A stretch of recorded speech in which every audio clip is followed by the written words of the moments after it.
Sunday. Losses for the Jets and the Giants on Sunday. The Giants put up 37 points, still fell short to the Cowboys. In it, though, a lot of offense. Russell Wilson threw for 450 yards. Wilson points to his big receiver, Malik Neighbors, as a positive from the loss. I mean, this guy is special. The plays that he was making, Malik Neighbors, I think Wandell had a tremendous game. Slade made some big plays in the fourth when we needed it. I thought the line did a tremendous job of giving me enough time, and credit those guys.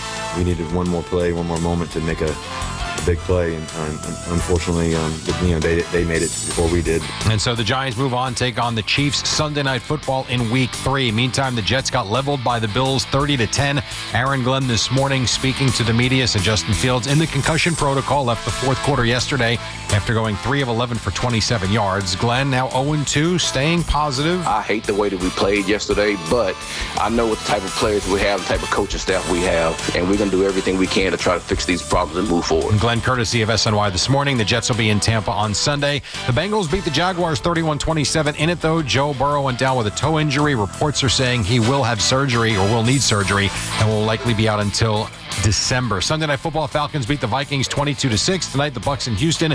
The Raiders and Chargers play in Vegas. The Mets did end their 8-game losing streak with their 5-2 10-inning win over the Rangers. Pete Alonso, the game-winning home run. Sunday Night Baseball, Yankees lost to the Red Sox 6-4. Yankees in Minnesota tonight. We'll have it on the Fan First Pitch 7:40. Carlos Rodon the start. This report brought to you by Total Orthopedics. They are Long Island's premier orthopedic practice. From simple sprains and broken bones to complex sports injuries, they are the experts at getting you back to being you. Total Orthopedics and Sports Medicine. Visit TotalOrthoExpress.com today. 72 in Central Park. That's what's happening. I'm Jerry Recco on WFAN, now streaming on the Odyssey, iHeart, and TuneIn apps. It's Brandon Tierney and Sal Licata on WFAN The Fan, 101.9 FM, and always live on the free Odyssey app. Well, at least they scored a few touchdowns, BT. Just another horrific Sunday in New York football, and we start with the Giants, who had many opportunities to win that football game yesterday in Dallas, and yet they come away empty yet again. Yeah, I mean, to me, this one's on the defense, man. I'll be totally honest with you here. The Giants' defense was, we said this all summer, this is the calling card here. The Giants have devoted free agency. They've devoted first-round picks. They've made trades, and I know that Burns played very well, but you got Dexter Lawrence, you got Kayvon, you got Abdul Carter, you've got, obviously, Burns here. And it's not like they gave up 50 points here, but, Dak Prescott threw the ball 52 times. And the Giants' defense simply needs to be better, because you're not going to get this every week from Russell Wilson. You're not going to get this every week from Jackson Dart whenever Jackson Dart plays. Don't get me wrong. It beats losing, where you don't score a touchdown. The entertainment value was through the roof. This was a wild football game, but I sat here all summer. I was not alone. I think most Giant fans looked at the unit, the front seven, the ability to get pressure and change the game and disrupt as the best part of the team. And they didn't do it enough. That's it. It was supposed to be their identity, so it's very frustrating when you have a team that hasn't scored touchdowns in seemingly years, and then they go out there and score a bunch of touchdowns yesterday. The defense can't do their job. However, to me, it's not just all on the defense. It's all encompassing. It was just a bad team loss, whether it's the stupid penalties. That's not just on the defense. Whether it is the offense's inability to put the game away in overtime. Like, how many chances do you need to put the game away? They had multiple chances. They just had to get in field goal range twice in overtime, and they didn't do that. So I just can't sit here and say, well, it's specifically just on the defense, and if they fix that, they're going to be great. I also don't believe what they did offensively yesterday is sustainable. They did it against a crappy Cowboys team, which we all know by now the Cowboys stink. Secondly, Russell Wilson's deep ball is a thing of beauty. It's been underrated for years, underappreciated for years. That's not sustainable. Giants have weapons, sure, but you saw it was not sustainable within that game, let alone throughout the course of the year. So I think the offense needs to take a hit as well. Obviously, the coaching and the penalties. To me, it wasn't all just on that defense, although that's supposed to be their calling. Well, I mean, think about this. It shows you just really how far away they are from being an elite team, because when you've got so many aspects of the team that is still not fixed or in certain spots broken. I mean, whether it's penalties, whether it's the inability to punctuate drives, whether it's the inability to stop. Obviously, the Cowboys have a good offense, but you still got to make some more plays on defense. The not coaching, that good. Like, it's good. It's not that good. No, I get it. But the Cowboys' offense is much better than the Cowboys' defense. I mean, this is not a surprise. That's why I didn't think that the Giants would win this week. I did think that they would score some points, because the Cowboys' defense is going to be an issue forever, at least, or I should say for this season. I'm disheartened, man. I'm disheartened from a defensive perspective when you go out there and you build a team, Sal, with all of these first-round picks, and you can't get the stop when you have to get the stop. I understand there's other components that went awry here, but to me, if the Giants I looked at the quickest way for the Giants to become competitive this year was for the defense to just destroy teams. Like, make disruptive plays, make splash plays, sudden flip field. And I haven't seen it yet. And here we are 2 games into it. And I know the defense was better in week 1 than yesterday, but it's not good enough. Yeah, I mean, the defense has to be better. Offense has to be better. For me, there's no moral victories here, whereas it was different with the Jets, and we'll get to the Jets coming up. A week ago, the Jets, you could say moral victory. It's year 1 with a rookie head coach. This is year 4. So while you certainly feel good, hey, I personally am just thankful that we actually had a football game to watch. Both New York football teams, they've played 4 games so far, and we've gotten at least 2 football games where there's been some entertainment. There's been some back and forth. Each team had a realistic chance to win those games, and obviously each team ended up coughing up those games in different fashion. But I'm thankful that the Giants were able to move the football and play a competitive football game. There are steps along the way. It shouldn't be that way in year 4, but even the offense is not driving the football enough. Like, yeah, it was great because Malik Neighbors went nuts and Russell Wilson hitting on the deep ball, but that to me is just not sustainable. That's not a good offense. Oh, just have Russ drop back and fling one down the field. Like it's a schoolyard. It's not going to work like that all the time. It worked yesterday to a ridiculous extent. Matter of fact, that's not even sustainable like through Russ's career. Like, that was one of the great days that he's had passing, period. Yes. Certainly in years, but even in his heyday. So that type of performance is not just, okay, well, now the offense is fixed. Let's go see if the defense could go get it. And to me, that's why it's not just on the defense. I know the defense is the obvious thing. They had multiple chances to protect the leads. But if you even just get to overtime after the ridiculous 65-yard field goal and the way the defense laid off there, just get to overtime. I thought the Giants were going to win that game 5 times over. And I picked the Cowboys. I had the Cowboys to win that game 5 times over. I felt like, oh, Giants are going to win, Giants are going to win, Giants are going to win. And yet they didn't. And it wasn't just one aspect. Well, I don't understand why these coaches don't adjust to the increase in kicking. I mean, the importance of kicking here. I don't understand why there's no adjustment. And obviously, we know about the prevent defense here. It was ridiculous, which speaks to what I'm saying. Like, dude, just go and get them. Go end the game. I mean, if you get burned, you get burned. But to lose in such a passive manner at the end when it was such a good game, to me is just gutting. I mean, yeah, again, all right, fantastic. Entertainment value. Wow, at least Giant fans had a reason to watch all 4 quarters. But it equates to the same thing. But it's a nice step in the right direction. Is it, though? Is it really, though? Yeah, for a Sunday that you actually get to watch. Like, I'd rather lose like that every time than I would week 1 where they weren't even in the game. Yes, but I'd feel better about this if it was, and I almost hesitate to bring Jackson Dart back into the equation this early, but I just say this because if Jackson Dart did what Russell Wilson did and the Giants lost, that's one energy. We all respect what Russell Wilson did. I think he showed everybody that, he's a man of pride. He's got a lot of pride in what he does for a living. And, corny tweets, whatever, he came out the ball. And he was killing it outside of those 2 mistakes at the end. But when it's a soon-to-be out-of-the-league quarterback who has an all-time day, it's got to take away some of the sting because he's not a piece of the future. He's not a piece of the puzzle. So what does it really do? You're still 0-2. You're 0-2 in the division. The offense malfunctioned late. The defense didn't do enough. The coaching was a wreck. And the Giants are 0-2. Think about this, BT. We've had this conversation because a lot of the focus today is going to be on Bowen. And it's how Giant fans feel. Oh, Shane Bowen, defensive. That's not the problem. Like, you could fire him and hire a new defensive coordinator and things aren't going to get fixed. I heard a caller this morning, Boomer and Gio, talk about, go hire Rex Ryan and that God, Rex. They had that type of guy in Wink Martindale. Yeah. And whose fault is it that Martindale left? They haven't been the same since he walked out of the building. That's on the head coach. Well, correct. Like, it was Dable who had the issue. And remember, you and I were fighting about this. You were on the side of Martindale. I was on the side of Dable. Yep. Dable, the head coach, he made the decision. They moved on from Wink Martindale. Their defense has not been the same. He chose Bowen. And he also should be able to override the certain setbacks or sets that they have in defense. Hey, prevent defense. Like, if the broadcasters are telling you that, and they were, then how come the coaches don't know enough to say, hey, you got to prevent them from getting into field goal range? And the Giants made it too easy. That, to me, is not on the defensive coordinator. That would be on the head coach. And that's not a first-year coach. And we'll compare and contrast when we get to Glenn. This is year 4 here. So I agree. I mean, he's an offensive guy. Brian Dable. But when you see the defense 12, 15, 18 yards back, and you know what the opposing kicker could do, so the headsets are already on. Just yell, let somebody know, guys, what are we doing here? This isn't going to fly here. So I've always been a staunch believer and a staunch supporter. Yeah, you're the CEO.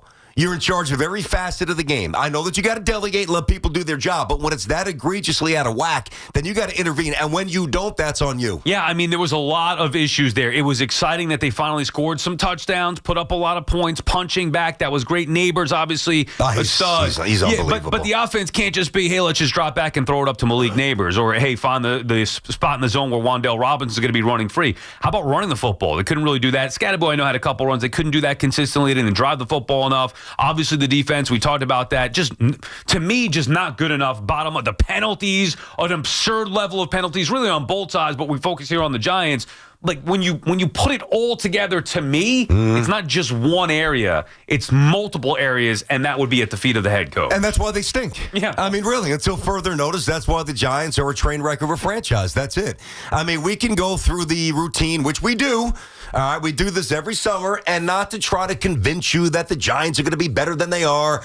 I sat here, and I said that I think the Giants are going to be a better product this year. My exact words, and I said the same for the Jets. My exact words were, I'm bullish on New York football to an extent where it's going to be more competitive. Now, aesthetically, it's looked better. You're right. The Jets gave us a fun, wild game in week 1, and the Giants gave us a fun, wild game in week 2.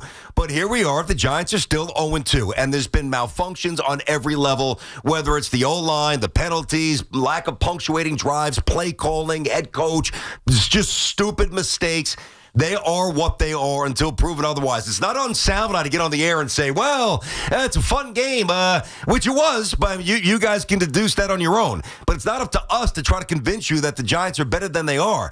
I thought that they could be, and maybe eventually at some point this year they will be, but right now they're not. They're 0-2, play the Commanders, loss, play the Cowboys, who aren't even that good, loss, and here we are. It's not even October 1st, and it looks very bleak, and here come the Chiefs at 0-2. Not to mention the just frustrating factor that you can't beat the freaking Cowboys. No. Like, to have been dominated like that by a division opponent for years, I mean, that's unacceptable. BT and Sal on the Fan, our friends at Town Fair Tire, remind you that at Town Fair Tire, you always get the guaranteed lowest price on name brand tires from Connecticut to Maine. Nobody beats Town Fair Tire. Nobody. Same old story with the Giants. They lose. We'll get to the Jets in a little bit. G-Stack is calling from Monmouth County. What's up, G-Stack?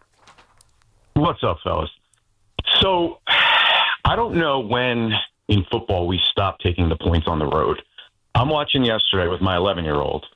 I played football, not professionally, but we're on the road, right? In a game we need to win, a fan base, a team desperate for a win. In our own division, as you guys just pointed out. Never happens, right? We kick the ball off. We got the momentum going our way. In field goal range, we go for it. Not only do we go for it, we call a play that I could have told you was coming. My kid told me it was coming. They stop it. Huge momentum killer. Dable sucks. And the offensive line hasn't been good in over a decade. I think you guys pointed it out last week. When is the last time we had a guy who could hold his block for longer than a second? Yep. By the way, on that note, G-Stack, no Andrew Thomas, and yet the Giants were able to put up 37 points, the majority of coming down the field with deep plays. So I don't want to hear I was all about now, Andrew most Thomas. Of those deep plays, if you look, though, his feet are scrambling. He's moving around the pocket. I get it. It wasn't like he had all day back there. Right. I'm just saying that doesn't absolve them from it doesn't absolve them from the Week 1 performance. That's all I'm saying. Absolutely not. Correct. And the backup, whatever his name is, that guy shouldn't have a job. He doesn't deserve to put on a uniform and make the kind of money he's making. He's a clown.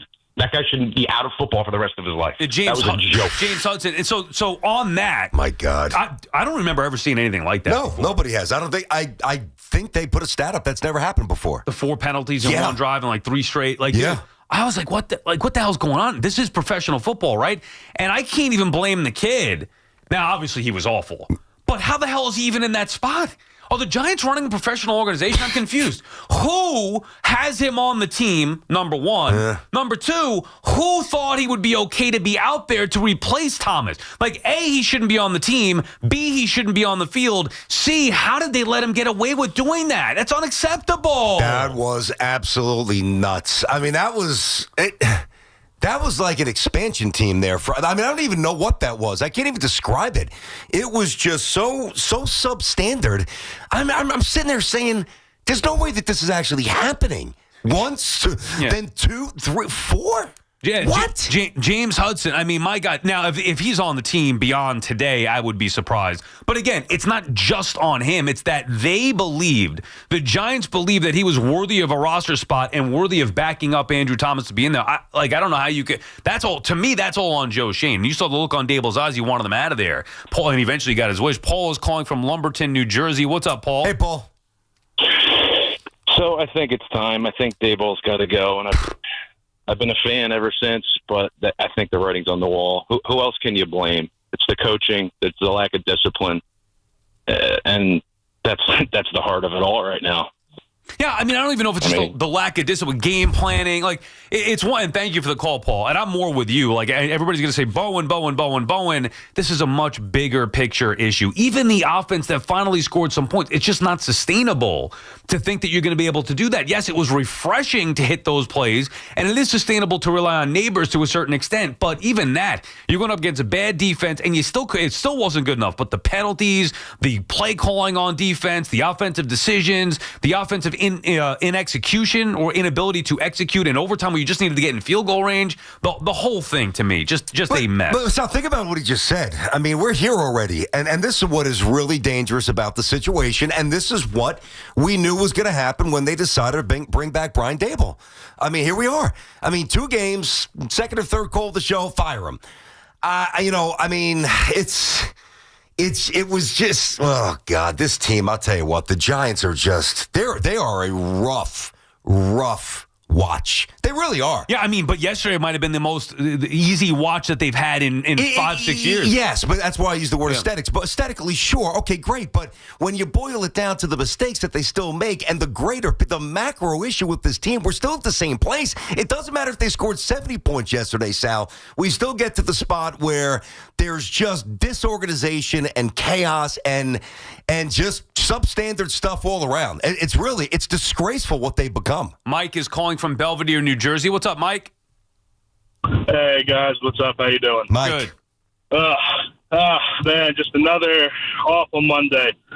I've been a Giant fan my whole life, man. I got to say, especially the last 15 years. Yesterday was disappointing. I'm blaming, Hudson and Bowen for sure. But everybody knew it was going to happen. The Giants, it was just clear as day. This is the games they lose. I just feel that, especially the last 15 years, they have just allowed and fostered this loser's culture where you just know that they're going to blow the game in the last few seconds. Doesn't matter the coach, doesn't matter the offensive coordinator, the quarterback, the staff. We're having the same conversations year in and year out. You know what I mean? 0-2, 10 of the last 13 years. I just think that the poison is deep in the organization before any changes can get made. Well, how do you solve it? Honestly, I mean, we all know this. I mean, we all know. What do you do, Mike? We all know the records. What's the answer? So, listen, there are two massive glaring issues with the Giants, right, over the last 15 years. Drafting, acquiring, and retaining players. Is that all? And then developing players. And then development of players after that. You go back and look at every draft. Yeah, but that's everything. But here's an argument that it's not just that. And thank you for the call, Mike. Good stuff. Daniel Jones was drafted by the Giants. He's now 2-0 with the Indianapolis Colts. One of the highlights of the league so far this year. Saquon Barkley, also drafted by the Giants. He was basically the MVP of the league last year, winning a Super Bowl. It's uncanny. Okay, so those are 2 examples of how it's not just about, they don't draft properly. Now, he did say keeping your own players, but it's also, to me, about scheme and how to utilize what you have. Now, the other bigger problem can come from, this regime didn't draft those players. Mm-hmm. But this regime is now in year 4 drafting their own guys. And like I said last week, it's the same thing this week. The last thing that I need to see from this regime is how Jackson Dart goes out there and performs. I'm not talking about yesterday in those plays or whatever, in those type of roles. I'm talking about big picture, long term, how he's going to look. And even then, I'm not so sure that I would still keep Daboll and Schoen. which would then further complicate the problem because the next regime is going to have Jackson Dart in waiting. Like, that's what we talked about a year ago, trying to prevent this Mets and have a clean slate. But it's not just about the inability to draft and develop. And these are all the things that we talked about. Like, if you're going to get a new coach, does he like Jackson Dart? Does he love Jackson Dart? I mean, it's just not a smooth situation whenever you move on from Dable, whenever that is. Hopefully it gets turned around. It was good to see some points. I get that. But what I'm saying is this, the Giants, they had a couple of chances to ice this game. Pop through, get through Dallas's O-line, which I know is very good, and make a play, disrupt it, put a ball on the turf, put Dak on his back, get a stop, get the win. And you have guys who are making a lot of money with the number 1 next to their name in terms of first-round status, and they didn't get the job done. So there's a lot of blame to go around. And Sal, when you're not good, there's always a lot of layers to this. And here we are again, 0-2. 888-808-1019, BT and Sal here on The Fan. Get to the Jets, obviously, as well. Yanks and Mets, busy weekend. Hey, our transportation, water, and energy infrastructure is critical. But did you know those projects are built by the local 825 operating engineers and their contractors? They even built MetLife Stadium and the one before that. That's why their advocacy organization, ELEC, the Engineers Labor Employer Cooperative, fights for those priorities every day. That's ELEC, representing the hardworking men and women who build New York and New Jersey. Baseball heartbreak, football glory.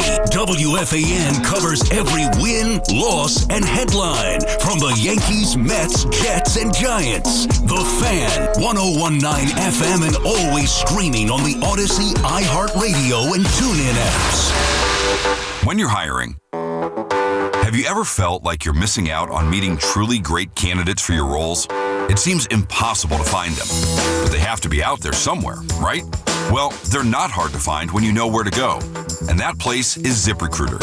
And right now, you can try ZipRecruiter for free at ZipRecruiter.com/free.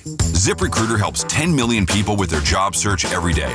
And because these people are actively looking for jobs just like yours, it's easy to find the right person right away. In fact, 4 out of 5 employers who post on ZipRecruiter get a quality candidate within the first day. But if you're not using ZipRecruiter, you're missing out. So see what it's like when the impossible is easy. When you go to ZipRecruiter.com/free right now to try ZipRecruiter for free.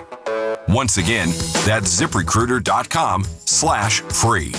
ZipRecruiter.com/free. Never miss out on great candidates with ZipRecruiter. Together, let's drive at Paramus Chevrolet for $387 a month and $2104 due at delivery. Lease a brand new Silverado 1500 LT with 4-wheel drive for 36 months. Buying? Enjoy 0.0% APR financing for well-qualified buyers. Visit ParamusChevrolet.com today.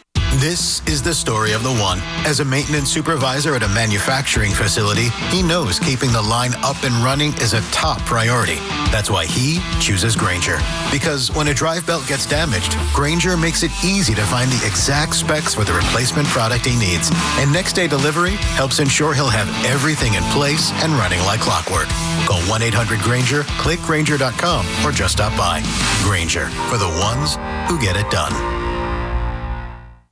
Life insurance. Why are you putting it off? Can't afford it? Too much hassle? Think you don't need it? There's lots of excuses for putting off life insurance. But if you weren't there, who would pay the mortgage and other bills? With Ethos, you could be covered in 10 minutes and boom, family protected. Ethos, fast and easy online term life insurance. Up to $2 million in coverage with no medical exam. Some policies as low as $1 a day. Answer a few health questions and get your free quote at ethos.com/play. That's ethos.com/play. Things today can seem kind of unpredictable. Who knows what's around the corner, right? Well, at Total Wireless, we want to give you something to be sure about. With us, you save 50% off Metro and Cricket when you switch with one line. Guaranteed. And you get to keep the phone and number you love. Visit our Total Wireless store today. 50% savings for unlimited plans versus comparable Total Wireless unlimited phone plans based on standard plan rates. Some customers may only receive the guaranteed savings after contacting us and validating the current plan rate. Excludes promotional, discounted, and bring your phone rates. For total 5G unlimited plan or higher, auto pay required. Applied on next renewal date. Additional terms apply. We're always talking New York sports on The Fan. The FanDuel Sportsbook app is your home for all of your favorite NFL bets. From yards to touchdowns to who will win. With FanDuel, any play can be the play of the game. FanDuel is giving all customers a 50% profit boost token tonight on either game of your choosing. For tonight's game, you can build a same-game parlay with an Emeka Ibuka anytime touchdown, Ladd McConkey over receptions, and Justin Herbert over passing yards. So make FanDuel your go-to app for any snap. Just visit FanDuel.com/Boomer. Play your game with FanDuel, an official sports betting partner of the NFL. We all just love the app around here. It is safe and secure, and when you win, you get paid instantly. FanDuel Sportsbook is also the official partner of WFAN. 21 and over and physically present in New York. Opt-in required. Bonus issues now. Drawable profit boost tokens. Restrictions apply, including any token expiration and max wager amount. See terms at sportsbook.fanduel.com. For help with the gambling problem, call 877-8-HOPE-NY or text HOPE-NY 467-369. Let's go! You've still got it, but your immune system weakens as you age, making it harder to fight flu, pneumococcal pneumonia, RSV, and COVID-19. Ask your doctor or pharmacist which vaccines you need. Sponsored by Pfizer. At Dick's Sporting Goods, we have always believed sport has the power to change lives. Community happens here. Change happens here. Sport happens here. Introducing the all-new Dick's House of Sport, bringing new experiences, new services, and unrivaled selection from the top brands to a new place Jersey City can call home. Featuring a rock wall, a HitTrax multi-sport cage, and 3 golf hitting bays. Dick's House of Sport at Newport Center. Grand opening celebration September 19th through September 21st. Hear that? That's the beginning of a journey powered by the confidence that comes from driving a vehicle so reliable. It's backed by a 10-year, 100,000-mile limited powertrain warranty. Where your journey ends? Well, that's up to you. Visit your local Kia dealer today. Kia, movement that inspires. See retailer for warranty details. Always drive safely. Limited inventory available. Come out to Yankee Stadium to see the New York Yankees in action on Tuesday, September 23rd, when the Yankees host the Chicago White Sox. Don't miss a long-time Yankee Stadium tradition. Yankees Cap Night. The first 18,000 guests in attendance will receive a Yankees cap, courtesy of Cannon. For tickets, log on to Yankees.com/tickets. That's the Yankees and White Sox on Yankees Cap Night, Tuesday, September 23rd. Visit Yankees.com/tickets today. Catch all the play-by-play with Susan Waldman and Dave Sims. The home of Yankees Radio. The Fan. On the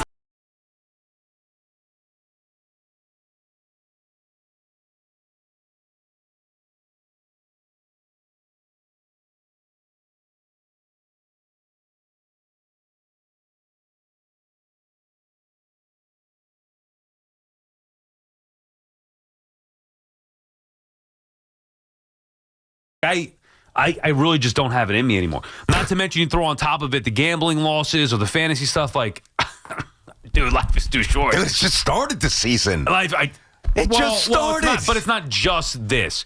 It's every week times 2. For how many years? I know. It is so morbid. It's so depressing. It really is. I get it, but it has been a long, rough road. Like, I'm excited. God. I'm excited that of the 4 New York football games so far this year, 2 have been good, entertaining games. Like, that's a win. I know. 50% of the games have been watchable. Now, they both, of course, lost in excruciating fashion, but, at least that to me is somewhat exciting, but I know what's around the corner. Outside of Jackson Dart, which will bring intrigue, these two teams in another few weeks are going to be dead again, irrelevant, tough watches. I don't say that, even if you might be right. I mean, think about this. Everybody's saying moral victories. No, that's all we have. Yeah, I know. We have to enjoy the moral victories. Now, the moral victory from within the Giants' offensive performance, which was phenomenal yesterday until the end when Russ obviously threw a pick. Yeah. That's I don't want to say that that's good for week 2, but if they continue to lose and that happens in week 7, you're 1-6, then the moral victories aren't even fun. All right, let me ask you it this way. I have my answer, but I want to get your answer first. Do you have more belief in the Giants team after yesterday's effort that they could beat the Chiefs Sunday night? Yes, but that's also built out of the thought that I didn't really think the Chiefs were the same team coming in. Understood. So that's part of it. You're at home. They're 0-2. Yeah. The result of this week's game is going to leave either the Giants or the Chiefs at 0-3. You imagine if it's Kansas City? Well, I'm saying, which one do you think? But still, my answer is I do. Like this performance yesterday, at least to me, got them in the conversation. I still think big picture not very good, major issues. It at least got them in the conversation where maybe they can win a football game on occasion. Yeah, I agree with that. You know what I mean? Which do. is encouraging because based off of week one, yeah. it was like they're going to win 3 games. Now, maybe they can mess around and maybe they do come home.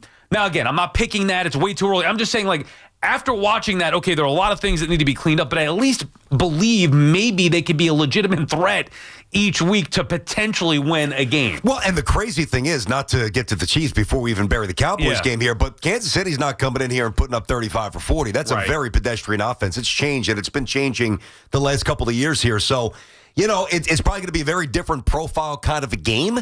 You're at home. You're desperate. I give the Giants I don't care what the odds say. I give the Giants a puncher's chance to mess around and win that game, yeah. Right, so then it's – now, again, I still don't think they're going to. We have plenty of time to do that. But at least it's not about just moral victory. It's about, okay, they showed us tangible things to think they can score a touchdown or 2. Holy crap, it's not that hard. Now you try to get – a stop or 2. Then you try to put it together. And then we could get BT. Think of this. A touchdown and then a stop. And then maybe another touchdown and another stop. Be good. And that's how winning is done. So baby steps here. How winning is done. Yeah, exactly. Baby steps here, but it is year 4 with Shane and Dable obviously running things here. You can't count on much, especially the New York football teams, but you can always count on Sundays with the NFL on CBS and Paramount Plus. Stream your local NFL game live every Sunday all season long, starting at just $30 for your first year. It's like $250 a month. Visit ParamountPlus.com/NFL to get started today. This week's game of the week, the Pittsburgh Steelers at the New England Patriots. Let's get to the phones here, BT. We'll get to the Jets in about 10 minutes. Matt is in Manorville. What's up, Matt? What's up, fellas? How's everything? Good. How are you? Hey, Matt. Before you guys start your show in the morning, do they tell you to be a little optimistic? Because this is getting ridiculous, guys. I know the Chiefs are 0-2, and I'm going to go to my, what I called originally for, but I just was listening, and they're going to come here and they're going to eat the Giants alive. I don't care that they're 0-2. The fact of the matter is, did you see our D-backs? We can't stop anybody. I mean, Patrick Mahomes is still Patrick Mahomes. But why I'm calling is, if I'm the owner of the Giants, okay, Dable and Shane, they don't even get on the plane back from Dallas if I'm the owner. I mean, the reason I'm saying that is, when did it become okay to make a mockery of the Giants? I mean, I've been I'm 39 years old. I've been a Giants fan. I've seen really good teams and I've seen terrible teams. And, that's all we've seen for the past 10 years.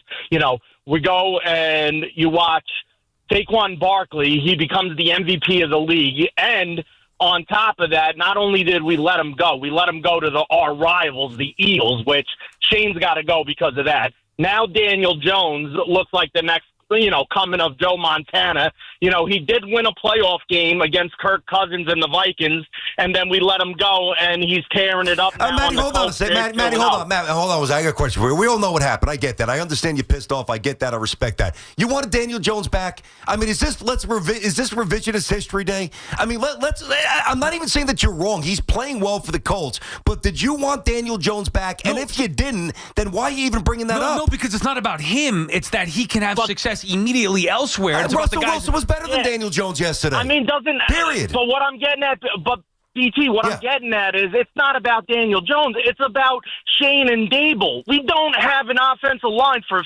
15 years now. The kid, it's Daniel Jones, he's good, but he's not great. What I'm saying is, the Colts have an offense.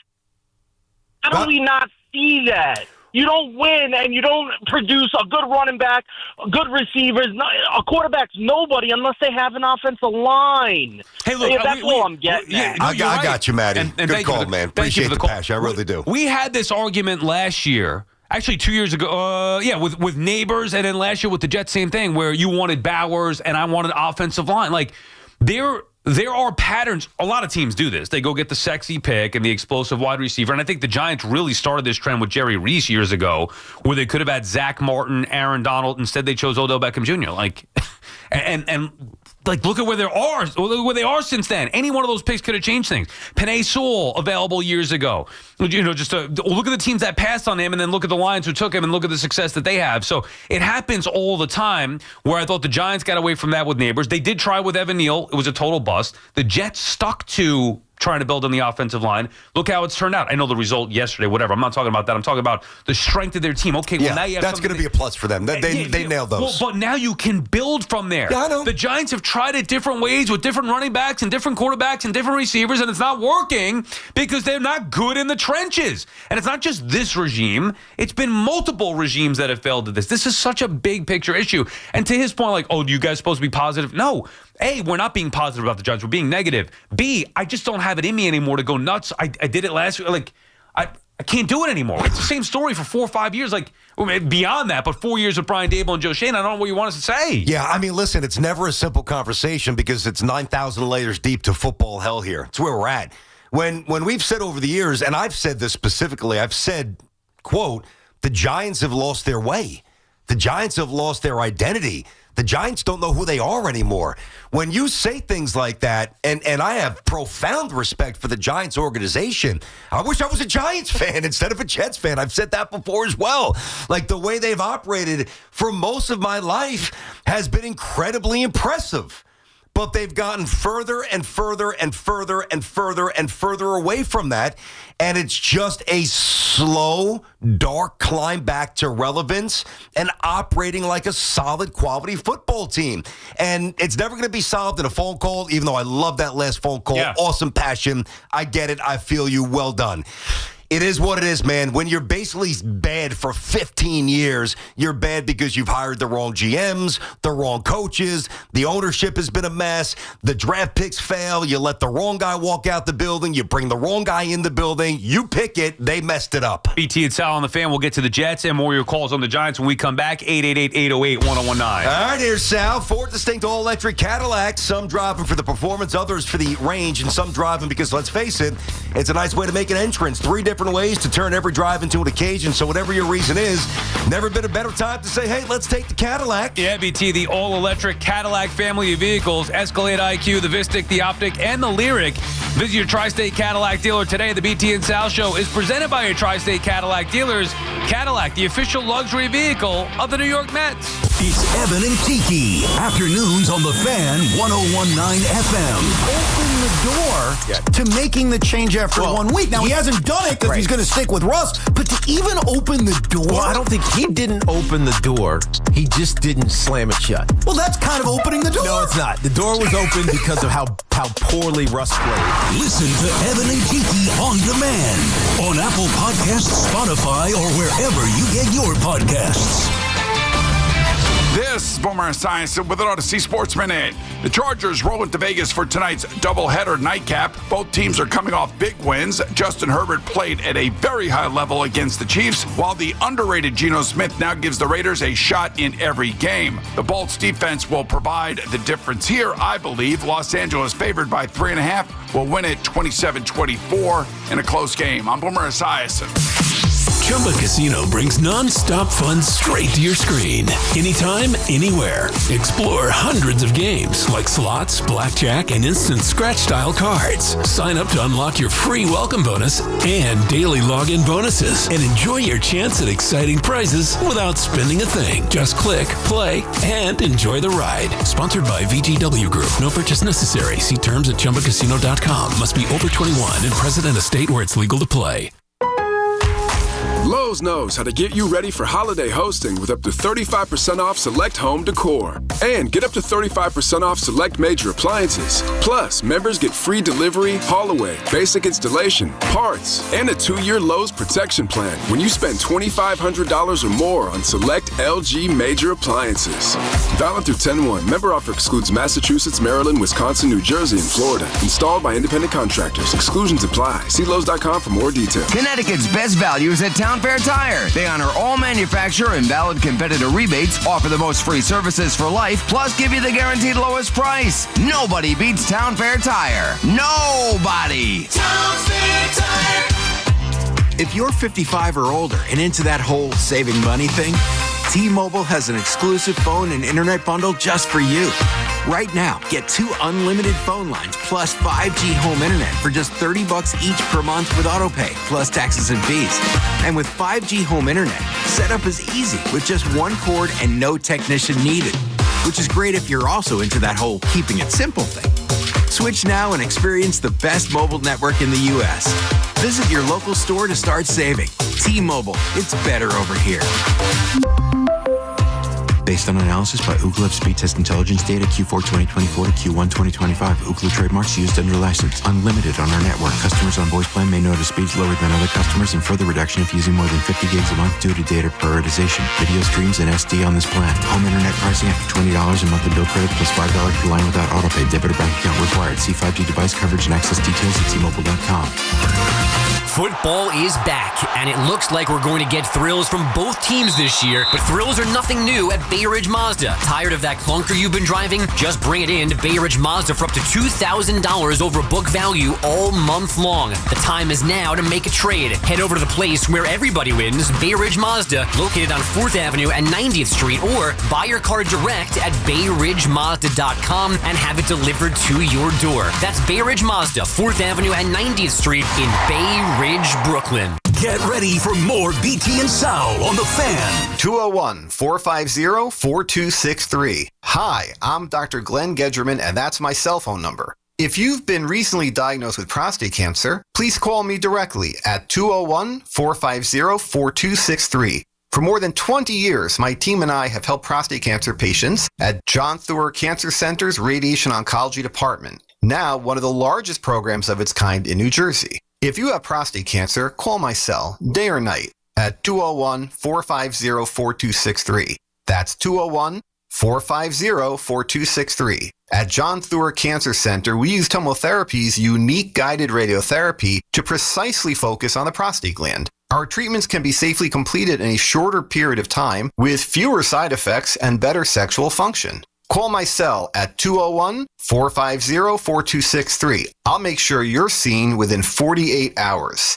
John Theurer Cancer Center, a division of Hackensack Meridian Health. How good is a perfectly cooked tomahawk steak? The Chef IQ Sense is the wireless cooking thermometer that eliminates under or overcooking your meat. Order the newly released 3rd generation Chef IQ Sense now and enter code word BOOMER for 20% off at chefiq.com. This is the story of the one. As a maintenance supervisor at a manufacturing facility, he knows keeping the line up and running is a top priority. That's why he chooses Grainger. Because when a drive belt gets damaged, Grainger makes it easy to find the exact specs for the replacement product he needs. And next day delivery helps ensure he'll have everything in place and running like clockwork. Call 1-800-GRAINGER, click Grainger.com, or just stop by. Grainger, for the ones who get it done. As a mom, comforting my family is what I do best. Vicks Vapor Stick provides soothing, non-medicated Vicks Vapors in an easy-to-apply stick, and it dries fast, so there's no mess. I use it to comfort myself and my family. Thanks, Mom. Vicks Vapo Stick, soothing comfort for the whole family. And try Vicks Vapo Shower Max for steamy Vicks Vapors when you need more comfort for yourself. Use as directed. For over 100 years, Clemens has been your trusted partner in comfort. When it comes to home heating oil, they deliver more than just quality fuel. They deliver peace of mind. With price protection, automatic deliveries, and 24/7 service, their dedicated team is just a call away, ensuring you stay warm and comfortable all winter long. Clemens, the Tri-State's largest heating oil provider, proudly serving their community for generations. Give them a call today at 866-GET-HEAT or visit oil.clemens.com. Talk New York sports here. The Fan. BT and Sal back on the Fan here. Wendy's turning point of the game contest. Of course, Wendy's the official hamburger of the Yankees. Taking it on the chin last night. Tried to mount the comeback. Couldn't get it done. But they do take 2 out of 3 up in Boston. First one to identify last night's turning point. Give us a call at 866-540-WFAN. That's 866-540-9326. And you will receive 2 pairs of tickets to a 2025 Yankees regular season game. Not many left. Obviously getting down to the nitty-gritty. All from your flagship station for Yankees baseball, The Fan. Yanks and Twins tonight. Rodon going for win number 17 17. Minnesota's terrible. All right, 888-808, so you got to win them all. 888-808-1019, beat Teen Sal on the Fan. Back to the Giant calls in a moment. The Jets. So, Sal, the worst thing for me about the Jets yesterday was that it felt like basically every other game I've watched for the past 15 years. And like that's a basic statement, but I think it carries more weight when I then followed up with last week, followed like the complete antithesis of all of the games I've watched the last 15 years. So it's like, man, even though the Steelers beat them on a 60-yard field goal, we went through the mechanics of that game, and it obviously really hurt. I felt so, I don't know, emboldened by the Aaron Glenn start here. I'm like, okay, this is what I saw over the summer and that first half. This is the Steelers game. No sacks, no penalties, no dumb plays, 4 possessions, 2 touchdowns, 2 field goals. That's the exact opposite of what I'm used to. And then yesterday, it was what I'm used to. First possession, 3 and out. Justin Fields misses Garrett Wilson by 5 miles. The opening possession on defense there, and then you get the Michael Clemens ridiculous penalty. There were just so many things that went wrong. Obviously, the Fields penalty, fumble. The Jets, yes. So it's early. Before I go now, I got to take a half a step back here because it's game number 2 for Aaron Glenn, number 2. But I expected more yesterday, man. I expected more, and I don't want to make it bigger than it really is. But that was an alarmingly inept football game for the Jets. Yeah, you weren't alone, but to me, I don't know why anybody would expect more. A cleaner effort, sure. The Bills are so much better than the Jets. It's not even funny. Like, they didn't even play a good game, the Bills. Josh Allen didn't even throw for a single touchdown, and they still walloped the Jets. My issue is not with Glenn, because I still believe that he'll get it turned around. My issue is then with the penalties and the sloppy play. Like, that's something that we had Anthony Becht on before the season. He said you could see the results right away. And it's been 2 straight weeks where the Jets have had some bad penalties. I'll give him a little bit of a pass last week. I don't think it was as bad as this week. But everybody made a big deal. The high and mighty Aaron Glenn of the Jets held everybody accountable. Okay, is Clemens going to get cut this week? I cut him. Is Justin Fields going to get cut with the fumble? Like, Justin Fields sucked. For all those people who got on, those of us who said Justin Fields can't throw, he was god-awful. Now, again, I know that there are 2 different arguments here, so I want to get back to your point about Glenn. I would not go overly negative if I were you. Well, I'd throw this one out. The Bills are really good. It's year 1, new regime. The Jets are overmatched. Now, you'd like to be more competitive. Sure, I get that. That was an ugly performance. You wash it. You go out there and you try to compete against the Bucs here. The next few weeks, to me, are going to be more telling, where they should be able to compete and maybe beat the Bucs. They should be able to beat the Dolphins, beat the Cowboys. If we thought they are who we thought they were. And again, I'm not judging them on wins or losses this year. I just want to see competitive, clean, smart, disciplined football. That game, to me, week 2 was more the aberration. I expect better football moving forward, even if the results may be the same. I do too, but you can't say it's an aberration when there's only 2 times where they've hit the field. Like, the aberration would be if you play 5 times and one is like that. That's an anomaly. That's the aberration. They weren't ready to play yesterday. I can't sugarcoat this. From the opening snap, and you're right, Justin Fields was awful. I mean, he was Justin Fields. That's what he normally looks like. God, Sal, he missed some. And you saw in the first series where he missed Garrett Wilson. That's a 15, 20, more than that. That's a 25-yard gash play. The play that bothered me, aside from the Clemens penalty, and I would cut him. Now, you can't start cutting people every time they put a ball on the turf. That goes without saying. And Fields got popped from behind. It happens. He's gonna possess the ball a lot as a running quarterback. He's gonna fumble a few times. Wasn't a lack of effort. They made a good play, and the Bills are very good on defense. We understand that, but Clemens has been emotionally immature from the moment that he got here, and for somebody who is that erratic consistently and doesn't seem to ever make any plays. The only time Michael Clemens' name comes up is when he does something dumb. So yes, I would cut him. But the play that bothered me the most, okay? So they're down 10-0 at this point, and the Jets had a pretty good drive, and then they did that ridiculous reverse that lost 10 yards, and momentum was stifled, and then they punt the ball, right? But Allen gets hurt. 2:33 to go in the first quarter. It's a 10-0 game, and you just knew that the Jets didn't look right. But if there's ever a chance to make a move,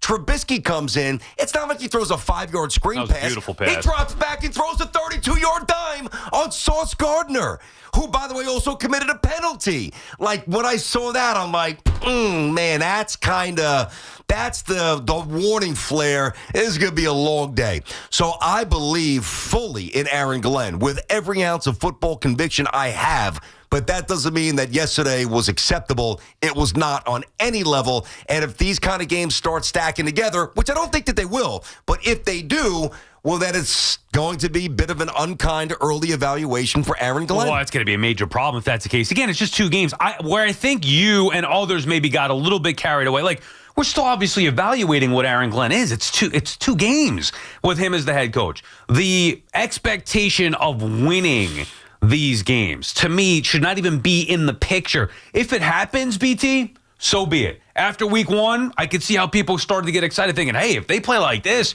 they're going to win a lot more games than many people thought. The expectation to me should have been tempered, especially after that first game, because Justin Fields played out of his mind, and just try to evaluate the head coach, cleaning up the stupid penalties, the smart football. Like, we're in the process of evaluating that with a rookie head coach after just 2 games. Forget the result, because if you start chasing the results right away, you're going to be very disappointed. Well, listen, I picked the Jets to lose this week, so right. I'm chasing week-to-week progress. That's all I'm saying here. Now, the way it was over so fast, and the fact that Josh Allen didn't really have to do anything.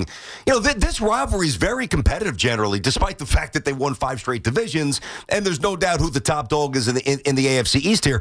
The Bills absolutely own it. But the Jets almost always play them very competitively, even when the Jets are at their lowest. So I was surprised, despite it being almost a 7-point spread. Now, I did not think that the Jets would win, but I did not think that the Jets would get punked like this. And again, it's early. It happens. Aaron Glenn's still in the early stage of finding out who's his kind of player and who's not. But you got to clean this up. And you don't have to beat Tampa. You can't look like this again. Ray is calling from Babylon about those Jets. What's up, Ray? All right, I have 3 points I want to make about that dismal, embarrassing joke of a game last night, yesterday afternoon. Last night, because it fed into my nightmares last night. First, it's Michael Clemens. Second, it's Justin Fields. And third, it's the Jets lack total energy. First, Clemens. The guy came into the Jets with a rap sheet. This guy's nothing more than a criminal. And then he ends up with that egregious roughing the passer penalty that led a drive for the Bills to score their touchdown. That set the tone for the entire game, and he's got to account for that.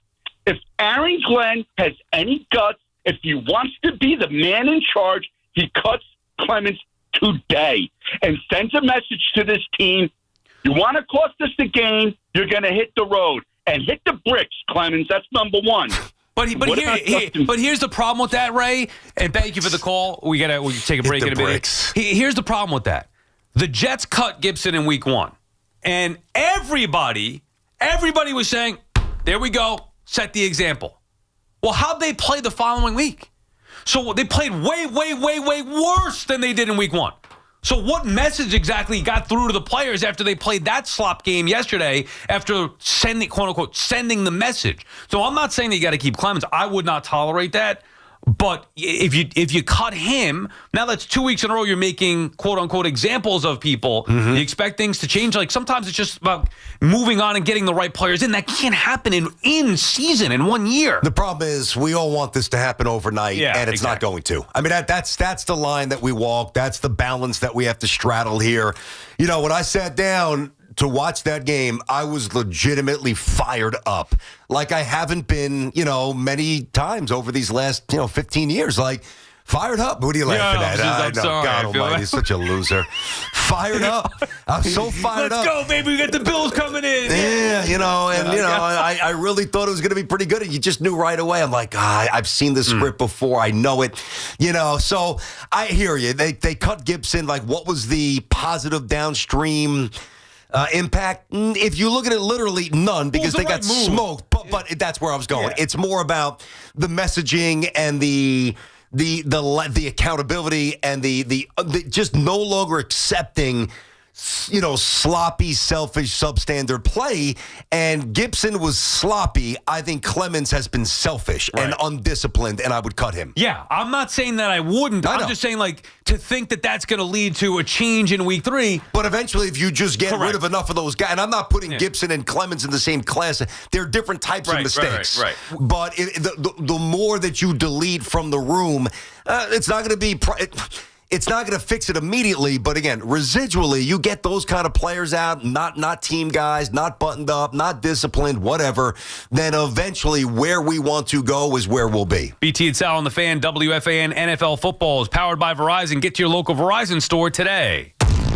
This city lives and breathes sports. WFAN is where Yankees fans argue with Mets fans and Giants fans debate Jets fans. Live, loud, and daily. The Fan, 101.9 FM and always streaming on the Odyssey, iHeartRadio, and TuneIn apps.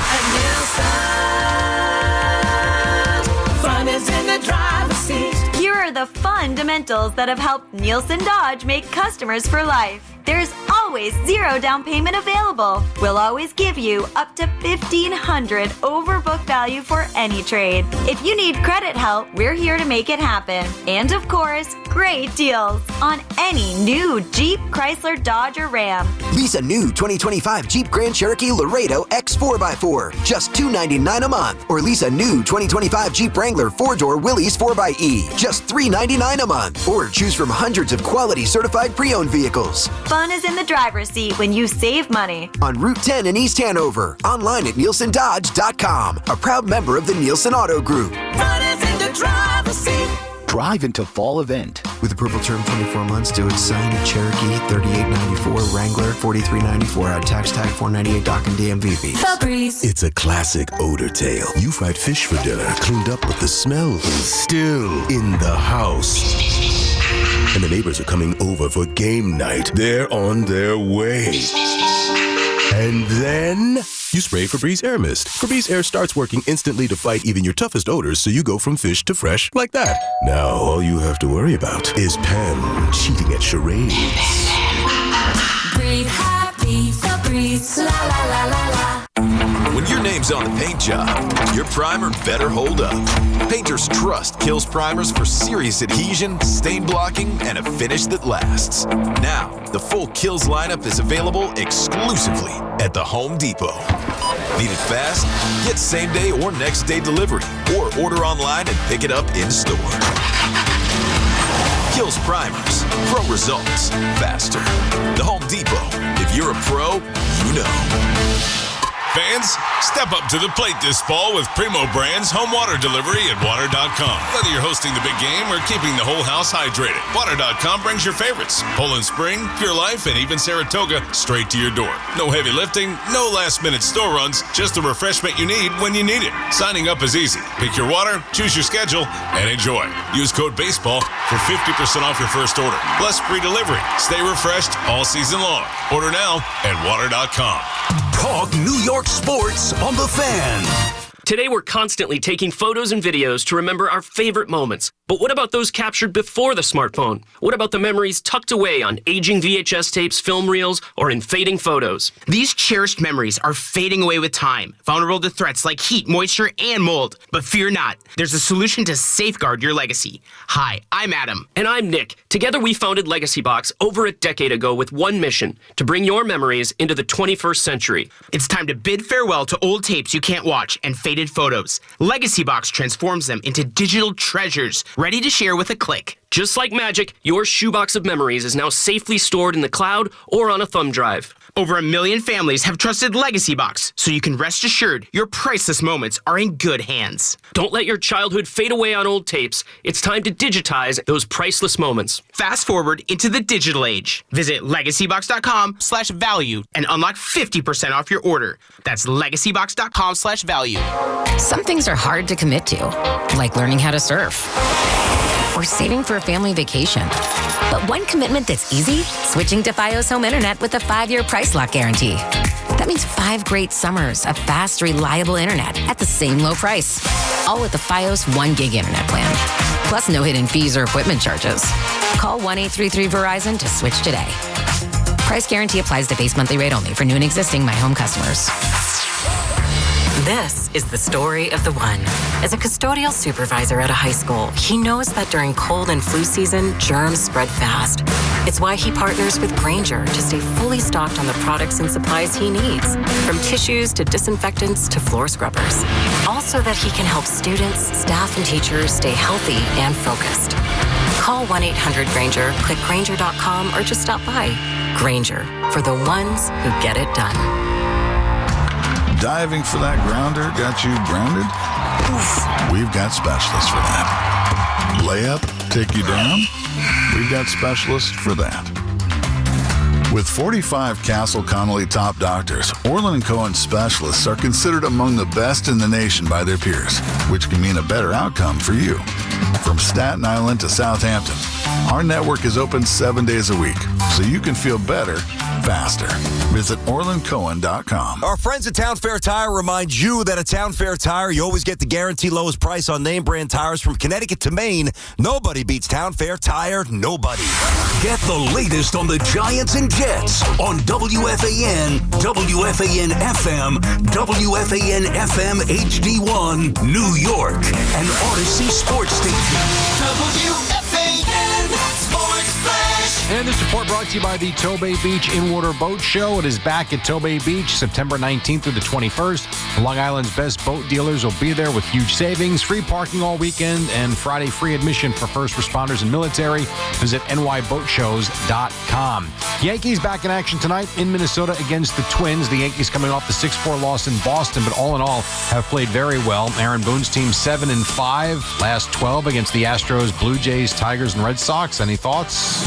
I don't evaluate. It's like we're getting to Minnesota here late, and we got another playoff game tomorrow. So that's how I look at it. Carlos Rodon will make the start tonight on the Fan at 7:40. Meantime, the Mets are off. They'll welcome in the Padres tomorrow. The Mets today leading the Giants by a game and a half. The Reds by 2 games for the third wild card spot. Mets beat the Rangers Sunday 5-2-10 on the Pete Alonso home run. The Giants fell to the Cowboys Sunday afternoon. Tough loss. 41 points scored between the two teams in the fourth quarter. Went back and forth. They had many opportunities to win. So, Drew Phillips, a loss like this, will it crush you? No. I mean, if you look at this game, there's a lot of positive stuff that can come out of it. So, we're keeping a bright narrative and just move forward next week. Giants next week will play the Chiefs on Sunday Night Football. The Jets will be in Tampa after they lost to the Bills 30-10.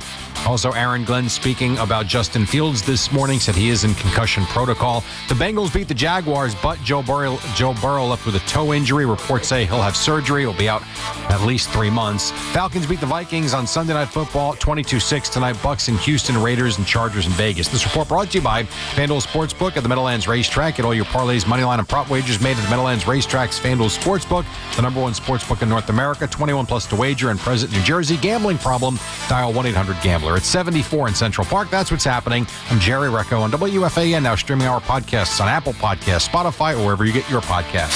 Get connected with WFAN to talk about your favorite teams. The Fan on the Odyssey, iHeart, and TuneIn apps. Face up 'cause you're a natural. I beat it harder. Brandon Tierney and Sal Licata back on the Fan, the BT and Sal Show on the Fan, presented by your Tri-State Cadillac dealers. Cadillac, the official luxury vehicle of the New York Mets. We'll get to the baseball in a little bit. Obviously, football takes the lead today, BT, with both these teams and different ways to get there. But we're still there at 0-4 with both the Jets and the Giants after 2 weeks and the 4 games winless, as it seems to be the norm here. Well, it's interesting because last week the Jets lost, but Jet fans were energized, and the Giants lost, and Giant fans were fairly despondent. This week, it's kind of role reversal. A little bit different because the Giants have been, it's year 4, so it's not quite the enthusiasm when you lose an exciting close game as they did in overtime to Dallas, where this week, the Jet fan is the one who's kind of shuffling the feet and saying, even though we lost week 1, it felt pretty good, and I saw this, and I saw that, and I felt this, and I felt that. Yesterday was just, I think certainly from a Jet perspective, a not too subtle reminder, this thing's going to take a while to get on the rails, and Aaron Glenn's going to need a lot of time. And from the Giant perspective, it's myriad issues, and whether it's the O-line, whether it's penalties, whether it's play calling, whether with the prevent defense. It's just, this is why the Giants have not been good for a long time. Maybe that's the more discouraging thing as we look ahead to week 3, where even the best case scenarios don't involve any real, true, meaningful football with either of these teams. I never thought the wins, losses were going to be there for the Jets this year. Again, it's early. Who the hell knows? You hope. But to me, like, I'm already taking that out of the equation, just saying let's evaluate what they have in Aaron Glenn. So that's the season. No real big games. And with the Giants, I never thought that they were going to be really good. But at least best case scenario for them was going to be, okay, Russell Wilson, maybe they have a chance at the playoffs. That's not going to happen. And now it's all going to be about, okay, well, yeah, Russ looked good. And now maybe you could call off the Jackson Dart calls for at least a little bit, see what happens against the Chiefs. If they go 0-3, regardless of how Russell Wilson, it's not about him. It's going to be about the future, and that's what this season is going to become about. Evaluating Aaron Glenn from the Jets' perspective in year 1 and seeing what the Giants have in Jackson Dart in his rookie season. I'm pretty much with you, but I think that's why, for me, that Steeler loss stung so much, especially now, the way they looked yesterday against the Bills, because yeah, different, I don't know if expectations is the right word, because nobody thought either team would be really, really good. But I'll tell you, the one thing that I think most of us thought, at least pertaining from a Jets perspective, is that the AFC East was not going to be that good. Right. So imagine if Boswell's 60-yarder hits the upright, right, or it sails a little bit wide, whatever. Jets win that game. Suddenly the Jets are 1-1. Think about how the Jet fan would feel now, even if they played horrendously like the same exact game yesterday, and they're 1-1 going to Tampa. You know Miami is in shambles. Miami is in complete. They are done. And matter of fact, the Jets will be favored in that game.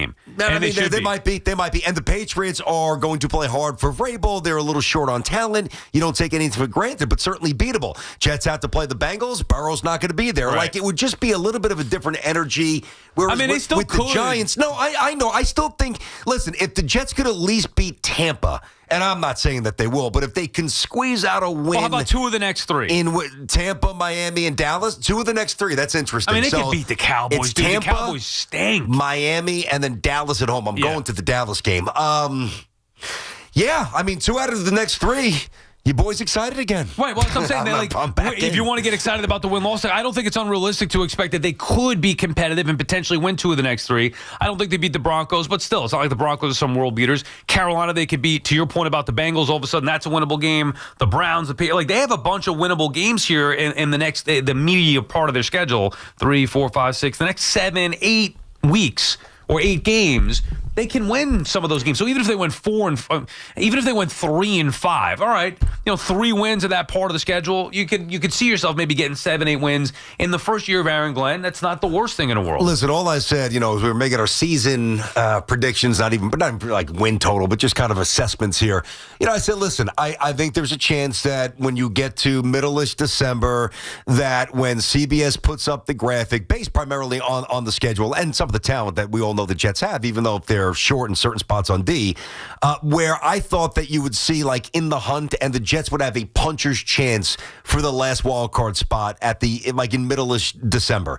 Now, I mean, I don't know if it's going to go that way, but there are some wins built in, you would think, that Sal just ran through on the schedule, but you can't start 0-4. You can't start 0-5. Like you got to bag a win fairly early just to pump a little life into the season. And the Giants got to figure out a way to also win 2 out of the next 3 before they take on the Eagles, Broncos, Eagles again. And I think that's probably less likely with the caliber of opponents, also the way that they're playing. And if they don't, then I think you're looking about a transition to Jackson Dart. BT and Sal on the Fan, 888-808-1019, the number to call. By the way, I do take issue with Joe Davis and Greg Olson yesterday. I don't know if you caught this, but they're like, matter of fact, it was Olson who was like, sports talk radio, all they talk about is Jackson Dart. No, dude, that's not what's happening. It's not all about Jackson Dart. Now maybe they'll find something else to talk about. No, you don't get it. It's not about Russell Wilson. It's about Giant fans wanting to have hope for the damn future. future? We all know what Russell Wilson is. Great. He can throw a great deep ball. What is it going to mean at the end of it? What if Russell Wilson threw for 400 yards every week this year? He's still not the future. Yeah.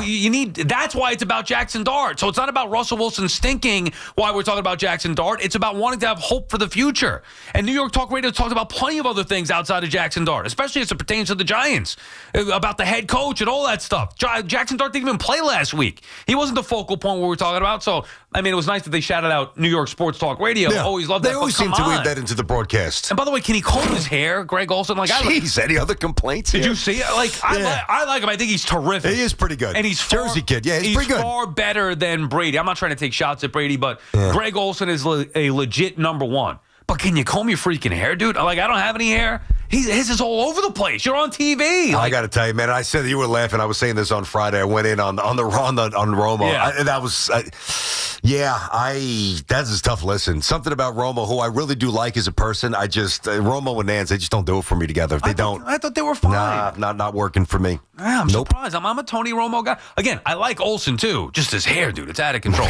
and well, I'm not even. I was going to say Joe Davis. God. Like, I like Nance a lot better than Joe Davis. Put it that way. 888-808-1019. The number to call. Back to the phones. Dom calling from New Rochelle. What's up, Dom?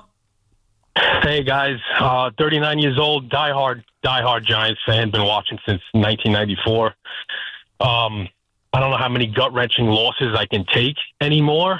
But my real point I want to get to is with 25 seconds left, you cannot play a prevent defense knowing the other team has Brandon Aubrey. Brandon Aubrey can hit 60-yarders like extra points. You cannot play a prevent there. Dallas, all they had to do was get to midfield, really. And to me, that's on coaching. Yeah. And if you need to play a press there. And if the Cowboy receivers beat you, to beat the cornerbacks and safeties, then I can live with that. But I can't live with them playing prevent there. And to me, that's totally on the coaching staff. I got to blame Dable there, but definitely blame Shane Bowen. I don't know what I'm blaming Dable. We're both blaming Dable here, Dom. And thank you for the call. Listen, I've said forever, like, if you're the head coach, of course you've got to hire the assistants. You've got to delegate, let them do their job. Otherwise, it's just not going to work. You've got to let the people that you hire do what they were hired to do. However, there's got to be some interference when you see something that is so woefully off the map. And I liken it to, like, if you're a head coach, even if you're and I've said this about Robert Saleh, if you're a defensive head coach and you just notice that the discrepancy pass versus run, either or, pick one, it's just too one-sided. Well, it's well within your right to stroll down or, communicate up in the booth and say, whoa, what are we doing here? Let's get a little more balance, dude, even if that's not your side of the football. Same with Dable yesterday. He's an offensive coach. Look on the field. You see this prevent shell 15 to 18 yards deep. Say something. I also think it's a bigger problem with the NFL. I don't know what the answer is. Can you make the fields bigger? Like, seriously, they have to figure something out because it's not just Aubrey. Yes, he's one of the best weapons, but 60-yard field goals now. Yeah. I'll get to it later with the Colts. But you have the Colts basically playing for a 60-yard field goal. Yeah. It happens all the time. The kid from Jacksonville has a massive leg. And so not only are you combining now kickers that, like, a 40-yard field goal is like a chippy. That's a chip shot. 50 is like, okay, whatever. 60 is like, okay, now it's real. 60 yards are what the 50-yard field goal. Whoa, he lines up from 52. I don't know, John. Now it's like, he lines up from 63. I'm like, this guy's going to make it. Yeah. But also the field position, because of the kickoff rule, like Dallas was able to get the ball and bring it out to their own 33. You already, instead of being forced to take it starting from the 20, which maybe could be another rule that they put in play here, like, it's cheap. You just have to get 20 yards to be within 65-yard field goal range. Like, that to me is just not good for the sport. When you have a dagger that the Giants had yesterday, that should have been the end of the game 99 out of 100 times. I'm not absolving Dable or Bowen or the Giants defense, but come on, the league is set up to have exactly that. It's BS. Well, but the coaches need to know that, so that's why. And then when I mean the coach, I'm saying Dable. I don't disagree with your premise that it's almost not unfair, but it's all out of whack. There's too much emphasis on kickers. These guys trot out and they determine who wins after these guys beat the crap out of each other for 3-4 hours. It's really ridiculous. And really what's happened here, Sal, football's not the only field. You look at the boundaries and the stadiums and the fields, baseball's held up pretty well. But even if you look at the NBA, like you look at when George Mikan and Oscar Robertson shortly thereafter, when they came into the NBA, you know, just the actual 94 by 50 feet, which is the boundaries for a basketball court, it was fine because you didn't have guys who were 6'8", 6'9", 6'10" playing the perimeter. That has changed. So basketball, I think the basketball court's too small. I think the rim might be too low because guys are taller and they jump higher. And now if you look at the evolution of the kicker, I don't know what the answer is. I don't think you can lengthen it to like 110 yards, but you might have to squeeze the width of the goalpost here. It's too easy to hit field goals. Yeah, maybe it just is. Maybe that's it. There's got to be something with the kickoff rule being what it is. Dude, you get the ball, you're starting at your own 33. They only gain 20-something yards, like 25 yards. Whatever. I know. Like that's not like we're ripping the defense apart, and understandably so. Yep. You got 20 yards. Like, okay, basically one pass play does him in. So what? You got to stop him from getting a first down? I mean, who's to say that he couldn't have made it from 70? That was definitely good from 70. I mean. There's no question about it. I think that was good from 73, 74. And by the way, if you blitz, which is what you pretty much have to do, and you get burned on a big pop touchdown, we're on the air crushing you. Correct. So the game is set up to favor the offenses. Tyler is calling from Trumbull, Connecticut. What's up, Tyler? Hey, what's up, boys? Hey, I got a new pumpkin spice candle at the house. I missed the game yesterday. What happened? That's a good candle. Yeah, that's a good one. Not as good as the Christmas tree one, but that's a good one. I like that. You missed an exciting game, though, Tyler. I forgot Tyler calling us last week saying he's going to go to Target and sniff some candles instead of watching the Giants. He maybe had the better idea. Hey, boys. Hey, I'm in construction. I'm a plumber, pipe fitter. Hey, if I was bad at my job as James Hudson is at his job, my foreman would not only fire me, he'd beat me up in the parking lot. If he's on the team on Friday, I'm all done. Friday, he probably won't be on the team today, but and thank you for the call, Tyler. Good stuff. I do love a good pumpkin spice candle. I would be shocked if Hudson is still with the Giants after today. Did you hear Boomer's perspective? No. It was interesting. It gave me a little pause because that was my thought as well. Like, are you kidding me? I mean, you're that out of whack. You have to go. You can't be on the team anymore. And then Boomer talked about, and he didn't name the player by name, but where he plays with Cincinnati, where sometimes players get so geeked up and so worked up that they almost have an out-of-body experience. And it almost seems like an excuse coming from me or somebody who didn't play the game. But to hear Boomer talk about it, I'm not saying I changed my opinion of it, but it just gave me a little bit of a different perspective. I would say this, if James Hudson's good in the building, if he's good in the weight room, if he's good on the practice field, if he's emotionally reliable for the most part, and that was just the real outlier in terms of how he behaves or how he plays, lack of discipline, then I wouldn't cut him. And they know the answer. If there's signs that he's this erratic mess behind closed doors, then he should be off the team right now. Which maybe he's not the erratic mess behind closed doors, because why would he be on the team to begin with? For me, this is the NFL. This is not high school football. It's not even college football. Like, this is, you're supposed to be polished by the time you get here. I've never seen a meltdown like that before from a singular player. Offensive line, you've seen guys get stupid penalties, lose their cool. Okay, fair enough. Dude, you're an offensive lineman. You can't be doing that. The false starts, like, that shows to me you don't belong. You don't belong. You need a reset. You need to be sent down to the minors. Obviously, with football, there is no minors. You want to put them on the practice squad, whatever it may be. I would not tolerate that myself, and I would also like to think that you'd have guys more ready to fill in that spot. Nerves, sure. Mistakes, absolutely. Meltdowns like that? How about the hand slap? Well, Dable absolved him of that. I thought that was a little aggressive myself, but he's saying that the defensive player fell down, so then that's why it was a hit to the head. It wasn't just a direct slap to the head. He kind of slipped down so that made it to the head, as opposed to like kind of a swim move. I mean, I thought it was aggressive, but maybe that's the type of player. He's a little feisty.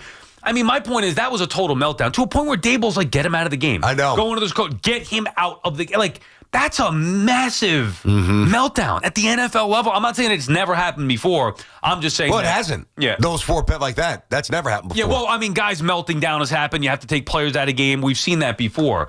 Unfortunately, for where the Giants are at and where Dable's at, that just, it's a horrible look. Matt is in Manhattan. What's up, Matt?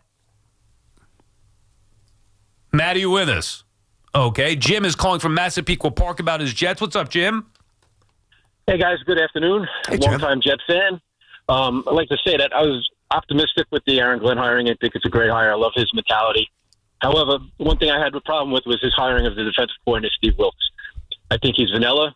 He doesn't change his defenses. He doesn't show any changes.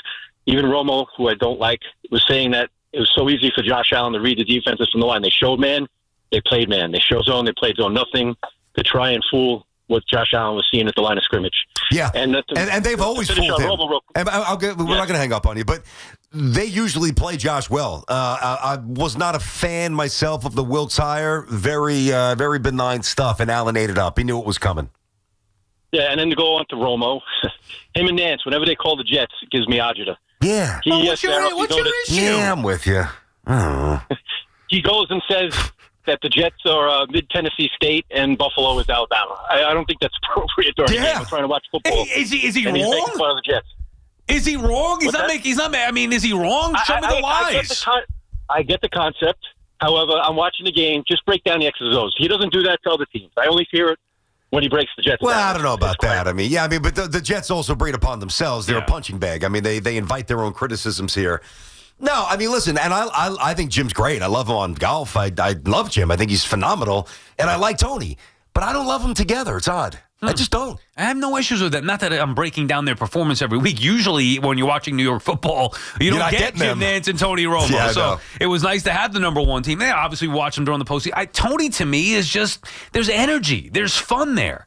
So I like that. I like the energy and fun. Now, it doesn't matter how good they are at a 30-3 game. See you later. I mean, there's plenty of other things I could do, especially focus more on the Giants at that particular time where the Giants game was just chaotic all afternoon. But you and our last caller are not big fans of Romo and Nance. Yeah, I mean, but his greater point about the defense, that's disappointing. I mean, the offense couldn't get anything going yesterday, but that's not incredibly surprising. They've got one good receiver, and they're going to have to run the ball, as we know. But the defense twice now. 0 for 2. Yeah, and look, the formula is supposed to be you got to defend. Obviously, the Bills, and it's not going to be an easy task, but you got to just keep yourselves in the game with the defense. They didn't do that. Stupid penalties obviously let the game get off the rails and run the football at them. And they also didn't do that anywhere near enough to have some success against the Bills. BT and Sal on the Fan Warrior calls when we come back. Approve Oil. They have been the leading heating oil dealer in New York for over 92 years. And right now, rates are low. It's time to lock in for this upcoming winter before the cold weather drives prices up. Call today to lock in your low rate. While there's no guarantee your team will win every Sunday, it's a lock that Approved Oil will have you feeling worry-free this winter. Approved Oil has been delivering a brighter and warmer tomorrow for almost a century. If you want a lower heating bill, it has to be Approved Oil. Visit freeztherate.com. All right, September's Prostate Cancer Awareness Month. Men, please go and get screened. It's a simple blood test, and when detected early, the survival rate of nearly all cases increases to 99%. The Yankees Montefiore and Fans for the Cure will have a screening at Yankee Stadium before and during the game on September 25th. Everybody who gets screened gets a voucher for 2 tickets to a game upcoming in 2026. So for more information, visit fansforthecure.org. It's Monday Night Baseball on The Fan. The Yankees are heading to Minnesota needing some more wins. 7:40 tonight, driven by Jeep. For one pitch, swing on a high fly ball. Deep center field, and that ball on cue is out of the ballpark. Susan Waldman and Dave Sims call all the play-by-play. The home of Yankees baseball is The Fan. 101.9 FM and always live on the free Odyssey app. We could tell you what it's like to drive the Nissan Rogue and tell you all about its performance capabilities, like its VC turbo engine. It's I can go virtually anywhere type of freedom. Nice. But you don't have to take our word for it. Go drive it for yourself. You're up. Experience the power of the Nissan Rogue. Drive the Nissan Rogue. Get 0% APR for 60 months on the 2025 Nissan Rogue, Pathfinder, or Murano. Visit your local Nissan store and nissanusa.com today. For well-qualified buyers, example, 0 down payment, 60 months financing at $1,667 per month per thousand financed. Actual down payment may vary. Subject to Nissan Motor Acceptance Company credit approval, not all buyers qualify. Dealer contribution may affect actual price set by dealer. Contact dealer for details. Ends September 30th, 2025. Water damage happens fast. So can the cleanup when you call on the restoration specialists at 1-800-SERVPRO to help make it like it never even happened. That's 1-800-SERVPRO. Franchises are independently owned and operated. Attention NFL fans. For one day only, the Lowe's Earn Your Sunday Tour is rolling to Lowe's of Butler, New Jersey this Saturday from 2 to 6 p.m. There's interactive games and prizes. Play Madden NFL 26 and enter for your chance to win tickets to the big game. Plus, meet WFAN's Keith McPherson from 3 to 5 p.m. and have a chance to win Lowe's gift cards. Saturday from 2 to 6 p.m., the Earn Your Sunday Tour at Lowe's of Butler, New Jersey. Sunday hits different when you've earned it with Lowe's, an official partner of the NFL. Tulsa is my home now. Academy Award nominee Sylvester Stallone stars in the Paramount Plus original series, Tulsa King. This distillery is a very interesting business. We gotta know the enemy. From Taylor Sheridan, co-creator of Landman. What are you saying? I'm a rat! If you think you're gonna take me out, it's gonna be really difficult. Tulsa King, new season streaming September 21st, exclusively on Paramount Plus. Oh, could this vintage store be any cuter? Right? And the best part? They accept Discover. Accept Discover? In a little place like this? I don't think so, Jennifer. Oh, yeah, huh? Discover's accepted where I like to shop. Come on, baby, get with the times. Right, so we shouldn't get the parachute pants? These are making a comeback. I think. Discover is accepted at 99% of places that take credit cards nationwide. Based on the February 2025 Nielsen report. We've got more sports talk coming up on The Fan. The FanDuel Sportsbook app is your home for all of your favorite NFL bets. From yards to touchdowns to who will win. With FanDuel, any play can be the play of the game. FanDuel is giving all customers a 50% profit boost token tonight on either game of your choosing. For tonight's game, you can build a same-game parlay with an Emeka Egbuka anytime touchdown, Ladd McConkey over receptions, and Justin Herbert over passing yards. So make FanDuel your go-to app for any snap. Just visit FanDuel.com/Boomer. Play your game with FanDuel, an official sports betting partner of the NFL. We all just love the app around here. It is safe and secure, and when you win, you get paid instantly. FanDuel Sportsbook is also the official partner of WFAN. 21 and over and physically present in New York. Opt-in required. Bonus issues now. Drawable profit boost tokens. Restrictions apply, including any token expiration and max wager amount. See terms at sportsbook.fanduel.com. For help the gambling problem, go 877-8-HOPE-NY or text HOPE-NY 467-369. Regular cancer screenings could save your life. New York Presbyterian offers a full range of cancer screenings, including lung, breast, prostate, and more. Learn more at nyp.org/cancer screening. Stay amazing. New York Presbyterian. Hey, New York! Looking for a great deal to stay connected? Now, for a limited time, Verizon's offering Fios home internet and one line of mobile for just $69.99. Yes, that's right, just $69.99 per month. Get unlimited welcome for $50 per month with autopay plus taxes and fees when you bring your phone. And add Fios for just $19.99 per month with autopay, mobile plus home discount, and bonus discount. Visit your tri-state area Verizon store today to get this limited time offer and switch to our 100% fiber optic network and reliable 5G network.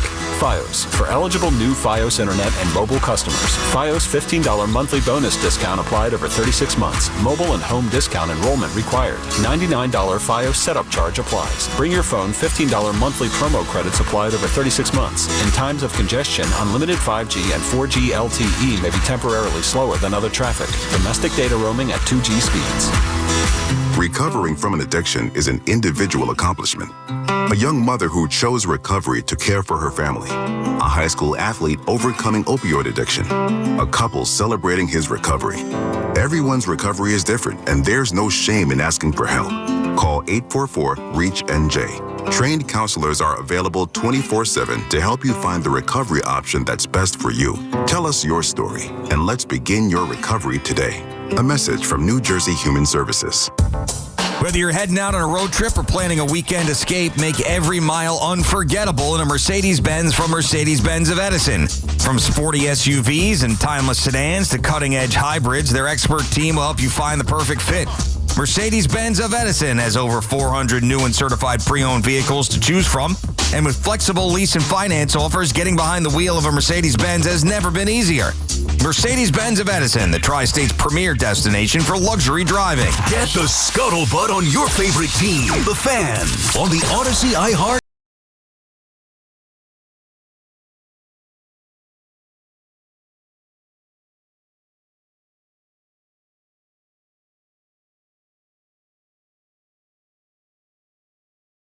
808-1019, it has been annoying watching these two teams at the same time, however you want to go about that. Maybe some people out there don't watch both the Jets and the Giants. Maybe they watch other games. Maybe it's the red zone, whatever. I'm watching them both at the same time on Sundays with the split screen here, but we don't have to worry about that coming up. You get the Jets at 1 o'clock next week. The Chiefs and Giants will obviously be Sunday night. Then the following week, the Jets play on Monday night, Giants at 1. Then, so you got week 5, they both play again at 1 o'clock. And then even after that, you have a little bit of a breather from it. So it's not happening a lot over the course of the next, several weeks here. But then again, to close out the season, mainly these games, although by then I guess they'll be, both teams will probably be out of it, BT, so you don't worry about it. I almost wish it was flipped here when there's still a season, split them. Right, in the beginning of the year, split them up a little bit. Look, obviously it is what it is with the NFL. Many people watch it different ways. I heard Boomer saying he's watching 4 split screens. I know you get locked into the Jets. You got to do the podcast afterward. Nope. I had the 2 split screens. And then, so normally, it depends. And I'll base my weekends, my Sundays around this. So if you have both the Jets and Giants at 1 and I watch them both on the split screen, throw Mets in there a little bit as well at the end of that game. But then at 4, I could either go do something with my family or lock into the 4 o'clock game. So I chose to do some other stuff, although I did have a huge... Now, we had the perfect parlay picks on the line here. I don't know if you paid attention to. I guess you didn't because you had the Bears, right? In the first? Yeah, I did. Okay, at 1 o'clock, so that was a loss. Hoff ended up texting us. And Hoff, I don't know why you're texting us about the perfect parlay pick segment from the plane. You're coming back from Dallas saying, oh, you guys are lucky. I almost won. No, you didn't almost win. You had 3 out of 4. You got beat fair and square by the Chiefs. You had the Chiefs. It was a bad pick. They got beat by the Eagles. Okay, but I almost won. If I hit that pick, I won. I went 3 for 3 to start the day. If the Chiefs would have covered, got plus, you guys would have never come close. Get the hell out of here! You guys would be dead. But BT hit 2 out of 3 last week, didn't you? I did. Okay, so it's not. That's what I'm saying. Now I'm going to give you a legitimate complaint about mine. Oh yeah. Yeah. Well, you had the Chiefs are down by 10 points in that game. You're making, they only lost 2017. No. So I needed the Broncos to win, and not just for our picks. Also, that was my pick, financially with betting on the Broncos. Mm-hmm. I don't know if you guys saw the end of this game, but this is where I'm calling BS on the league, and it really goes to show you shouldn't gamble. It is so absurd. The NFL, and it's not just that game. There were penalties all over the place yesterday. The Arizona game, the Bengals game, and then in this particular game with the Broncos, who, by the way, I picked against Daniel Jones, so I should have gotten beat on that premise alone because Jones was good enough and they ran the football. Dude, I am in the pool by myself. My wife's inside with Sammy. I'm relaxing last day of the pool for summer season, whatever, and I'm listening to the Broncos and Colts at the end of the game. And I'm sitting there just saying, good God, just hold on to this. Bo Nix throws an interception on the 9-yard line, missed opportunity for points. Colts come down, they score, make the game closer. They hit the field goal post the other way. The Broncos missed a field goal, which could have tacked on and made it a 5-point lead, meaning the Colts would have to score a touchdown. They don't. So here come the Colts' final drive, basically playing for a 60-yard field goal. Handing it off, timeout, Broncos. Handed it off, timeout, Broncos. They set up for, long story short, set up for a 60-yard field goal. Now, I'm in the pool, mind you, trying to fall. I'm like, oh, please we've all been there before. Please just let me get away with this one. I would have had a big parlay that cashed, straight bet on the Broncos, and our perfect parlay, a 3-teamer, which would have put me in a nice spot 2 weeks in. Kick is up. Kevin Harlan on the call. Kick is up. Broncos win. No good. No good. Broncos win. Broncos win. Wait a minute. There's a flag on the play. I'm like, flag on the play. They call the Broncos for touching the center. 15-yard penalty. A 60-yard field goal turns into a 45-yarder. Chippy, the game is up. Colts win. Dude, I can't take it anymore. I mean, that is brutal. Now, Huff, that is a bad beat. Again, I didn't deserve to win because the Bo Nix interception, whatever. Daniel Jones played well. But that's a game that literally the announcer said twice, Broncos win, Broncos win. I'm celebrating in the pool.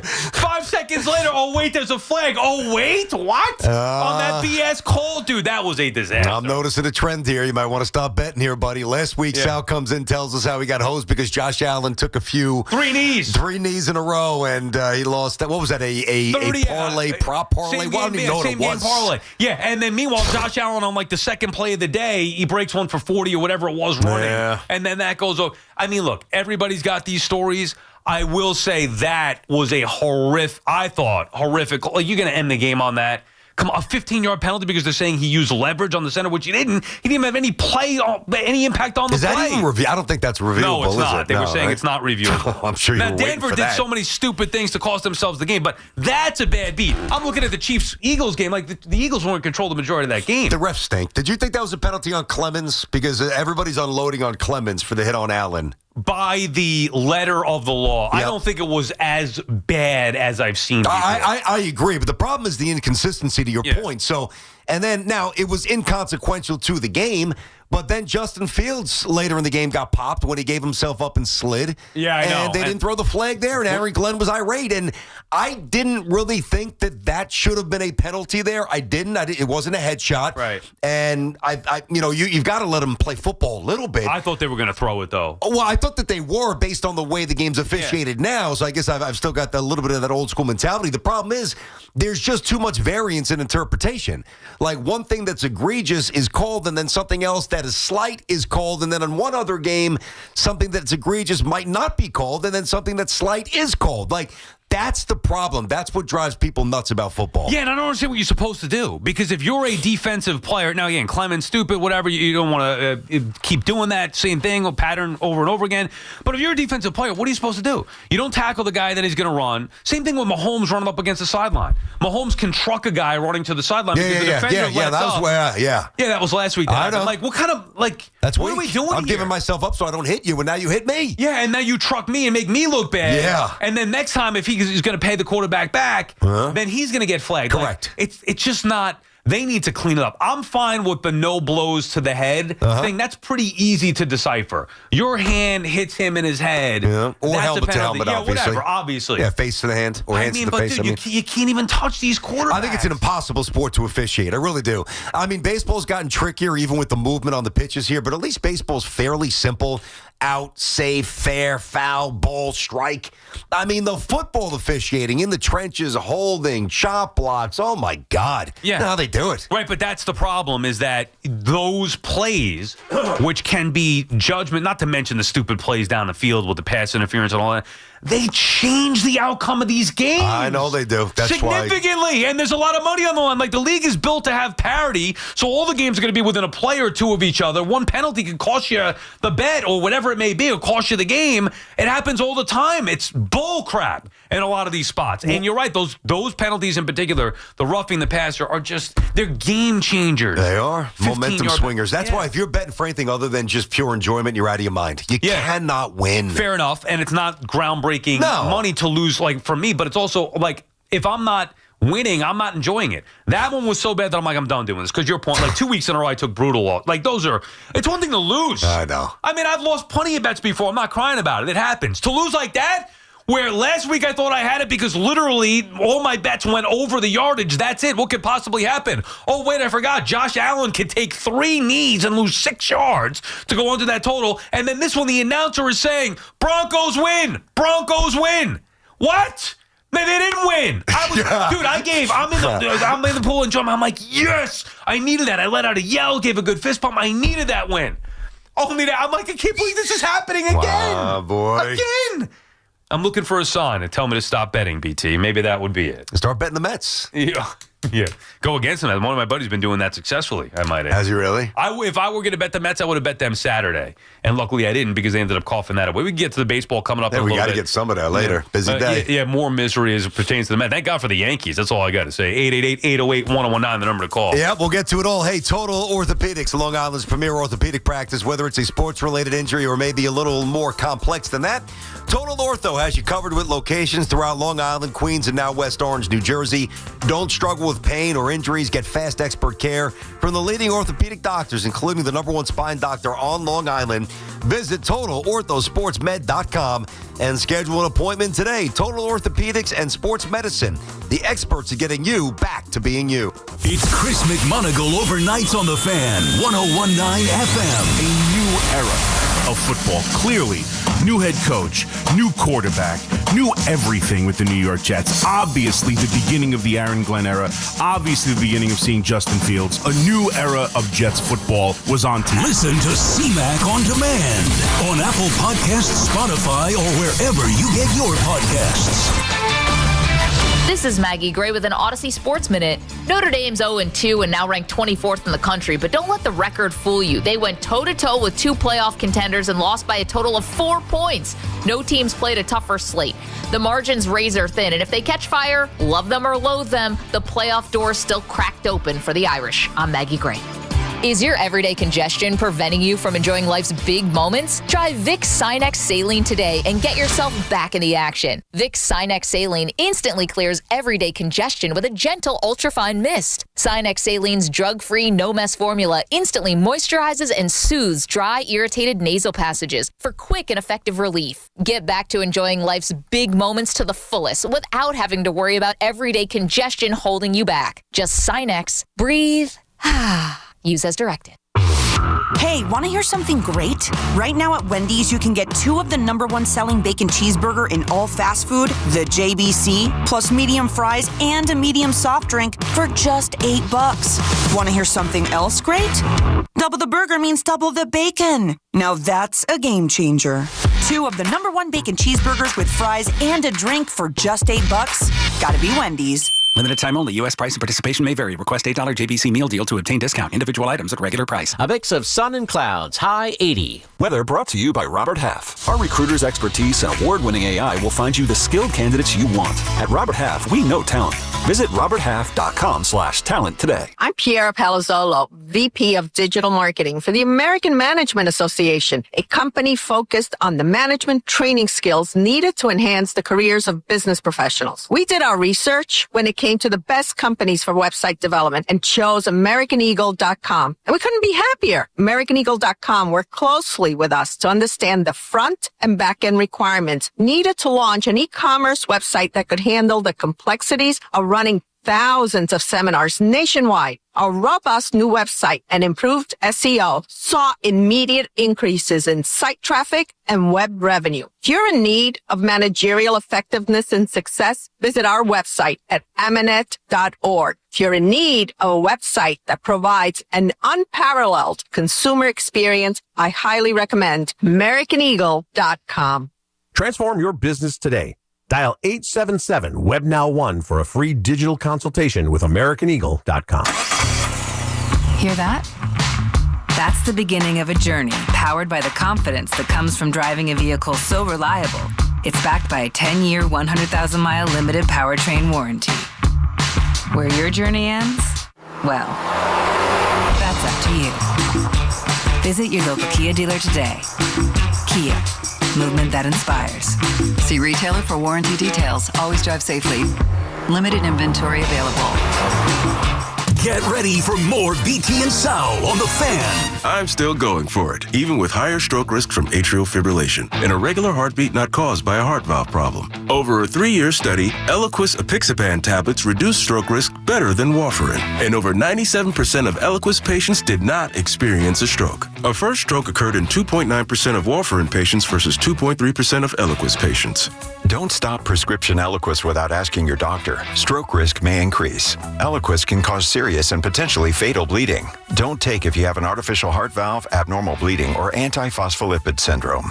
While taking, you may bruise more easily or bleed longer. A spinal injection increases blood clot risk, which may cause paralysis.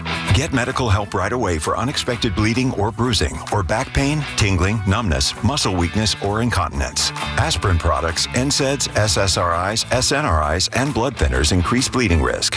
Tell your doctor about planned medical or dental procedures. Learn more at Eliquis.com or call 1-855-ELIQUIS. The Rico Brogna podcast on the Odyssey app is proudly sponsored by Mio Sparkling Sake, the official sake of the New York Mets. Enjoy at Citi Field or your favorite spot. A new tradition in sake, Mio Sparkling Sake. Town Fair Tires, New England's largest volume discount tire dealer with over 100 locations. So we sell Michelin tires for the guaranteed lowest price. Like Michelin tires with all-season capabilities and maximum performance. Plus, Town Fair will give you more free services for life on your Michelin tires for longer tread life and reliable traction in both wet and dry conditions. For the guaranteed lowest price on Michelin tires, nobody beats Town Fair Tire. Nobody! Name brands at discount prices. Town Fair Tire. It's time Time for the pro to get everything for the entire job, all from one partner. To get access to over 3 million products, including many products you won't find in our stores. It's time to get delivery on your schedule or next day on over 50,000 products. And time to get dedicated support on the job site or in our stores. From ordering to planning, we've got you. One partner, any job, all in. Ask about all we can now do at the Pro Desk. The Home Depot Pro, it's about time. Hey Yankees fans, come out to Yankee Stadium on Friday, September 26th when the Yankees host the division rival Orioles for a great promotional giveaway. It's Yankees Jersey Hoodie Night, presented by Star Insurance. The first 18,000 guests in attendance will receive a Yankees Jersey Hoodie. For tickets, log on to Yankees.com/tickets. Don't miss Yankees Jersey Hoodie Night when the Yankees face the Baltimore Orioles on Friday, September 26th. Visit Yankees.com/tickets today. Catch all the play-by-play with Susan Waldman and Dave Sims, the home of Yankees Radio, The Fan, on the Odyssey, iHeart, and TuneIn apps.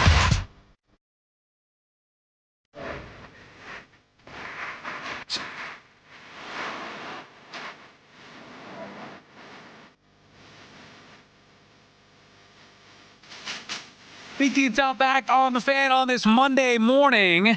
888-808-1019. Another Monday morning where we all get together and commiserate about both the Jets and the Giants losing a football game. By now, we're experts at it. I mean, it happens so damn often with each of these teams. Different ways, BT, this year. Like the Jets had a much more exciting loss in week one than most losses before.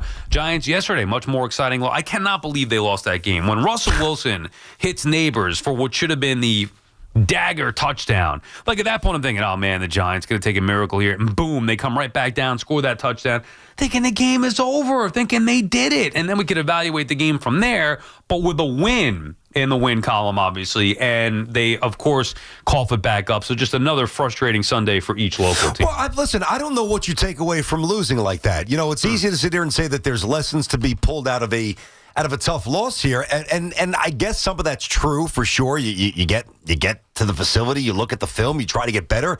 That's what they do. It's their livelihood. But if that's the case, then the Jets would have looked a whole hell of a lot better yesterday than they did. So there's no guarantee. While I think just because Kansas City doesn't have the firepower that they once did, you know, I think the Giants will be desperate. It's at home. The fans should be ready.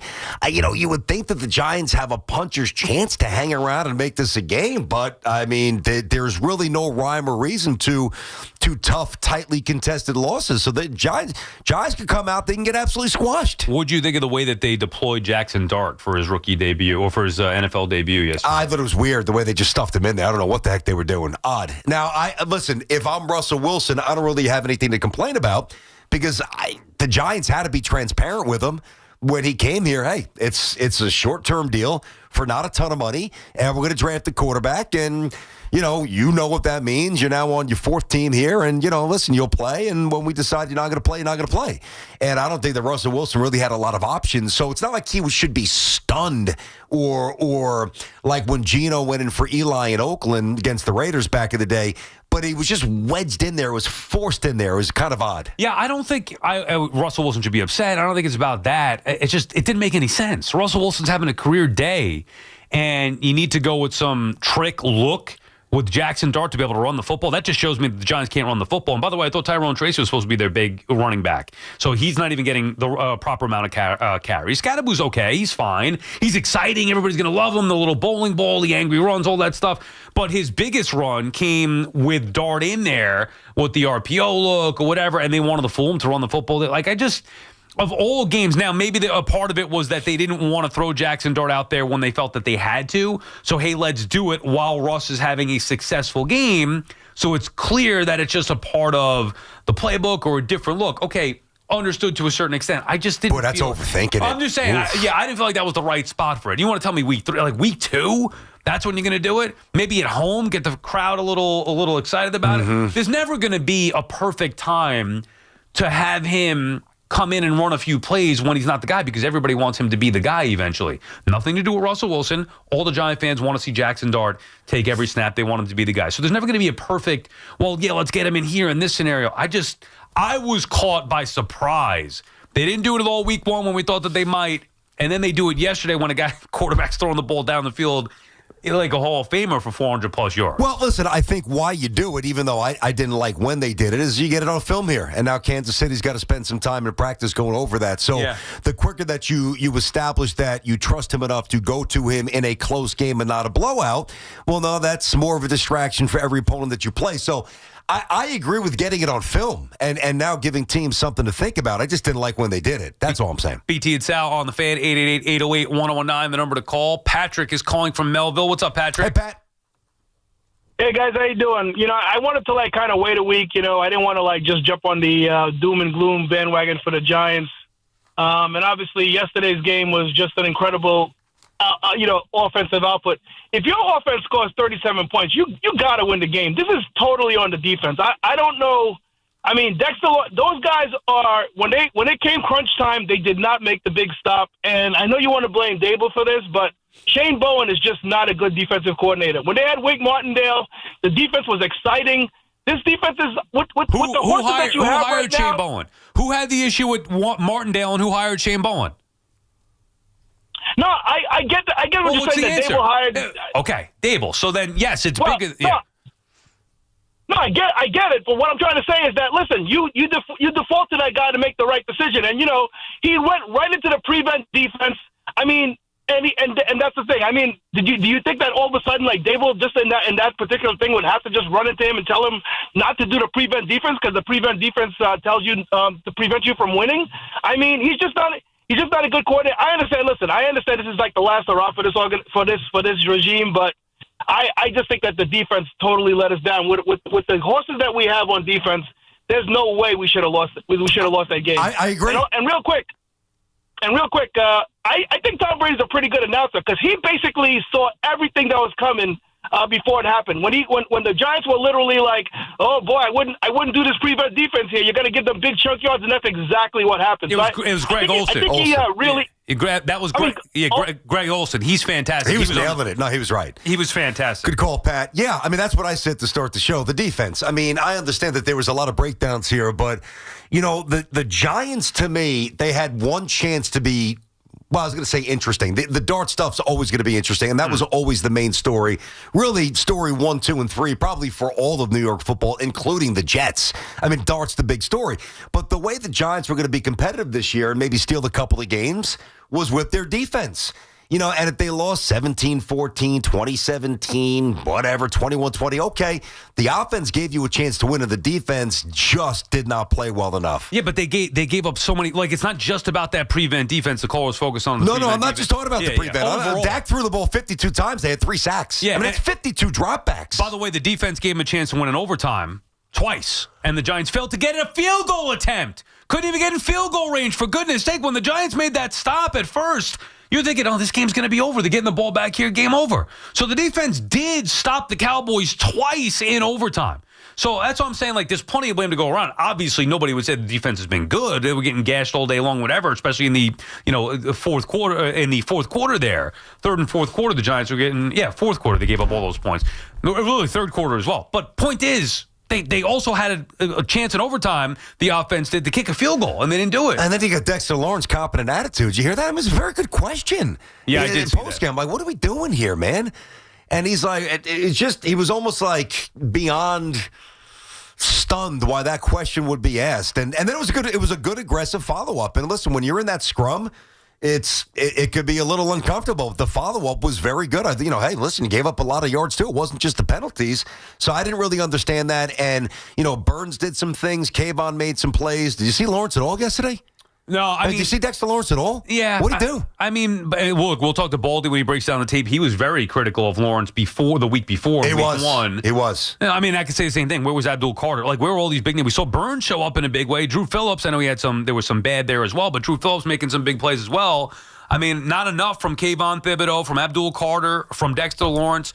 We'll see what Baldy says about the tape and breaking it down. Point is, they have a lot of big names on defense, and they didn't get the job done ultimately. But it's not just that. If you look at just that, to me, there was a lot more why the Giants lost the game. Sports Talk on WFAN, presented by Paramount Plus. Sylvester Stallone is back in the original hit series Tulsa King. This season, Dwight faces his most dangerous adversaries yet, forcing him to fight for everything he's built and to protect his empire. Stream the new season of Tulsa King on on Sunday, September 21st, exclusively on Paramount Plus. Back to the Jets. Charlie's in Bethpage. What's up, Charlie? Charlie? All right, Charlie not with us. Al is calling from Elmwood Park, New Jersey. What's up, Al? Hey, good afternoon, fellas. So you guys were talking about long field goals and all that. It's driving me nuts. You know, I don't want to see a team just say, you know what, let's get to the 40-yard line close enough and we'll boot a long field goal. So I was thinking about, what about if the NFL did something like a field goal that's 60 yards or longer is 1 point, 50 to 60 yards is 2 points, and under 50 is 3 points. You get rewarded for making a shorter field goal because you got more yards. And it would change the strategy. Al, come on, Al. I know, it's a little gimmicky. I know. It's a little too gimmicky for me. They're not going to do that. Number one, the record books would be completely obliterated. I don't know that they care about that like baseball. Thank you for the call. No, it's a problem. So I do at least appreciate you volunteering a solution.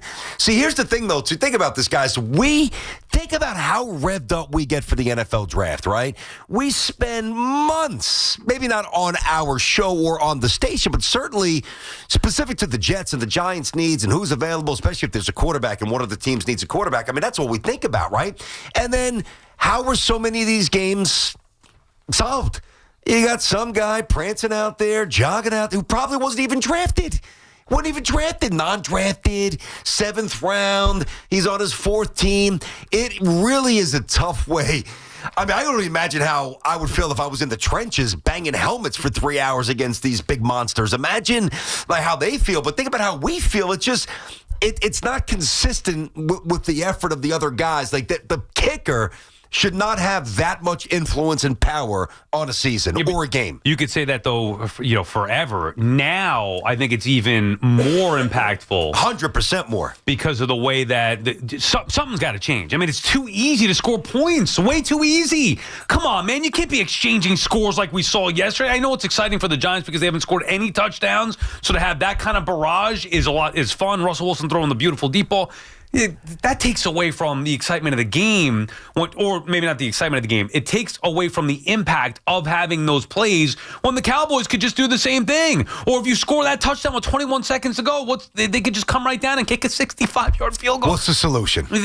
I don't know. I mean, there's got to be one. Well, I would just I would eliminate the kickoff and have every team start at the 20. See, I'm not even too worried about the kickoff. Yeah, but field position's a huge deal. They started at the 33. No, I know, that's true. That's true. If you start them at the 20, you're taking an extra 13 yards. Yeah, and that could be, 15, 18, 20 seconds. That's true. But even, we were talking about this last week, like when we were growing up, like whether it's Boomer's era, Phil, obviously, there's like 40, a minute and 12 seconds to go with I'm like, oh my God, I don't know if there's enough time. I don't know if they get down the field. This is going to be so hard.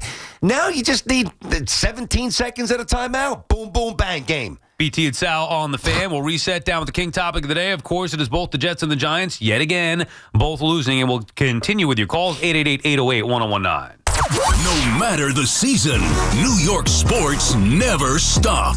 Yankees, Mets, Giants, Jets. If it's happening, we're talking about it. The Fan, 101.9 FM and always streaming on the Odyssey, iHeartRadio, and TuneIn apps. For over 100 years, Clemens has been your trusted partner in comfort. When it comes to home heating oil, they deliver more than just quality fuel. They deliver peace of mind. With price protection, automatic deliveries, and 24/7 service, their dedicated team is just a call away, ensuring you stay warm and comfortable all winter long. Sloman's, the Tri-State's largest heating oil provider, proudly serving their community for generations. Give them a call today at 866-GET-HEAT or visit oil.slomans.com. Did you know you can get more with New York Lottery Plus? You pulling my leg? No, seriously. Just enter scratch off and draw game tickets and get more points. Pulling a fast one? No. And you can put your points towards chances to win gift cards, cash prizes, and more. Is this a stunt? No, you even get points for playing new games. You're pulling my chain, aren't you? No. Pulling my finger? What? No. Man, put that thing away. Sorry. Introducing New York Lottery Plus. Download the app, sign up, get more. Please play responsibly. Must be 18 plus. Gambling problem? Call 1-877-8-HOPE-NY or text HOPE-NY. 4 distinct all-electric Cadillacs. Some drive them for performance. Others drive them for the range. And some drive them because it's the only way to make an entrance. 3 different ways to turn every drive into an occasion. Whatever your reason, there's never been a better time to say, let's take the Cadillac. The all-electric Cadillac family of vehicles. Escalade IQ, Vistic, Optic, and Lyric. Visit your Tri-State Cadillac dealer today. Dunkin's $6 meal deal is kind of wild. You get a bacon, egg, and cheese sandwich, 6-piece hash browns, and a medium iced or hot coffee, all for $6. That's the main character meal energy you need this fall. Get it now in Dunkin' stores or order ahead on the Dunkin' app. No substitutions, participation and times may vary. Offer price varies in California and Hawaii. Limited time offer cannot be combined with other offers. Exclusions and terms apply. Tune in for the Yankees' first pitch presented by Montefiore Einstein, the official hospital of the New York Yankees. Your cold is coming. Your cold is coming. When you feel a cold coming, shorten it with Zicam, the #1 cold shortening brand. Oh, no, not before my big trip. The big trip you've been planning is coming up, and so is your cold. But Zicam can shorten your cold and get you back to planning sooner. Thanks, Revere. We really should keep Zicam in the house. Shorten your cold with Zicam. Take it from America's most revered messenger. Shorten your cold at the first sign with cold shortening products from Zicam, the #1 cold shortening brand. Available in stores or see where to buy at Zicam.com. Oh, could this vintage store be any cuter? Right? And the best part? They accept Discover. Accept Discover? In a little place like this? I don't think so, Jennifer. Oh, yeah, huh? Discover's accepted where I like to shop. Come on, baby, get with the times. Right, so we shouldn't get the parachute pants? These are making a comeback. I think. Discover is accepted at 99% of places that take credit cards nationwide. Based on the February 2025 Nielsen report. Hey, healthcare workers of New York. Are you looking to make a difference? Saints Joachim and Ann Nursing and Rehabilitation Center is actively hiring nurses and CNAs. Call 718-714-4800. That's 718-714-4800. Go from daydreamer to industry leader with Amazon Business. From office supplies to IT essentials, Amazon Business provides tools that help you save costs and make insight-based decisions. Learn how to bring your visions to life at AmazonBusiness.com. Uh-oh, Brad's buzzed. Oh, yeah? Yeah, he's starting with the woots. Good thing is, he knows when he's buzzed. Know your buzzed warning signs? Call for a ride when it's time to go home. Buzz driving is drunk driving. A message from NHTSA and the Ad Council. This message comes from Viking, committed to exploring the world in comfort. Journey through the heart of Europe on an elegant Viking longship with thoughtful service, destination-focused dining, and cultural enrichment on board and on shore. With small ships that bring travelers closer to the destination, there's more time to explore. And every Viking voyage is all-inclusive, with no children and no casinos. Discover more at Viking.com. Some things are hard to commit to, like learning how to surf or saving for a family vacation. But one commitment that's easy, switching to Fios Home Internet with a 5-year price lock guarantee. That means 5 great summers of fast, reliable internet at the same low price. All with the Fios 1 gig internet plan. Plus no hidden fees or equipment charges. Call 1-833-VERIZON to switch today. Price guarantee applies to base monthly rate only for new and existing My Home customers.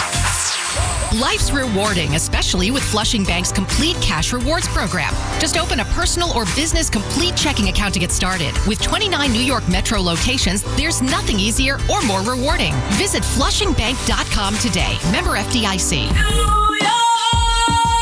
The home of Yankees radio is WFAN, WFAN FM, WFAN FM HD1 New York, and Odyssey Sports Station. WFAN Sports Flash. Good afternoon at 12 o'clock. I'm Andrew Bogus. Your Sports Flash is sponsored by St. Joachim and Ann Nursing and Rehabilitation Center.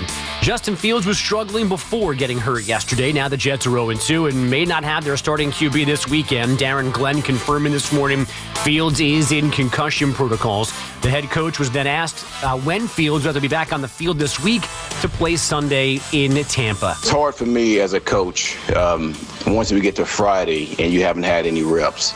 And that's just something that I believe in. So, again, I don't want to put anything on that as far as where we're at with him until we get to that point. Glenn adding that there would be slightly different game plans depending on Fields or Tyrod Taylor starting Sunday. Those Bucs opening a Monday night doubleheader tonight against the Texans in Houston at 7.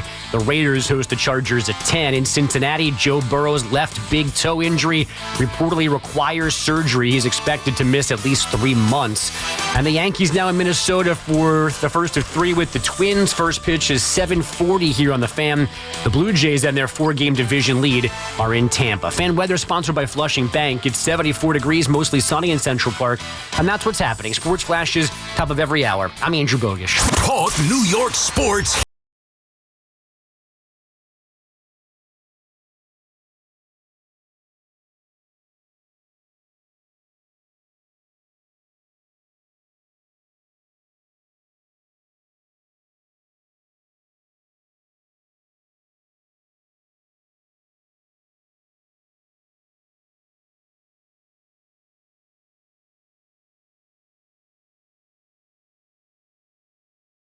What was an exciting game, a great back and forth, highly entertaining game, something that's been far too rare as it pertains to really both locals, but especially the Giants. But it ends in the same way, another loss for Big Blue. All losses aren't equal in terms of how it feels when you're consuming them, but they all equate to the same thing. Still a loss. I mean, yeah, it's different to watch a game for 3 hours and be bored out of your mind, and the offense is stale and is predictable, and the play calling has no innovation, and you just can't move the football and can't score. Well, that's one thing, and that's we're kind of used to that with both of these teams too often. But yesterday's Giants game was a different level of hurt. I mean, when you feel like the game is there, and the Giants should have won the game. They absolutely should have won that game. They should be here 1-1, getting ready to play a Chiefs team. I was watching during the break some of the missed throws that Patrick Mahomes has made so far this season. I don't know if he's not healthy. I don't know what's going on with them, but they're not the same team, and it could have been so different from an energy perspective and a hope perspective going into this game. But it's not, because when you just absorb loss after loss after loss, even the wins within the loss, they don't really matter after a while. Giants lost again, bottom line. Yeah, and by the way, it's not just 2 losses. It's 2 losses within the division to start the year on what could have been the more, I don't want to say easier part of the schedule, but some games that you look at as winnable, whereas you look at the rest of the schedule, it's only going to get more challenging for the Giants potentially down the road. So, and we know it could be a tale of 2 seasons. Russell Wilson's obviously starting now, but Jackson Dart could be sooner than later. Who knows? For me, though, it's more than just the defense, which you question the defense, which was bad. It's just a big picture thing with this team. The offense also had chances to win in overtime. Like, okay, say what you will. The defense failed in regulation to protect multiple leads. Then they get to overtime. It's a new game. The Giants defense does the job and stops the Cowboys from scoring. All the offense has to do is get in field goal range. Twice they had a chance to do it and couldn't do it. So it's not all on the defense. If you erase everything that happened getting to overtime, okay, sure, blame the defense if you want getting to overtime, fair enough. But then once you're there, the defense gave you 2 opportunities to win it. So it's not just about that. Defensive coordinator, sure, you can blame him, blame Bowen if you want. To me, it's on Dable. It's on, Russell Wilson making mistakes. The success that they had yesterday, while it was a lot of fun to watch, and Neighbors is a stud, and Russell Wilson throwing that deep ball better than anybody else, that's not sustainable. There's no way that's going to happen long-term sustainable. I mean, okay, Neighbors can make big plays. Russell Wilson's not going to be dropping dimes like that every game for the rest of the year. There's no way that's going to happen. He's going to be throwing 450 yards. It wasn't even sustainable within the game, so there are issues there. They can't run the football. To run the football, they had to try to trick the Cowboys to bring in Jackson Dart. Like, there are many issues, not to mention the penalties. The most penalized, team, and whatever it may be, whatever records they broke, it was ridiculous. You have the guy Hudson with his 4 penalties on the one drive. Like, it's absurd how bad the Giants played yesterday. The deep plays and the bombs were overcoming all the other. They made up for it, almost to the point where they got the win, but obviously we were not able to come away with the W. Listen, here's the bottom line. We've watched 2 Giant games this year, and we watched 1 million over the years, and 2 games into this season, there's basically been a systematic breakdown at every level of every facet of the team. You think about the first week against the Commanders, the defense kind of kept them in the game a little bit, but receivers dropping passes, play calling was awful in the tight red, throwing the ball like you're Walsh in Montana. It just made no sense. I mean, so that was number 1. And then this week, coaching decisions, obviously from the defensive coordinator's perspective, penalties. Now the defense, which was pretty good in week 1 on the road, was not good enough in week 2. So, it's just, there's a reason why they're not good. And it's not because they don't have a quarterback or because the left tackle's hurt.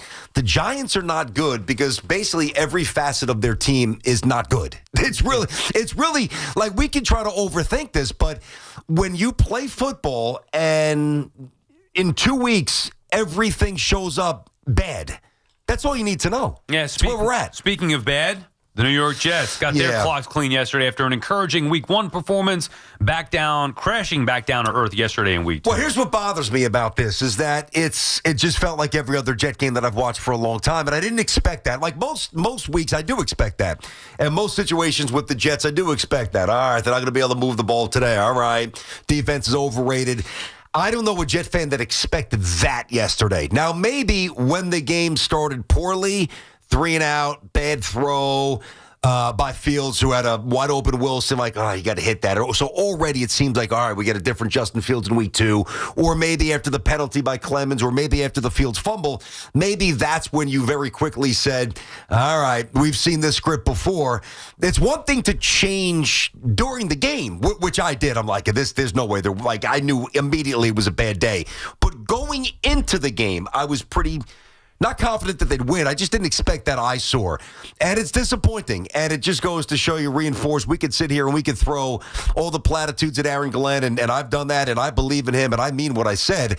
But it is a deep overhaul. It's not a Band-Aid. It's not spit. It's not glue. It's not a little cement. I mean, it's really wrecking ball time down to the foundation to try to get these guys to learn what it takes to win. Yeah, which is why I would just flush yesterday. I don't think it's a big deal. I think the Jets showed encouraging signs week 1. I was not surprised yesterday. I mean, 30-3. I know it finished 30-10. Maybe a little surprising there, but I was not.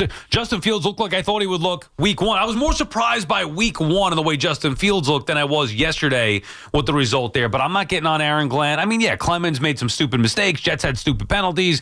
Defense wasn't anywhere near as good as it needs to be, but that's against the Bills, who are just on a different planet than the Jets are right now. This is very early on in the process here, so for me, I can't get on Aaron Glenn. I don't lose any faith in Aaron Glenn. I firmly believe he's the right guy. It's just going to be a matter of when he's going to get this thing cleaned up here and when the results will follow. I'm not judging the Jets season on wins and losses, at least certainly not yet. No. You're eventually going to need some wins along the way, but through the first 2 weeks, I did not expect the Jets to win. Now we're getting to the portion of the schedule these next 3 weeks where I do expect them to win some of these games. Yeah, and listen, the evaluation is obviously, we have to be fair, and we will, and it's very early for Aaron Glenn. So the first evaluation was, okay, what kind of training camp did you run? And you get the answer by how they looked in week number 1. And even though they lost a tough game, you could tell that they were buttoned up. And even with a couple of sloppy penalties, for the most part, the Jets protected the ball, punt aside, or Gibson's gaff aside. And they looked like a team that had a committed summer, and they were ready to play. Now, yes, it was the exact opposite. So now we get another little teeny tiny checkpoint among many checkpoints within Aaron Glenn's first season. What, if you want to get this culture in the right direction, what do you look like after that hard type of a game? And that's going to be an interesting answer. Right. Those are great parts about the evaluation process of a head coach in year 1. And by the way, it's a big difference with the Jets having a quote-unquote moral victory after week 1 with a rookie head coach than it is with the Giants potentially having a moral victory yesterday. To me, there are no moral victories when you're talking about year 4 of regime with Shane and Dable. BT and Sal on the Fan, our friends at Town Fair Tire, remind you that at Town Fair Tire, you always get the guaranteed lowest price on name brand tires from Connecticut to Maine. Nobody beats Town Fair Tire. Nobody. Blake is in Dallas, Texas. Blake? What's going on, fellas? How you guys doing today? Good. How are you? Hey, bud. We're doing well. Sal, over the couple of years, man, I've always tried to not argue with you, man, but I was just like, man, this guy Sal's so negative on the Giants, and I don't know, it just seems like, if Sal was running this team, they never, what is there to look forward for? He's such a negative guy when it comes to the Giants, right? And man, I gotta give you your credit, dude. I mean, everything you said has aged well, and you wind up being right on point with everything you said. I'm completely frustrated Giant fan. I mean, obviously yesterday was an exciting game to watch because, again, we scored no points. So it was the most exciting game we've probably seen as Giant fans since the Minnesota game, the playoff win. You got guys like Daniel Jones. He goes to another team. He looks great. We don't mention Xavier McKinney goes to the Packers. He looks great. everybody that leaves the Giants, they look great. I don't know, I think we're cursed, man. Because listen, I don't think we have bad players. I really don't. I don't think we have bad players. I think that, and I don't necessarily know if we have bad coaching. You take Dable, you put him on Buffalo. He's a good offensive coordinator. You take these guys, you put them in different uniforms. It's like we've become the Mets of the National Football League. Just take a good player, put them in a Met uniform. We said it for years, and they won't do good. Now you take anybody, put them in a Giant uniform, and they just stink. It's like we've been cursed when we benched Eli Manning for Geno Smith. We did something that we have this curse, because I don't get it. We just don't compliment each other. When you look at that game yesterday, you look at the game against Washington, you can blame coaching, you can blame offense, you can blame defense, you can blame the refs, you can blame everybody. The bottom line is we just don't compliment each other. When we have a bad play from Russell Wilson, the defense doesn't step up. When the defense steps up, the offense doesn't step up. It's ridiculous how we can't put it all together in one game and watch that on film. You take the defense from week 1, you take the offense from week 2, you put it together, we might be 2-0. So I don't think it's a talent thing. It's just extremely frustrating to watch. Look, and great call, Blake, and thank you for the call and the passion there. We understand your frustration with it. But something's got to be to blame. You can't just say, well, I don't think it's the coaches. I don't think it's the talent. Your logic can't be, I think we're cursed. That's not the answer. And just thinking back over the years, BT, because this is not 1 year. This is years in the making here. The Giants have not made the right hires. I'm not talking about Shane and Dable in this specific case. I'm talking about before that, which then led to the setup that Shane and Dable then inherited and the pressure that they were under. And then the success that they had maybe was the biggest fault, because then it led to keeping Daniel Jones and so on. We know that. But maybe the Giants, especially in New York, should have hired a known commodity to be a head coach. Like, how about you pick somebody that actually had some success somewhere, as opposed to transitioning to McAdoofus or Shermer or Joe Judge or Dable? Like, think about those hires. And then we're surprised that years later the results aren't there. Where if you tried it different ways, maybe you get to a point where you say, it's why I wanted the Jets to go get Pete Carroll this year. Get me the guy that I know at least knows how to build the foundation and get it headed in the right direction, and they just haven't had that. I think one of the toughest things to do in the NFL is when you've got an aging icon, and this really all goes back to Eli. It's not Eli's fault, but the situation, it's overlapped. So, and I understood why they tried to do it. They tried to take one more swing with an aging Eli Manning. Let's get Saquon, and let's win another Super Bowl. All right, I got it. But it didn't work, and because that was the wrong move when they drafted him, based on the finances, talking about Saquon, right, it just set the wheels in motion for mistake after mistake after mistake after mistake, kind of like the Knicks. When they, rather than letting Patrick's contract expire, they decided to trade him.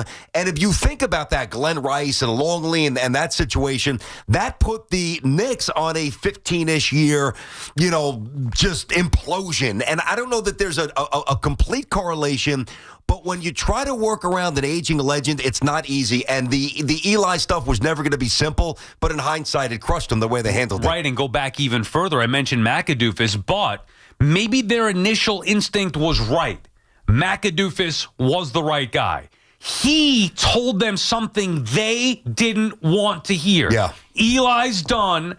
Geno Smith is the better option right now. Mm-hmm. Now, I'm not saying that Geno would have been the answer back then. All I'm saying is McAdoofus was actually right that Eli was not the right guy at that time. They needed to move on. They, meaning the Giants hierarchy and ownership, didn't want to hear it. So what'd they do? They fired McAdoofus because they didn't like the way that it ended, and went out and got somebody, Gettleman, who told them what they wanted to hear.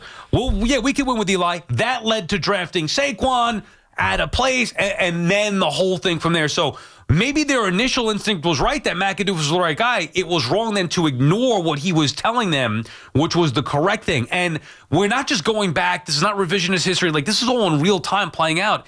It's not a mistake that you wake up today and they are where they are. These are all decisions that they made, starting with that have been the wrong ones. And then they've compounded it by drafting some of the wrong people like Neil, or letting some of the wrong people leave the building. Even going back to the end. And this is just, I guess, empty the chamber on the Giants to have a moment here. This goes back to the way they let OBJ get away with all that stuff that he did. Yep. And they just, they lost lost their identity. They were just throwing darts at a board trying to remain relevant, and here we are. Think about it this way, BT. And again, this is total hypothetical, and we don't need to go back, 8, 10 years, whatever it may be. If they stuck with McAdoofus, and he had his faults, but let's just say they stuck with him. Clearly, his goal was to find the replacement for Eli Manning. You think he would have drafted Saquon Barkley, number 2? Or maybe Josh Allen, number 2? And now you have McAdoofus who says, he was the guy who wanted Mahomes years ago. Yeah, before anybody else. True. Maybe they would have taken Allen, and maybe McAdoofus had the right tools to get the most out of Josh Allen. I know it's hypothetical and who knows, but they have made bad decisions as an organization for years. That's why you hear. It's not that the Giants are cursed. No. That's the reason. I also think, even going back to Burns, and I've said this before, and Burns is really, really, really good. I just don't know if he fits their timeline. Think about what they gave up, when they gave up to get him. The trade equity, the money that he brings, and this is not Burns not playing well. Burns is a stud. But was that really, again, in hindsight, a lot of the stuff is going back, which you don't always want to do, but the last caller says they're cursed, and just to refute that, no, they're not cursed. They've made mistake after mistake after mistake, and it seems odd saying that Burns was a mistake because he's a hell of a player, but did they really need that at that point? My answer is no. Mike is in Ronkonkoma. What's up, Mike? Mike. Boys, how you doing? Good. Before I get into my Giants topics, I just want to say that Denver game, Sal, that's not a bad beat. That's a horrendous beat. Dude, come on. You were on Denver, the worst too? beat of all time. I was. Dude, come on. Yeah. The announcer's yelling Broncos win twice. Yeah, it's the worst beat of all time. But to get into my Giants point, what a roller coaster of emotion. I mean, here we are, the opening drive. You have this doofus Hudson. Full start after full start. I wanted to rip my hair out, and I was like, here we go. And we still had like an 8-minute drive. It was still an 8-minute drive, and we still scored some sort of points on that drive miraculously. I don't know how they did that. But, I mean, after that, okay, we pick up the offense. Russell Wilson goes 30 for 41 with 450 yards, and they lose the game. I mean, I don't understand. How can they not close out these games? And at the end of the game, that big Neighbors play, I'm like, finally, we have a quarterback that's throwing the ball down the field, big plays. When was the last time the Giants had big plays all game, throwing the ball down the field? I mean, Russell Wilson was playing like a man possessed. It was just so exciting. And then Neighbors makes that catch. And then, okay, we got a lead. And their defense is so soft that they can just go slant route, slant route, slant route. And then, the kicker has like a steel leg that can kick the ball from 85 yards. And they're just marching down the field. It was like they got to close these games out. Yeah. So frustrating. It is very frustrating, Mike, and thank you for the call. One thing, too, BT, is also strategy there. Now, the Giants' issue, to me, offensively, even in a game like that, I think everybody gets caught up in the big plays downfield, which is obviously refreshing and exciting. It's fun to watch. If you can't run the football, even your big plays, they're taking seconds or minutes. If they had a lead and could run the football and drive the football, you're shortening the game, you're keeping your defense fresh and off the field, and you're limiting the opportunities for the opponent. When you're scoring the quick strikes like that, it leads to what happened yesterday, the ability for the other team to come and have the quick strike as well. So I'm not excusing the end of that game. After the Neighbors touchdown, that game should be over. But they can't run the football. That leads to that type of back and forth stuff. Also, when things got tight in the overtime period, the Giants offense couldn't even get them, forget about scoring a touchdown, couldn't even get in field goal range. They had twice to win the game. Yeah, but that's where Dart's going to change things a little bit when he gets on the game. You have the RPOs and tucking it and running and just keeping that tick, tick, tick, tick, and you can do different things. Listen, Russell Wilson was phenomenal, and he's a prideful, and he's been a great player for most of his career. But he doesn't move the way he does. Dart does. And there's a reason why Dart's here when we see him. That's obviously topic one. But he's going to allow you to do some things that you just can't do with Russ. We know that. BT and Sal on the Fan Warrior calls when we get back. Jets and Giants. Working baseball before we say goodbye as well. The mess that are the New York Mets. 888-808-1019, the number to call. Speaking of the Mets, I got a text from Clem yesterday from Surfside. Hey, man, make sure you're ready to go with the Utley jersey. I'm like, oh, God. Need some eye black? Dude, this is going to be... Oakley's? No, I'm not doing the eye black. I'm going to wear... I did last night. I had to order it. Not only did I take the beat on the Broncos, I had to order the Chase Utley jersey. I got the pants, too. No, you didn't. Yeah, well, I said I had to dress up like Chase Utley. What am I, just wear a jersey? I I got to pay off the bet to Surfside. It is football season. Make Surfside your tailgate must-have. Real vodka, real brewed tea. It's only 100 calories, just 2 grams of sugar, and 0 bubbles. So it's easy to sip and enjoy all day long. Did plenty of that over the course of the summer, and I love it for football Sundays as well. Remember, it's not a seltzer. It's Surfside. Ask for it wherever you tailgate. Must be 21. Please drink responsibly. This week on The Fan. Keep listening for your chance to score a pair to see Hardy at Madison Square Garden September 24th. Tickets are on sale now at livenation.com. Brought to you by Live Nation. The Fan 101.9 FM and always live on the free Odyssey app. If you're 55 or older and into that whole saving money thing, T-Mobile has an exclusive phone and internet bundle just for you. Right now, get 2 unlimited phone lines plus 5G home internet for just $30 each per month with autopay, plus taxes and fees. And with 5G home internet, setup is easy with just 1 cord and no technician needed, which is great if you're also into that whole keeping it simple thing. Switch now and experience the best mobile network in the U.S.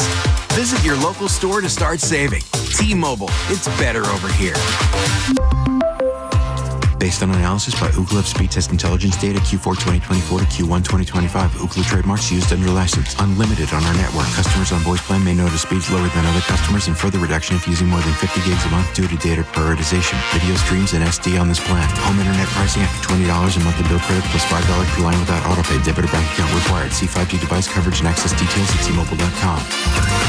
This is Tiki Barber. You definitely don't want your heating system to fail this winter. So call my friends at Edison Heating and Cooling, New Jersey's heating experts. Have them check your heating system before it breaks. I know Edison Heating and Cooling. They can fix anything. Go now to edisonhvac.com. This is the story of the one. As a custodial supervisor at a high school, he knows that during cold and flu season, germs spread fast. It's why he partners with Grainger to stay fully stocked on the products and supplies he needs, from tissues to disinfectants to floor scrubbers. Also that he can help students, staff, and teachers stay healthy and focused. Call 1-800-GRAINGER, click Grainger.com, or just stop by. Grainger, for the ones who get it done. Nationwide is so much more than a great insurance company. They're one of America's largest financial services companies. Like how I'm more than Saquon Barkley, the NFL's reigning leading rusher. I'm also the NFL's leading husher. Shh, hush up back there. Wow, I might have just set the hushing record. Well, almost. For your insurance and financial needs, Nationwide is on your side.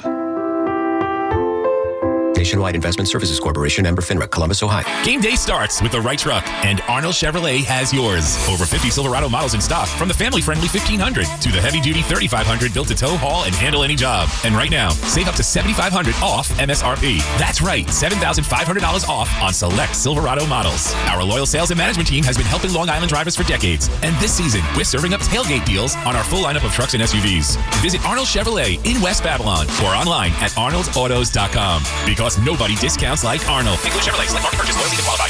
We're always talking New York sports on The Fan. The FanDuel Sportsbook app is your home for all your favorite NFL bets, from yards to touchdowns to who will win. With FanDuel, any play can be the play of the game.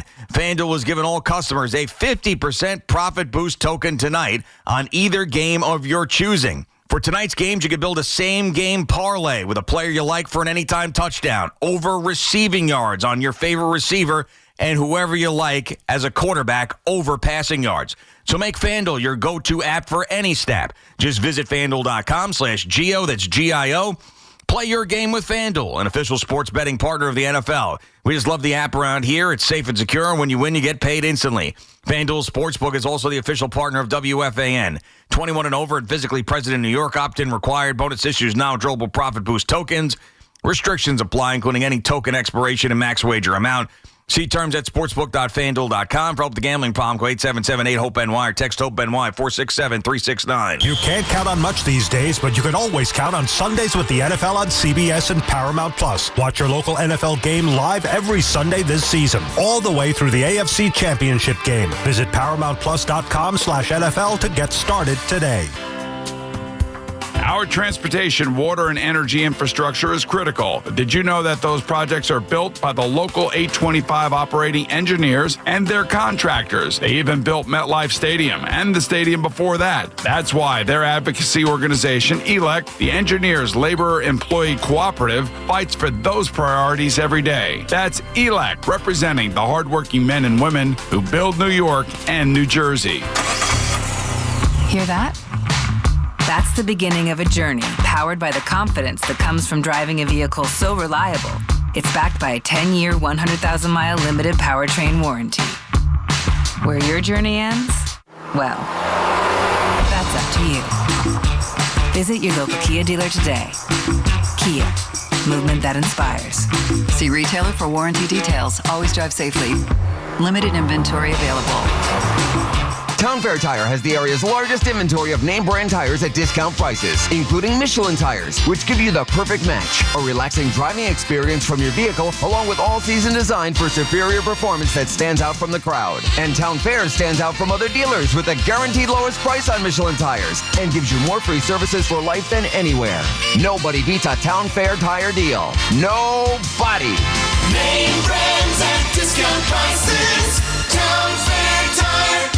Get connected with WFAN to talk about your favorite teams. The Fan on the Odyssey, iHeart, and TuneIn apps.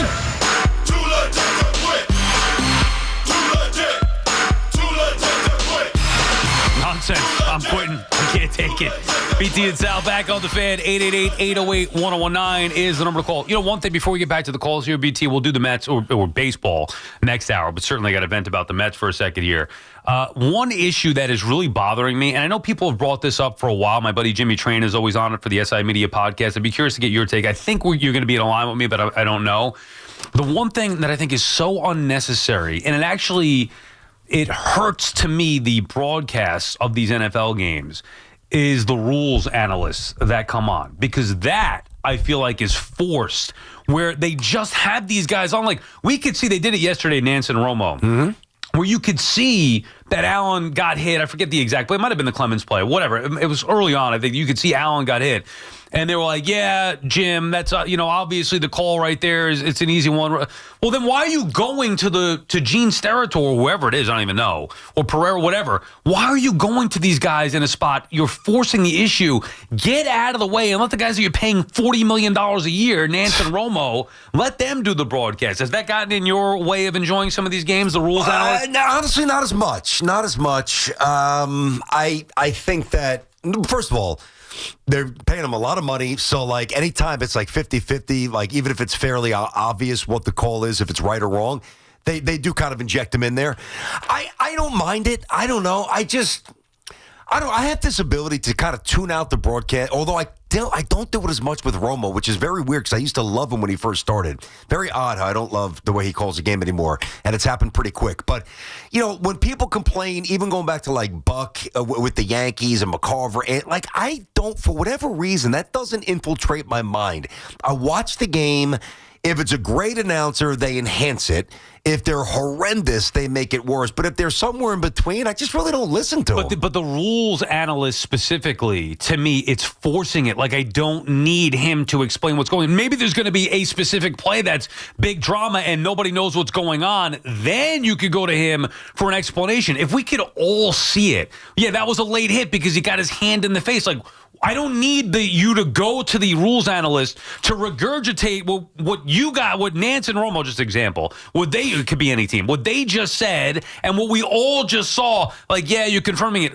Oh, great, thank you. Like, we all knew that. It's obvious. They're letting it's gotten out of control. When it was first being used, it was used, I thought, properly. Now it's gone way too out. And plus, we see more replays now and more angles better than ever before. So I don't need, most of the time, 90% of the time, we don't need these rules analysts getting in the way of these games. There's a lot of things that bother me during football because we've watched so much bad football for a while. That's oddly not one. Just doesn't bother me that much. BT and Sal on the Fan, 888-808-1019, the number to call. David is calling from Maplewood, New Jersey about his Jets. What's up, David?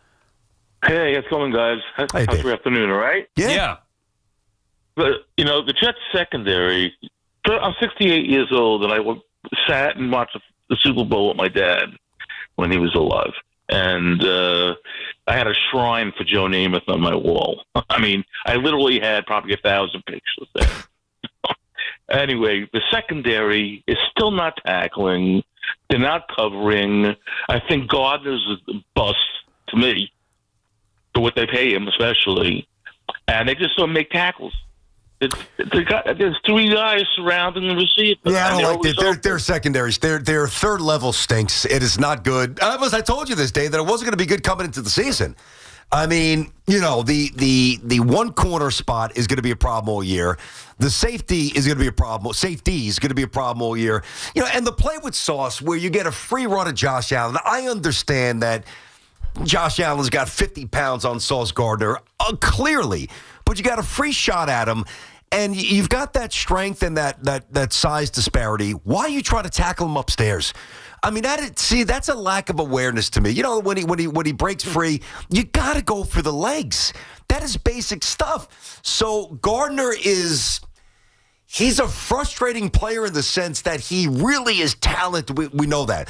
But, I mean, is he going to take one to the house ever? Is he going to ever do something where you're just like, wow, what an amazing play by Sauce Gardner. Whoa, like Dion, like Revis. When's it coming? Yeah, I mean, you just referenced two guys that to me were true shutdown corners, arguably the two best to ever do it.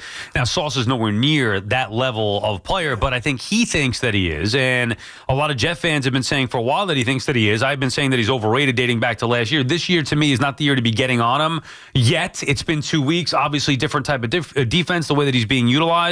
But I just think he's overrated. I don't think Sauce Gardner is as good as everybody expects. WFAN NFL Football is powered by Verizon. Get to your local Verizon store today. John is in Danbury, Connecticut. What's up, John? Thanks for taking the call, guys. It's definitely a frustrating weekend. I think for the Jets, you got to give the coaching regime time. So it's first year, like you can't expect the world out of them.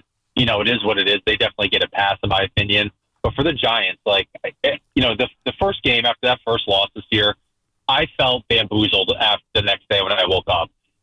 You know, Dayball and Shane, like, they should open up a used car dealership because they really sold us on this vision for this year of we're going to be better. And, you know, I think we all drank the Kool-Aid with it. And I feel partly to blame, but it's really the coaching staff that we have to blame for the situation that we're in. Because for years, they've had so many chances. And for years, it was, hey, we need to be a quarterback away. And this is their time where they have a guy and they have some veteran quarterbacks around where they should be significantly better than what they were 3-4 years ago. You know, they don't have a good O-line. You know, the defense is still relatively in shambles. They have a lot of great pieces, but there's no cohesiveness. They're not putting it together. Because they're trying to piece it together on the fly every year, John. You're not wrong, John. But they are trying to just stick something to the wall and have it resemble a very pretty mural. And that's not the way you build teams that win. I mean, that might get you a couple of wins. That might get you a wild card. That might get you a lucky season. But there's nothing sustainable about the way the Giants are building their football team. They're just not. Yeah, I mean, it talked about how great the draft was a year ago and how much talent they had. It resulted in 3 wins. I mean, that's as embarrassing as it gets. And this year, I firmly believe that they thought that they were better than what they are. And they could sell you on, well, yeah, look, we moved the ball yesterday. Yeah, that's great. You scored a couple of touchdowns. It's not sustainable. You should have won that football game. Your strength, your one thing that was supposed to kind of set the foundation should have been their defense. That has been inconsistent through the first 2 weeks of the season. And you weren't competitive offensively in week 1. And then week 2, you go nuts with the points. How about you settle somewhere in between, run the football a little bit, make the big play when you need to down the field, but you mix it up a little bit. Like, to me, that's yesterday, yes, it was exciting. They had big plays, which is something that's been lacking, so it's refreshing, but that is just not a sustainable, successful offense. I didn't learn anything about Brian Daboll yesterday that made me say, wow, you know what, all of a sudden Daboll looks great with this offense. No, I mean, that's a loss that a good head coach, if you have Bill Belichick on that team, head coach on that team yesterday, I think they win that football game. He'll figure out a way to get a stop and win that game. Confidently win that game. Well, whatever. Yeah, a good football coach. I can't say confidently, as somebody who wanted Daboll and believed in the hire and believed in him after year 1 and even into year 2 and starting last year, like, it's not like I was just always anti-Daboll. I have no reason to believe that Brian Daboll is a good head football coach. Still don't know what their identity is, Sal. Still waiting for it. I mean, you know, early on in year 1, it was, all right, let's not take a lot of chances. Let's let Daniel Jones run around a little bit here, make some plays with his feet, not throw the ball too much, get us late, keep, hang around and try to steal it late. That worked out for 1 year. And, now yesterday we see basically 500 yards in the air where he's just, running back and throwing like a street route. All right, I'm going to fling it up. Right. I'm going to throw this Nerf ball as far as I can throw it. Right. And the best player on the street, you go outrun everybody. I mean, that's the identity? I don't even know what they're trying to do. Yeah, that can't be your best offense. That can't be it. Neighbors is a stud. We know that. Stud. There's got to be more to the whole game plan than what we saw yesterday. Obviously, both sides of the ball. 888-808-1019. We'll continue with your calls on the other side. City's biggest indoor pickleball event is coming back October 10th and 11th, and it will sell out. Sign up for the fun or for the cash prizes. Go to 1010wins.com/pickleball for all the info. The pickleball tournament is presented by Nissan. At Nissan, we make cars that thrill. Experience the thrill for yourself today. Shop NissanUSA.com.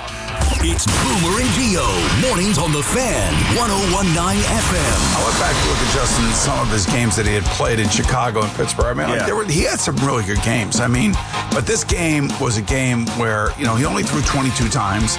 They ran the ball really effectively, and they want to become a more physical offensive football team. Listen to Boomer and Gio on demand on Apple Podcasts, Spotify, or wherever you get your podcasts. This is Maggie Gray with an Odyssey Sports Minute sponsored by Chumba Casino, your online casino for plays, spins, and a chance to score. Must be 21 and over. Terms at ChumbaCasino.com. Ben Johnson's return to Detroit was rough. His Bears were crushed 52-21, showing the Lions don't miss him one bit. Meanwhile, rookie Caleb Williams is still learning the ropes. Struggling with turnovers and mistakes, Johnson's homecoming turned into a harsh reality check. I'm Maggie Gray. If you could hear Old Spice Fiji Antiperspirant, what would it sound like? First, you'd start with Fiji Antiperspirant's amazing scent of palm trees. Add pure notes of fresh coconut and layer on 24/7 odor and sweat protection. You won't hear any dyes or parabens because with Fiji, you won't have any. So while your regular antiperspirant sounds like this, Old Spice Fiji sounds like this. Sounds like it smells amazing. This is the story of the one. As a maintenance supervisor at a manufacturing facility, he knows keeping the line up and running is a top priority. That's why he chooses Grainger. Because when a drive belt gets damaged, Grainger makes it easy to find the exact specs for the replacement product he needs. And next day delivery helps ensure he'll have everything in place and running like clockwork. Call 1-800-GRAINGER, click Grainger.com, or just stop by. Grainger, for the ones who get it done. This is the sound of happy kids. And this is the sound of you relaxing in your private waterside cabana with a cocktail. DreamWorks Water Park, a family's perfect tropical day trip. Tickets at AmericanDream.com. I'm Piera Palazzolo, VP of Digital Marketing for the American Management Association, a company focused on the management training skills needed to enhance the careers of business professionals. We did our research when it came to the best companies for website development and chose AmericanEagle.com. And we couldn't be happier. AmericanEagle.com worked closely with us to understand the front and back end requirements needed to launch an e-commerce website that could handle the complexities of running thousands of seminars nationwide. Our robust new website and improved SEO saw immediate increases in site traffic and web revenue. If you're in need of managerial effectiveness and success, visit our website at amanet.org. If you're in need of a website that provides an unparalleled consumer experience, I highly recommend AmericanEagle.com. Transform your business today. Dial 877-WebNow1 for a free digital consultation with AmericanEagle.com. When your reputation's on the line, you don't leave anything to chance, especially your primer. Painters trust Kills primers for a smooth start, strong adhesion, and serious stain-blocking power. And now, the full Kills lineup is available exclusively at the Home Depot. Need it fast? Get same-day or next-day delivery, or order online and pick up in-store. Kills primers. Pro results faster. The Home Depot. If you're a pro, you know. Get ready for more BT and Sal on the Fan. Do Crohn's disease or ulcerative colitis symptoms keep coming back? Tremfya, guselkumab, may help, with rapid remission achieved at 12 weeks and lasting clinical remission at 1 year. Some even saw visible improvement of their intestinal lining at 12 weeks and 1 year. Tremfya is a prescription medicine used to treat adults with moderately to severely active Crohn's disease and adults with moderately to severely active ulcerative colitis. Serious allergic reactions and increased risk of infections and liver problems may occur. Before treatment, your doctor should check you for infections and tuberculosis. Tell your doctor if you have an infection, flu-like symptoms, or if you need a vaccine. Healing is possible with Tremfya. Approximately 3 out of 10 patients were in endoscopic remission at 1 year, based on areas visualized on colonoscopy, which may not represent the deeper bowel layer or entire GI tract. Individual results may vary. Ask your doctor about Tremfya today. Call 1-800-526-7736 to learn more or visit tremfyaradio.com. Hey, Connecticut, if you want name brand tires at the guaranteed lowest price and the most free services, then get to Town Fair Tire. Because nobody beats a Town Fair Tire deal. Nobody. Town Fair Tire. There are a lot of reasons why people buy at Ramsey Mazda. It's their selection, it's their customer service, and it's their savings. Get 1.9% financing on a new 2025 Mazda CX-50 or lease for $249 for 33 months. Start shopping now at RamseyMazda.com. Choose wisely. Choose Ramsey Mazda. Call 833-853-2970 for lease details. VIN SN 354688. MSRP $32,945. Zero security deposit. APR $1748 per $1,000 finance. It's $930.25. Now at Verizon, lock in our low price, plus free roaming included in Puerto Rico. Discover the best mofongo, post that perfect sunset on La Isla, and save big with Verizon while you do it. Switch and get 4 lines for just $30 per line. See? Just $30 per month with unlimited welcome with autopay plus taxes and fees. Plus calls, texts, and data in Puerto Rico included, so you can use your phone sin problema. Stop by your New York Verizon store today. For unlimited welcome in times of congestion, unlimited 5G and 4G LTE may be temporarily slower than other traffic. Domestic data roaming at 2G speeds. For over 100 years, Clemens has been your trusted partner in comfort. When it comes to home heating oil, they deliver more than just quality fuel. They deliver peace of mind. With price protection, automatic deliveries, and 24/7 service, their dedicated team is just a call away, ensuring you stay warm and comfortable all winter long. Sloman's, the Tri-State's largest heating oil provider, proudly serving their community for generations. Give them a call today at 866-GET-HEAT or visit oil.slomans.com. Get the scuttlebutt on your favorite team, the Fan, on the Odyssey iHeart. 6, I believe he was. So a long-time Ranger great, of course. Man. Integral member of the New York Rangers. Rangers sent out a post about 53 minutes ago. So RIP to Eddie Jockman. Hockey season be here before you know it. Basketball season be here before you know it. Maybe we can start getting some wins in that regard, but obviously it hasn't added up to wins with the football teams. With the baseball teams, we can get to that coming up in about 15 minutes or so. Turn our attention to the Mets. We'll continue with the calls all day long with the Jets and Giants, obviously, off of their losses yesterday, but got to do some of the weekend baseball stuff. Yankees, good weekend for them. Good run that they finished, winning 2 out of 3 out of the Red Sox, the Astros, the Blue Jays, but still obviously more to be seen here. A rough one last night, and the Mets just, what can you possibly say? We'll do so in about 15 minutes. 888-808-1019. Mike is calling from Stony Brook. What's up, Mike? Hey, guys. How are you? Hey, Mike. Good. Thanks for taking the call. So, listen, I want you to hear me out on this if you don't mind. I don't mean to offend anyone, but just an observation. So I'm a lifelong Jet fan. And last week before the Steelers game, I'm in Port Jefferson doing some food shopping for my mom. And I'm at a supermarket, and there's a lot of people wearing Jet jerseys or Jet sweaters. And I'm like, you know what? If we look around, they all look like they just hard luck, like life hasn't broken their way. And I started wondering, watching that game, quarterback plays a great game. We run for 200 yards. We lose on a 60-yard field goal. That maybe it isn't the organization. Maybe it's us. Maybe there's just too much of a collection of people where things haven't broken right that we're bringing down the franchise, and it's not them.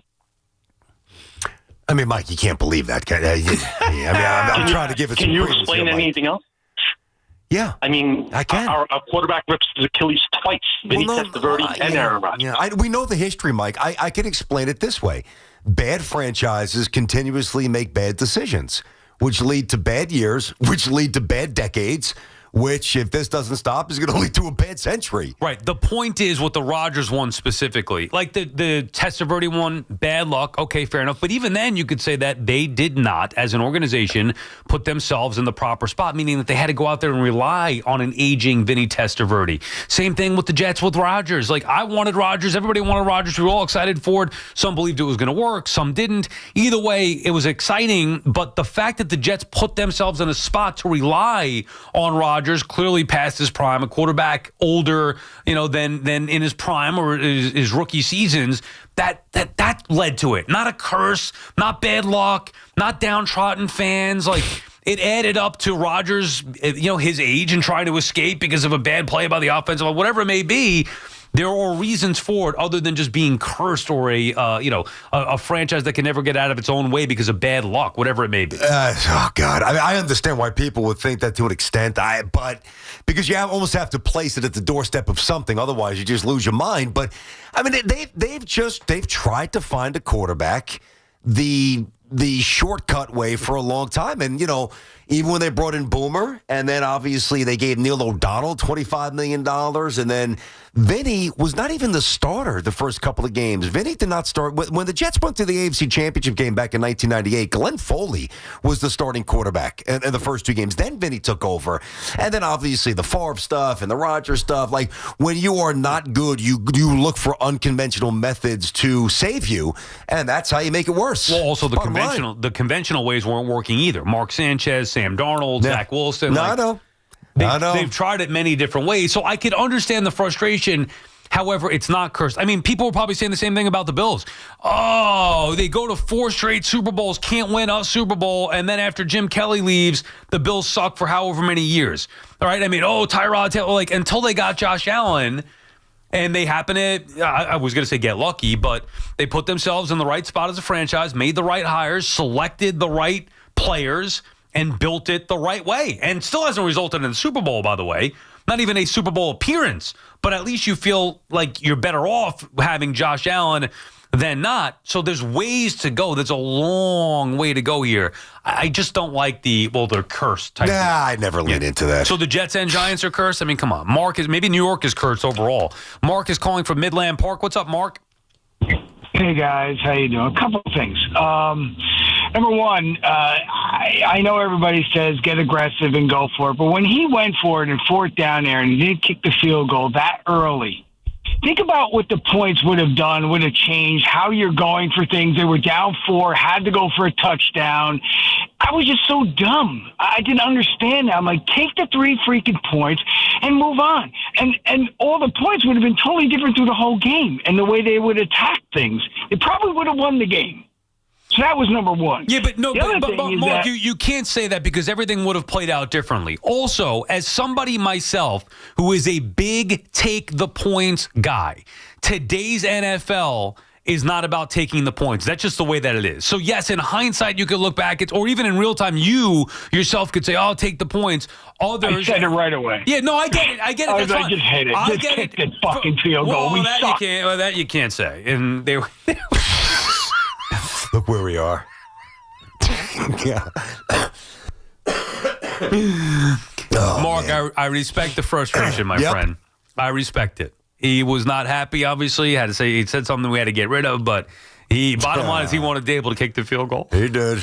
Yeah, we went through the same thing. The field goal. We went through the same thing last week with Glenn with the extra points. Right. I mean, so here we are. Each coach will already have a situation where I kind of absolved Glenn. I agreed with it to an extent. I really don't have an issue with what Dable did yesterday. But when you lose, you look for context. Yeah, here's the thing. I just believe today's NFL, as much as I am conservative, take the points. Like, what good is kicking field goals all day long? Clearly, I mean, 37 points wasn't enough. So you can't tell me it would have been a different. Okay, you want to play this, add the 3 points and play it out the exact same way? Sure, but I can't get on him in that particular spot. They were even talking about on the broadcast where I like, this is Olsen saying he liked going for it there. What's the worst that could happen? You already have them pinned back. So the way today's NFL is, taking the 3 points sometimes is a detriment. You can't just kick field goals all day long. And you're also trying to, because think about this, Al. We talk about Glenn trying to change the culture, but Daboll's trying to change the culture, too, for a team that never scores. What was the stat? 3 straight opening week ones where they didn't score a touchdown? So you're trying to change how your team thinks. Because if you could get the mindset in the right spot, not always, but sometimes the body will follow. So no issue with it at all. None. Mike is in Parsippany, New Jersey. What's up, Mike? What's going on, Mike? Hey, guys. How are you? Thanks for taking the call. Mm-hmm. How are you? Good. I wanted to touch base real quick on the conversation that was had about the over-explaining of the rules by the announcers, broadcasters on the TV and stuff like that. I think they do a phenomenal job, especially when I'm sitting down watching the game. Sometimes I don't know the rules. I'm sitting down with my little daughter and trying to explain to her what's going on, and something happens and they break it down. Like, it's easier to digest that way and explain to the kid, hey, this is why that happened. Yeah, if used properly, I think it could be an asset. In the beginning, they were using them properly. Now I think they're using them any chance they can, force-feeding it where you don't need... What's the point of having him on if he's going to say the same exact thing that both Nance and Romo just said because they could see it with their own eyes, just like we can watching it at home? That's my issue. He's saying the same exact thing. Well, the thing is, you got to remember, the NFL's trying to expand to all these countries, too, and not everyone gets it right away. So sometimes it takes 2 times for the rules to be explained. Even the conversation was had on the air just a little while ago about how complicated the rules are and how much simpler it is in baseball. That's an interesting point there, and... so I was watching my daughter play soccer yesterday, and there's still a couple of soccer rules that I just don't understand. I just don't. And, to me, soccer was just never part of my world, and it never will be unless my kids are playing. Or, World Cup, I'll pop in, whatever. See, obviously, root for the United States. The globalization of the game, it's almost like they are dumbing it down to hit the new audience. You saw the shots. I don't know if I didn't see it yesterday, but week 1 they had that open space bar. I think it was somewhere in the UK. And I think there are a lot of people who are parachuting into the NFL who have no idea about the rules. And it's like, again, they don't care about us at all. So why would they care about us being repetitive with the rules? They're trying to hit a new wave of people. Right, but I am not saying I know all the rules. I certainly don't. But there are blatantly obvious ones that we all know. And forget about but not blatantly obvious to people who don't know the game. That's what I'm saying. Right, forget about that. If Jim Nance and Tony Romo say it, why do I need somebody else to come on and say it? Well, because they're not the rules authority.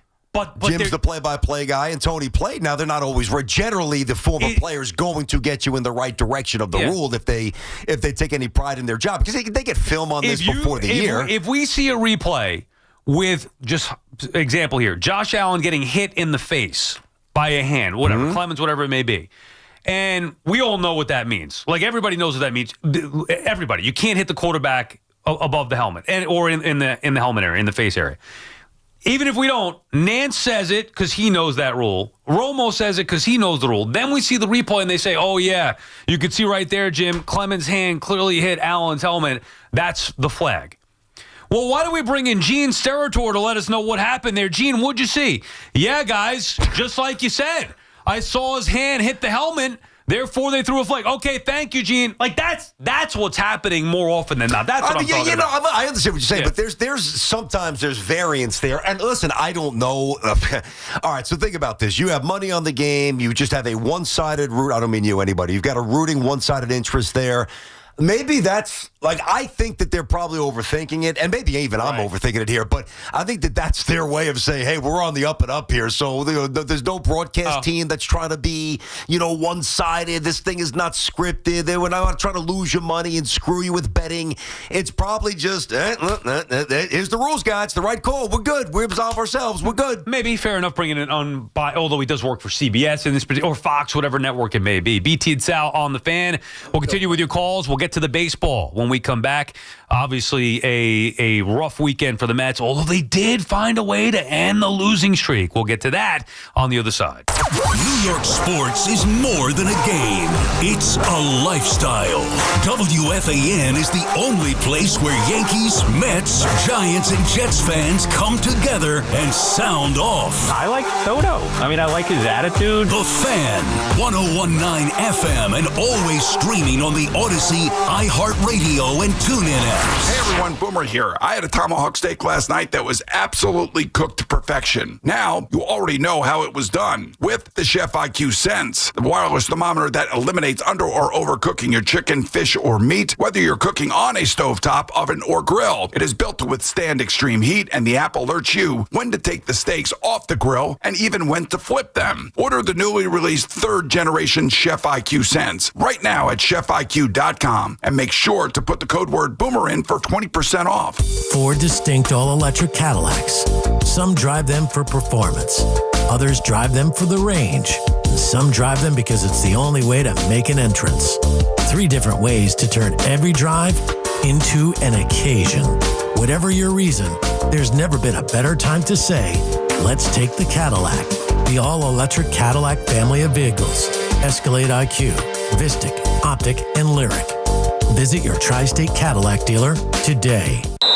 Attention NFL fans, for one day only, the Lowe's Earn Your Sunday Tour is rolling into the Lowe's of Butler, New Jersey this Saturday from 2 to 6 p.m. There's interactive games and prizes. Play Madden NFL 26 and enter for your chance to win tickets to Super Bowl 60. Plus, meet WFAN's Keith McPherson from 3 to 5 p.m. and have a chance to win Lowe's gift cards. Saturday from 2 to 6 p.m., the Earn Your Sunday Tour at Lowe's of Butler, New Jersey. Sunday hits different when you've earned it with Lowe's, an official partner of the NFL. Together, let's drive at Paramus Chevrolet for $387 a month and $2104 due a delivery. Lease a brand new Silverado 1500 LT with 4-wheel drive for 36 months. Buying? Enjoy 0.0% APR financing for well-qualified buyers. Visit ParamusChevrolet.com today. Come out to Yankee Stadium to see the New York Yankees in action on Tuesday, September 23rd, when the Yankees host the Chicago White Sox. Don't miss a long-time Yankee Stadium tradition. Yankees Cap Night. The first 18,000 guests in attendance will receive a Yankees cap, courtesy of Canon. For tickets, log on to Yankees.com/tickets. That's the Yankees and White Sox on Yankees Cap Night, Tuesday, September 23rd. Visit Yankees.com/tickets today. Oh, could this vintage store be any cuter? Right? And the best part? They accept Discover. Accept Discover? In a little place like this? I don't think so, Jennifer. Oh, yeah, huh? Discover's accepted where I like to shop. Come on, baby, get with the times. Right, so we shouldn't get the parachute pants? These are making a comeback. I think. Discover is accepted at 99% of places that take credit cards nationwide. Based on the February 2025 Nielsen report. 1877 Cars for Kids. KARS Cars for Kids. 1877 Cars for Kids. Donate your car today. Call 1-877-CARS for Kids to reach a friendly live agent. Donation's super easy, and your car can be picked up as soon as tomorrow. Call us now. 1877 Cars for Kids. Donate your car today. Did you know you can donate real estate too? mNEXSpike COVID-19 vaccine mRNA by Moderna is now available and easy to find near you. To learn more, visit mnexspike.com. That's mnexspike.com. This is the story of the one. As a custodial supervisor at a high school, he knows that during cold and flu season, germs spread fast. It's why he partners with Grainger to stay fully stocked on the products and supplies he needs, from tissues to disinfectants to floor scrubbers. All so that he can help students, staff, and teachers stay healthy and focused. Call 1-800-GRAINGER, click Grainger.com, or just stop by. Grainger, for the ones who get it done. All right, gentlemen, this is Emmitt Smith on behalf of Depend, and I've got the perfect play. Run straight to your doctor's office for a life-changing catch. Because when prostate cancer is caught early, it's up to 99% treatable. And one blood test might be all it takes. And now through November, Depend is donating to the Prostate Cancer Foundation for select purchases. Talk about a great play. From September 1st to November 30th, Depend is donating 25 cents to the Prostate Cancer Foundation for Depend Shields Guards Real Fit products purchased in the U.S. up to a maximum of $300,000. Sold in Mississippi. Our friends at Town Fair Tire remind you that at Town Fair Tire, you always get the guaranteed lowest price on name brand tires from Connecticut to Maine. Nobody beats Town Fair Tire. Nobody.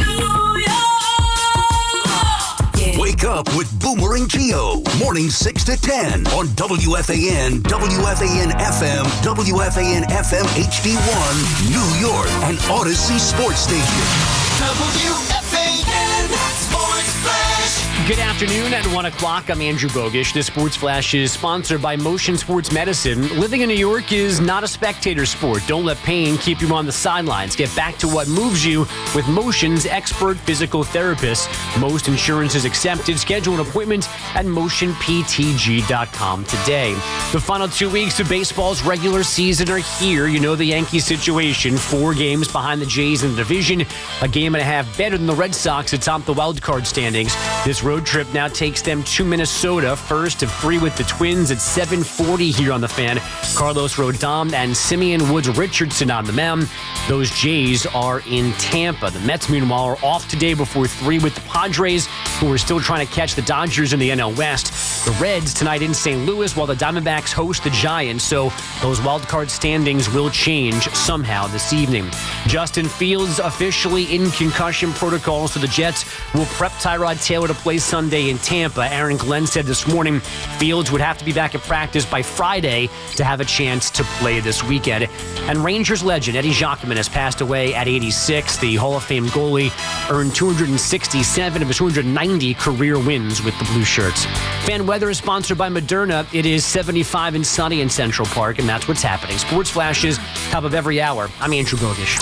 Catch all the play-by-play with Susan Waldman and Dave Sims. The home of Yankees radio. The Fan on the Odyssey, iHeart, and TuneIn apps.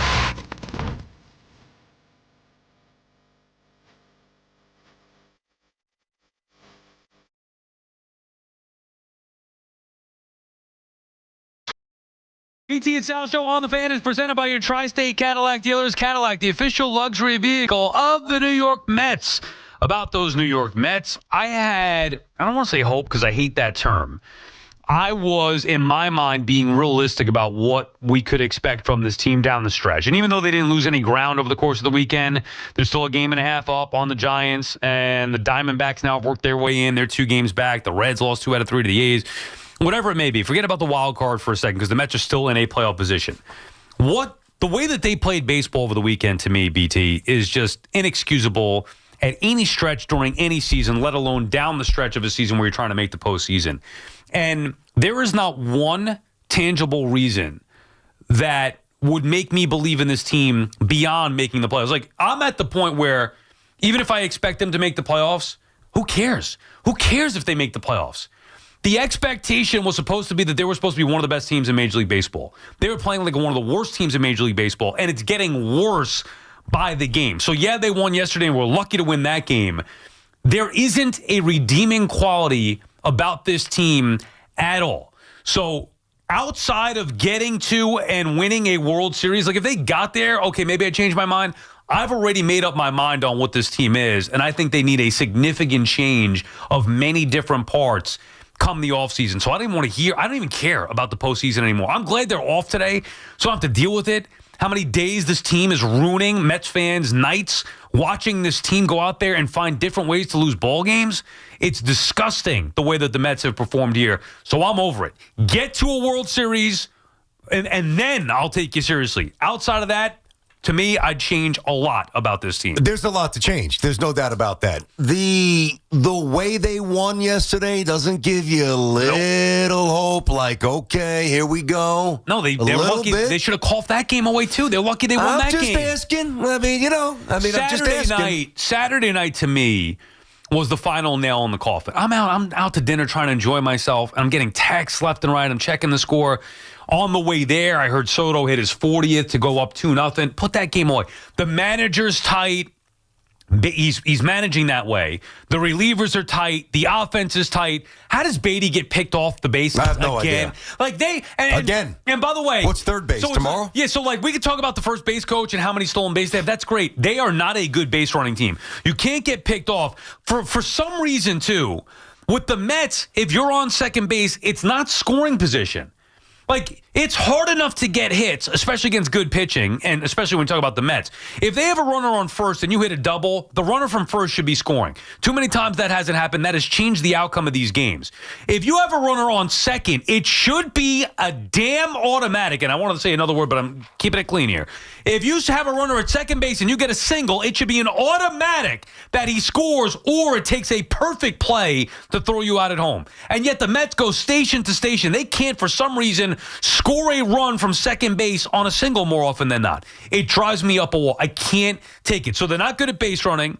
The bullpen actually might be the strength of the team, but again, inconsistent. And when you're going to them to the level that the Mets are, especially in the panic that Mendoza is, you can't let Raley try to finish the inning. Oh, get to Mendoza, get to Diaz, Mendy, get to Diaz. You can't wait because the analytics say and the matchups say, well, I had a lead. I gave it to Rogers, Raley, and Diaz. Here you go. That's managing by the numbers, dude. Manage with the gut. I've had it.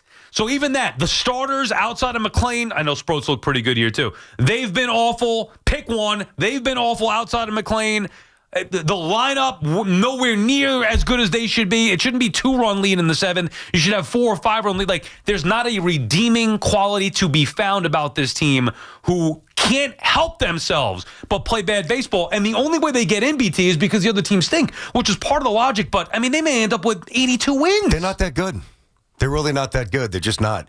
They've got a right fielder who's an amazing hitter. They've got a first baseman who's got prodigious power. And they've got a shortstop who's supposed to be amazing and has not been amazing for a while. And that's it. I mean, everything else is either a full concern or a partial concern. And obviously Diaz, I mean, the other night aside. Whatever, that's going to happen. He's not perfect. Yeah, no, exactly. That's what I'm saying. So I lump him in with all the good. But all the other stuff, it's just been, really a continuation of conversations that some of us have had for a while with this team. And, where does it end? Crazily, yesterday, I think yesterday's probably going to have them. I think yesterday probably is the game that makes them a playoff team at the end of it. I still think that they get in. They won. The other teams lost. Now you got to handle the Padres here. Obviously, you've got the Nationals. You got the Cubbies. Like, the math favors them, and the other team stinking favors them. Yeah, well, those are two big things, though. I mean, because if the math doesn't mean anything, then why was Mendoza telling us after every loss that math is still in our favor? Math is still in our favor. Math is still in our favor. But there's 12 games to go. They have a game and a half lead. Like, the math may favor them for now. Well, I'm not saying it's an overwhelming amount of confidence, but what else do you want to latch onto? I'm not even trying to be positive just for the sake of being positive. Well, that's why I asked you. I'm like, the way they won yesterday. It doesn't matter. No, see, to me, it doesn't. Even if they get there, I don't care. Like, they should be evaluated, and they were going to be for me. But this hit lows that I actually can't even believe.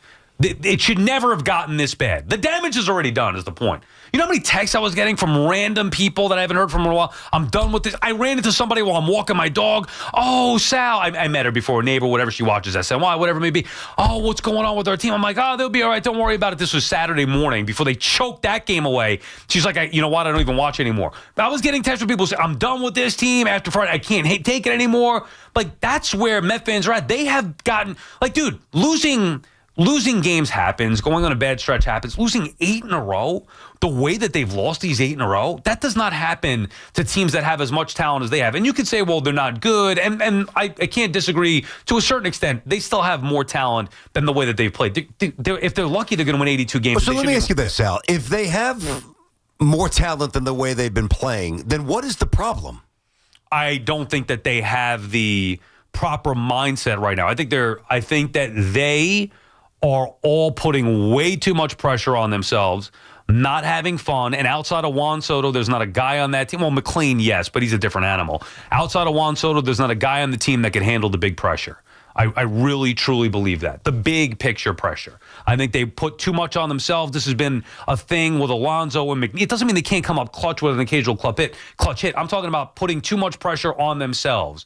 This team has done that. The same core has done that dating back to 2022. When they choked that division away, they had a miserable 2023. Last year, obviously, they had success, but even within that successful year, it was god-awful to start. They barely made the playoffs. Then they got in and went on an incredible run thanks to a miraculous home run from Pete saving. If you look at every step of the way from 2022 on, it is not favorable to the core of the New York Mets. I think the reevaluation of this team of the offseason is going to probably fit what you want. There's going to be a lot of changes here. See, there's two different discussions. Is it wrecking ball time in the offseason? Yeah, I'm probably with you. Problem is, how much can you wreck it? Well, I mean, I think McNeil's got to go. I would move on from Nimmo if they could. Well, but that's the point, if they could. I think they've got to stabilize catching. They got to find a center fielder. There's really a lot that they need to do. But I'm not convinced here, because I don't think you're going to see much of Tong the rest of the way. I'm not convinced that, that they can't get a little hot. Now? I'm not. Well, I'm not saying that they can or can't. I'm saying no more to me just get in. They have done so much damage that to earn the trust of the fan base back, they're going to have to go on a long run. If they won 101 games and got bounced in the division round, I think you could sit back and say, hey, you know what? It was a very, very good year. It happens. The playoffs is a crapshoot. Last year they had success. They went on a run. This year they didn't. Let's see what the next year brings. Now, outside of going on a run, it's been a disaster every which way. This should not be acceptable for their payroll and for where they're at. I agree. I agree with that. So that's already, the damage is already done. I agree. And if they get in, it's not going to be because they earned it. It's going to be because nobody else ended up catching them. They have what? A win total right now? Well, we can't. I think it's 77. Yeah, we can't say that it won't be because they earned it, because we have to see what they do over the final 12. If they go 10-2, then they earn it. 77 If they wins. go 9-3, then they earned it. 77 wins. That means if they won 10 of the final 12, they'd be an 87 win team. 2 wins fewer than a year ago. If they won 10 of 12. No, I know. There's little to no chance that that's going to happen, that they're going to win that. Well, but Sal, that's why I always point back to last year, and it was fun and it was amazing for Met fans, but I don't know, it was misleading. I mean, last year's team, you can process last year in one of two ways. You could say they won 89 games and then it was this magical run and go through all the things that they did, which obviously happened. I'm not trying to take it away from them. And then work up to, and they went to the NLCS, which was amazing. Or you could start it with, hey, the 2024 Mets went to the NLCS. Yeah, but to me, that was always missing the mark. Yes, literally, they did get to the NLCS. I'm not trying to take it away from them, but it was not a conventional, whatever that means, conventional run to the NLCS, which means when they kind of mirror that this year and even take a step back from what they were a year ago, now I've got to sit there and say, well, you kind of just are this collection of a little bit of everything that got hot at the right time last year, but really isn't emblematic talent-wise of an NLCS kind of team. Yeah, but they were the best team in baseball from June on. So understood. And this year, the last 4 months, they've been one of the worst. So what is it? It's probably somewhere in between. Okay, fair enough. I'm just saying that it wasn't like they just made the playoffs by accident and went on a hot run. No, they were playing like a great team, and they got better in the offseason, or should have gotten better. It's not like they just sat there and said, well, we're going to rely on this to happen or that to happen. They brought in Juan Soto, and look at the year that he's had. How can that add up to a worse record? I don't think the manager's been good. I mean, right now, I think Mendoza had a better last few months. I could say that the Mets probably have at least 4 or 5 more wins. Yeah. I think, listen, I've talked about this. I don't know about that many. I mean, whatever. Pulling guys too early, all the things, not pinch running Marte when he got thrown out at the play, all the things we've hit a million times. The situation when he pinch ran Pete for Mauricio, who's not even a plus runner. Matter of fact, he's below. He's in the 13th percentile. He does not run well. I just don't think Mendoza's been very good. I know, but that's not the number one reason. No, I'm not saying it's number one. I'm not saying that. But when you have a roster that is fairly fragile, it's not like the Mets just write out 1 through 9. All right, guys, go out there and beat the snot out of everybody because we're better than everybody. Your manager needs to be better than he's been this year. I'm not saying he's the number one reason, but I think it's been a multitude of things for the Mets. Their talent was overstated. Their managers had to step back in year 2. They've had some injuries, to be fair. Manaea was hurt for a big chunk of the season. Obviously, Senga went down. I get it. I mean, other teams get hurt too. I mean, Garrett Cole hasn't thrown a pitch for the Yankees. Yankees are finding a way to get it done. So I just think that the margin for error for the Mets is so narrow that if one thing goes wrong, base running, managing, bullpen, they're fragile. They're not good enough to overcome it. Well, that's where they're at now. How did it get to this point? That's my issue. It should not be that way, that they should be one mistake away from having it cost them a ball game. That is exactly what's happening right now. They have no margin for error. But they're better than that. Nobody thought that they were going to, most people didn't think that they were going to be legitimate division contenders at the start of the year. However, this is unacceptably bad, especially after the way that they started. But this? Come on, this just can't happen. So we can quabble about how much talent they have. Look at it in comparison to the other teams that they're playing in the league. They have more talent than a lot of the other teams, if not the majority of the teams. So then why isn't it adding up? That's my issue. There are many reasons for it. The pitching staff, the bullpen. There's a lot of issues to go around about the Mets. But my bottom line on this, whereas a week ago it was just get in and we'll see what happens. Well, since then, I mean, they lost 4 straight to the Phillies. Even if you won one of those games, different story. Then the way that they played against the Rangers while returning home, really non-competitive on Friday night. And by the way, like Jonah Tong, what'd you expect was going to happen? He's a young kid coming up from Double-A, basically. At some point, that bubble was going to burst. And it has with Jonah Tong. And now they got to rely on him to make another start. Like, the starting pitching, not good enough. The offense, not good enough. The base run, all of it. It's been the manager, all of the above for the Mets. And even with the win yesterday, even if they get there, to me, the damage has been done. John is in Wantagh. What's up, John? All right. Hey, how you doing, guys? What's up, John? Listen, I don't go to Met games because my analytics say don't go. It's bad business, right? So I haven't been to a Met game in years. Okay. Years I don't go. All right? But I still love my team. Mm-hmm. I just think it's a bad investment to go to sporting events now, right? So, but with the Mets, guys, the Mets are built on, like we always say, we want to have sustained winning. But we always reference back to, last year with the grimace. And why can't the Mets just be one of those teams who just makes the playoffs like 3 out of 4 years? Why do we always have to add the gimmicks to it? Well, they still might. What I feel like. Who cares about the gimmicks, John? And thank you for the call. They still might make the playoffs 3 out of 4 years. What I'm saying is it's not good enough. Even if they do, it's not good enough. I don't care. I don't want to hear about, back-to-back postseason. No. Outside of a run to the World Series, not to the NLCS, to the World Series. My evaluation, I have no idea what Stearns and Cohen are how they're going to evaluate it. To me, I've seen enough to where even if you add up in total, postseason 2022, 2024, and if they make it this year, 2025, 3 of the last 4 years, never happened before. Great. That's not good enough for me. I need a lot more. There's no way this team should fold the way that they have down the stretch. It shouldn't be good enough because it doesn't seem like the Mets are building anything right now. It's just pieced together. I mean, all right, Soto was a massive chip. I mean, what young player can a Met fan say, I absolutely trust this player? Is it Beatty? Is it Alvarez? Is it Acuna? Is it? The answer to all those questions are no. And, I felt badly for Tong the other night. Again, he thrust into this unwinnable situation, but that's because the general manager has had an F of a season. David Stearns has been horrible this year. Everything he's done has been wrong. So it's not about being unrealistic or being greedy or being too early to the party. From a Mets fan perspective, it's looking at this and saying, I don't really know what's transferable to the future. Lindor's not getting older. Is Pete even back? I mean, is Manaea going to pitch next year? What's Clay Holmes next year? Starter or reliever? Is Diaz going to be back? Who the hell is Senga? Like, there's so many questions with this team. Yeah, I mean that to me, if you look at big picture, I've already been on this train years ago. To me, last year was the more shocking thing when they went on the run to the postseason and then in the postseason. But to me, you had to give them the benefit of the doubt coming into this year, especially adding Juan Soto, which is what I try to do. Be fair to them, not just, no, they're not any good. But they choked it away in 2022, and there's no other way to explain it. And then they went feebly in the postseason, I might add. Not only did they choke away the division that was theirs to win, it was there for the taking. They let the Braves catch them, and I know it's a different manager, different GM, still same core of players. Let the Braves win that division, then they went out weakly in the postseason. Followed that up with a missed postseason berth. Followed that up last year with a brutal start to the year where basically it's like, oh my God, this is god awful. Blow it up. What are they going to do? Get out of it. Then they go on that run, which is encouraging. Then they get to the playoffs and go on that run, which is encouraging. Then they add Juan Soto. That's encouraging. They start out this year like the best team in baseball for 2 months.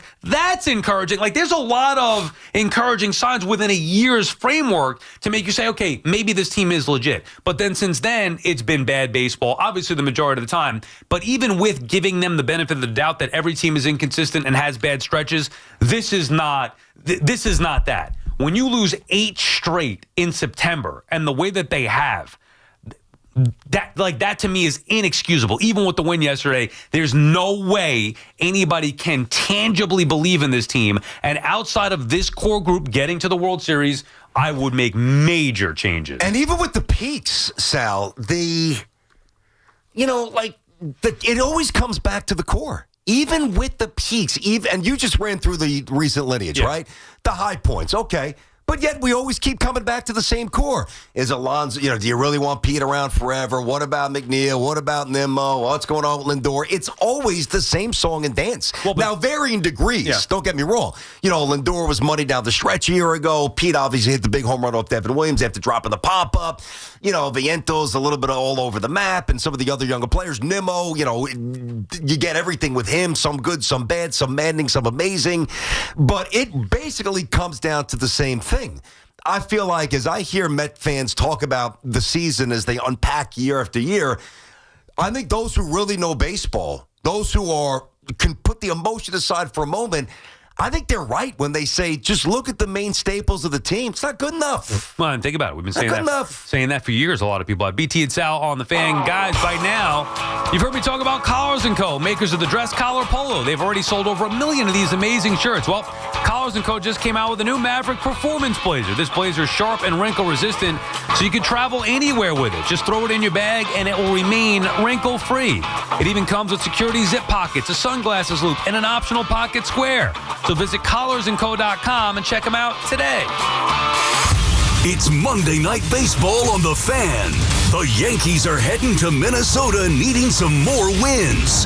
7:40 tonight, driven by Jeep. For one pitch, swing on a high fly ball. Deep center field, and that ball on cue is out of the ballpark. Susan Waldman and Dave Sims call all the play-by-play. The home of Yankees baseball is The Fan. 101.9 FM and always live on the free Odyssey app. I'm Michael Jenkins here to help you beat the books with the BetMGM Network. We're taking the Mets on the money line today against the Phillies. Noah McLean is on the mound for New York. 4-0 on the year, allowing only 2 earned runs. He's taking on Aaron Nola for the Phillies, who is a big name, but his season has been a huge disappointment. 3-8 with a 6.78 ERA in his last 4 starts. He has allowed 18 runs. Take the Mets on the money line. I'm Michael Jenkins from the BetMGM Network. Bet smarter and beat the books and download the BetMGM app today. Please gamble responsibly.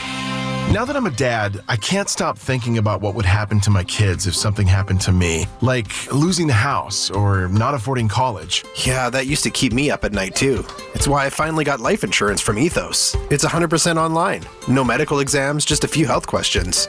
I got $2 million in coverage for around $2 a day. I never realized it was that simple. Get your free quote at ethos.com/game. That's ethos.com/game. Rates may vary. Bill monthly. Sample rate 10-year term life policy for a 35-year-old healthy non-smoking male. At Nielsen, fun is in the driver's seat. Here are the fundamentals that have helped Nielsen Dodge make customers for life. There's always 0 down payment available. We'll always give you up to $1,500 over book value for any trade. If you need credit help, we're here to make it happen. And of course, great deals on any new Jeep, Chrysler, Dodge, or Ram. Lease a new 2025 Jeep Grand Cherokee Laredo X 4x4, just $299 a month. Or lease a new 2025 Jeep Wrangler 4-door Willys 4xe, just $399 a month. Or choose from hundreds of quality certified pre-owned vehicles. Fun is in the driver's seat when you save money. On Route 10 in East Hanover. Online at NielsenDodge.com. A proud member of the Nielsen Auto Group. Fun is in the driver's seat. Drive into fall event. With approval term 24 months, do it sign Cherokee 3894, Wrangler 4394, add tax tag 498 dock and DMV. Here we go. Count on Sundays with the NFL on CBS and Paramount Plus. This is incredible. Watch your local NFL game live all season long. And he's in for a touchdown. Visit ParamountPlus.com/NFL to get started today. Dunkin's $6 meal deal is kind of wild. You get a bacon, egg, and cheese sandwich, 6-piece hash browns, and a medium hot or iced coffee, all for $6. That's the main character meal energy you need this fall. Get it now in Dunkin' stores or order ahead on the Dunkin' app. No substitutions. Participation and times may vary. Offer price varies in California and Hawaii. Limited time offer cannot be combined with other offers. Exclusions and terms apply. Now at Verizon, lock in our low price, plus free roaming included in Puerto Rico. Discover the best mofongo, post that perfect sunset on La Isla, and save big with Verizon while you do it. Switch and get 4 lines for just $30 per line. See? Just $30 per month with unlimited welcome with autopay plus taxes and fees. Plus calls, texts, and data in Puerto Rico included, so you can use your phone sin problema. Stop by your New York Verizon store today. For unlimited welcome in times of congestion, unlimited 5G and 4G LTE may be temporarily slower than other traffic. Domestic data roaming at 2G speeds. Get ready for more BT and Sal on The Fan. I'm Bob Burke, founder and chairman of Burke America Parts Group, a family of brands that includes RepairClinic.com, an appliance and HVAC parts solution company that's grown into an international brand. Before AmericanEagle.com, we partially launched a new technology platform developed by another firm. American Eagle helped take our technology to a whole new level with digital marketing, software development, and business insights into our key markets, appliances, HVAC, and outdoor power equipment, and did so both on time and on budget. AmericanEagle.com has the resources, experience, and talent needed to produce solutions. Our new technology platform, developed by AmericanEagle.com, has produced tremendous results with higher traffic, conversion, engagement, and online revenue. If you have any home repairs you need to take care of, check us out at RepairClinic.com. If you need a world-class website or technology project, then I would highly recommend AmericanEagle.com. Call AmericanEagle.com at 773-NETWORK. That's AmericanEagle.com, 773-NETWORK. Listen weekdays from 1 to 2 on The Fan for the call of the day with BT and Sal, brought to you by Wind Creek Bethlehem. Gambling problem? Call 1-800-GAMBLER. This is the story of the one. As a maintenance supervisor at a manufacturing facility, he knows keeping the line up and running is a top priority. That's why he chooses Grainger. Because when a drive belt gets damaged, Grainger makes it easy to find the exact specs for the replacement product he needs. And next day delivery helps ensure he'll have everything in place and running like clockwork. Call 1-800-GRAINGER, click Grainger.com, or just stop by. Grainger, for the ones who get it done. Hear that? That's the beginning of a journey powered by the confidence that comes from driving a vehicle so reliable, it's backed by a 10-year, 100,000-mile limited powertrain warranty. Where your journey ends? Well, that's up to you. Visit your local Kia dealer today. Kia, movement that inspires. See retailer for warranty details. Always drive safely. Limited inventory available. If you're in the market for Michelin tires, get to Town Fair Tire and get them at the guaranteed lowest price. With Michelin's innovative technologies designed for durability and performance, you can trust you're getting the highest quality tires over all the toughest of road conditions. Plus, at Town Fair, you get free services for life. So if you're looking for the best deal on Michelin tires, get to Town Fair, because nobody beats Town Fair Tire. Nobody. Name brands at discount prices. Town Fair Tire. Talk New York sports here. The Fan.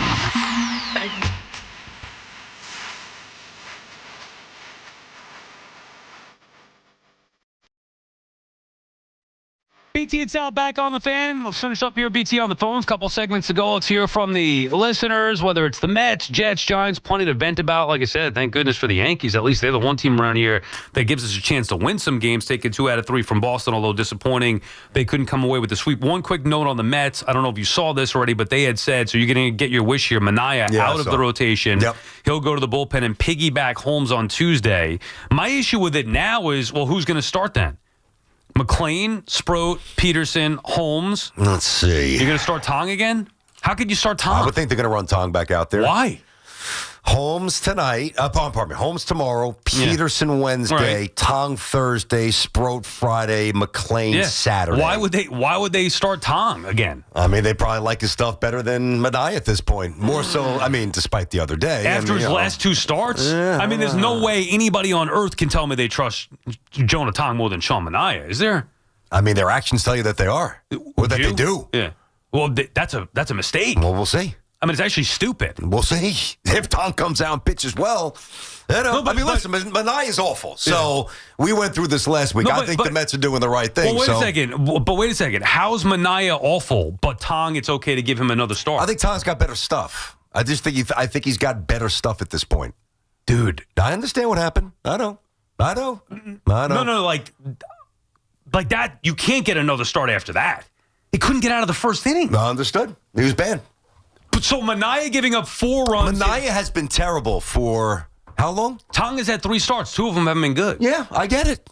I don't think he gets another one after this. I'm just saying, if the whole premise is that there's 12 games to go, you got to pitch your best guys. Well, if that's the case, then get Senga from the minors. Well, they might. He's got to make one more rehab start. That they're going to bring him back up. Yeah. I'm just saying, like, after watching Tong on Friday night, after what he did the game before, like, obviously, even after these 6 runs, 4 innings, he stabilized, give up some homers, but stabilized. Fair enough. He's going to get another start. After Friday night.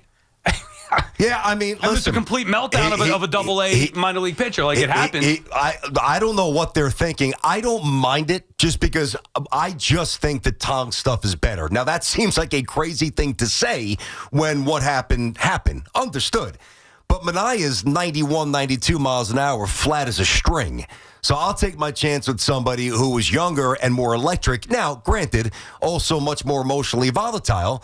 I have no problem. Listen, if I'm screaming, I don't think he's electric at all. If I'm screaming last week, baseball thinks he's electric. I mean, yes, electric, dude. He was in the futures game. He's one of the best prospects. Yeah, in the minor leagues. But I understand that. Yeah. But to me, if I'm screaming about Minaya putting him in the pen last week, why would I have a problem with it today? Even though Tong was awful the other night, I'm acknowledging that. He was bad. I'm okay with it. But I would not want to watch him start another game. But that's, I guess, where we have an issue. Why, based on what we've seen, would you ever trust Tong more than Minaya? Because to me, there's more unknown with Tong.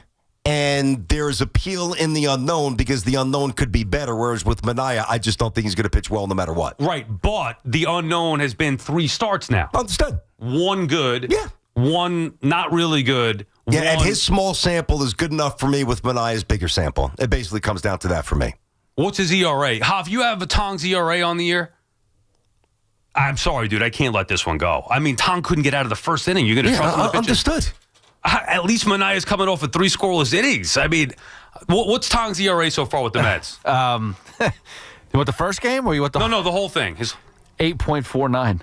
I mean, dude. His whip is 1.71. Yeah, and I know that 1 bad inning obviously is going to... But yeah, exactly.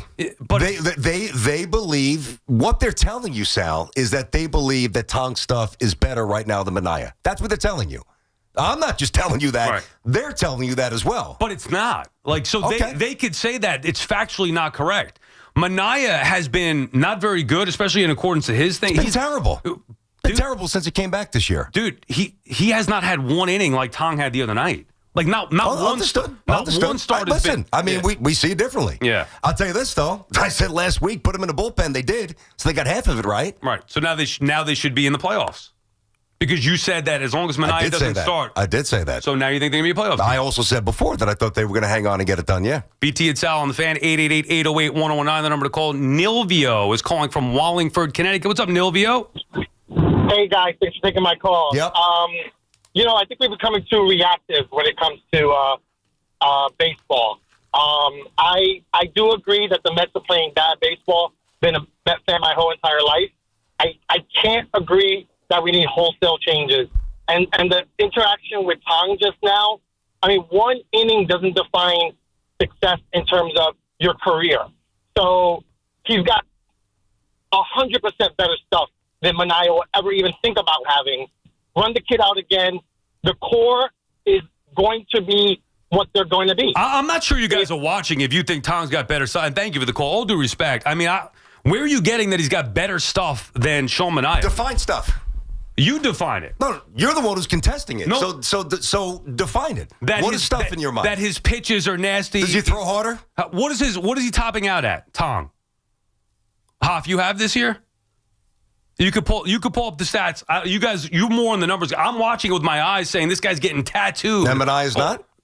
Manaea didn't, no. Manaea's been terrible this year. But again, his ERA is better. You used ERA last week. I mean, here's the good news. We'll watch Tong pitch, and he will either pitch well or not. Right. It's that simple. Oh, understood. No, I get it. I'm just saying that if my philosophy is your logic was to remove Manaea because it's 12 games ago, whatever it was at the time, you need to have all your best guys going. And then Tong does what he did Friday night. How could anybody have confidence to have him go out there and take another start? Because he's one of their best prospects. I don't know how you're not seeing this. He's one of their best prospects. He is somebody that they believe in. Yeah. And the fact that they're giving him the baseball tells you all you need to know about Manaea.